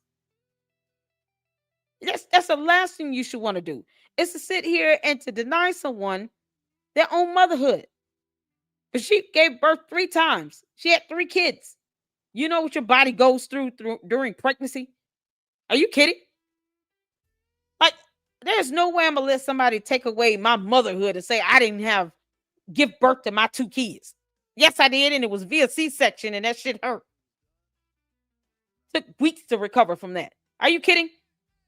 But to have someone say things like that is so vile and disgusting, and they have no scientific evidence to prove it.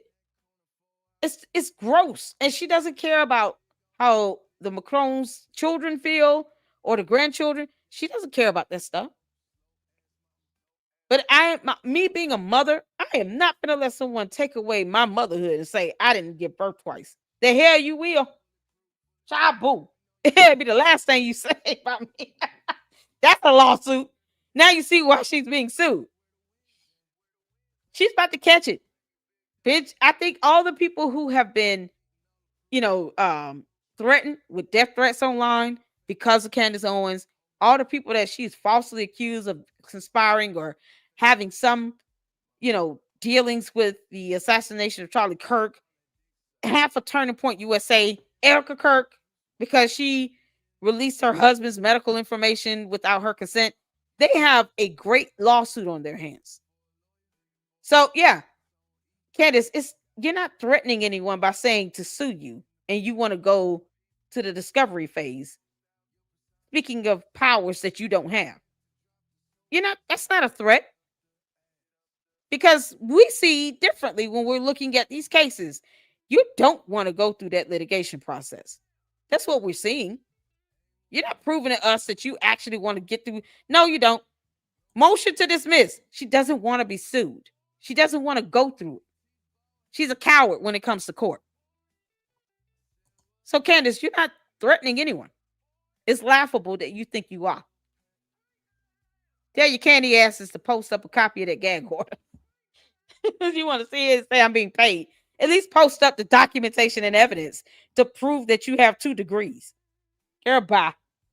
Yeah, you can't make this stuff up. May have no real connection to her children. I have experience on mine on a few channels. This is where I started spending my time on smaller channels where we can talk like this is fun. Yes, it is. I enjoy you all. I enjoy you all's company. I enjoy you all of course, engaging in the chat. And I always appreciate the support because that's what this is about. Candace Owens get over 300,000 people in her chat, however, depending on what she's saying. But yet, she only picks out comments that seem to kiss her ass. You know, she got caught up with that one question about the education. And it's like, I'm not going to pull anything that's a question because I'm not going to want to answer. Like, now she's scared to read questions. Unless it's about someone else. But if it's about her, nope. No, you said you got 2 degrees, girl. You re-enrolled and completed 2 degrees. Okay. Where's the evidence for that, Candace? You shouldn't lie because it catches up to you. It's so crazy. The madman is a dreamer awake. Sigmund Freud. There you go. Yeah, I appreciate you all's time. We're going into 4 hours, 15 minutes. We could be here all night. But let me give the shout outs to the supers that we have. Thank you, Bernice, for the $9.99 super sticker. You are amazing. I appreciate the support. We have a $25 goal for the live stream for the expenses of the channel, to include like the StreamYard and the Xfinity, and I mean, of course, power bill. You need power and electricity to do this stuff. So those are the expenses related to the channel that your contributions and donations cover. And it's $25. This is the goal for the live. So we got $9.99, and then we got CJB. Shout out to you for the $10 super, paying you to read this comment and comment of the day, because you know the candy ass is silly. They're crazy. So shout out to you, comment of the day. Thank you for the super. I appreciate it. And that is all I have for tonight. You guys tune in tomorrow where we're going to go over the lawsuit between Kimberly Klacik and Candace Owens and go over some of the information that I researched regarding her alleged 2 degrees that she claims she has, because reasons. I don't know why. Girl, why you lie knowing I'm going to catch you on that? All right. So appreciate you all. And thank you all so much for tuning in. Share the content and hit the like button. Leave your thoughts and comments. Once it concludes, all the resources will be in the description of the video. And until the next one, you guys have a good evening. Lady Luck Club out. Deuces.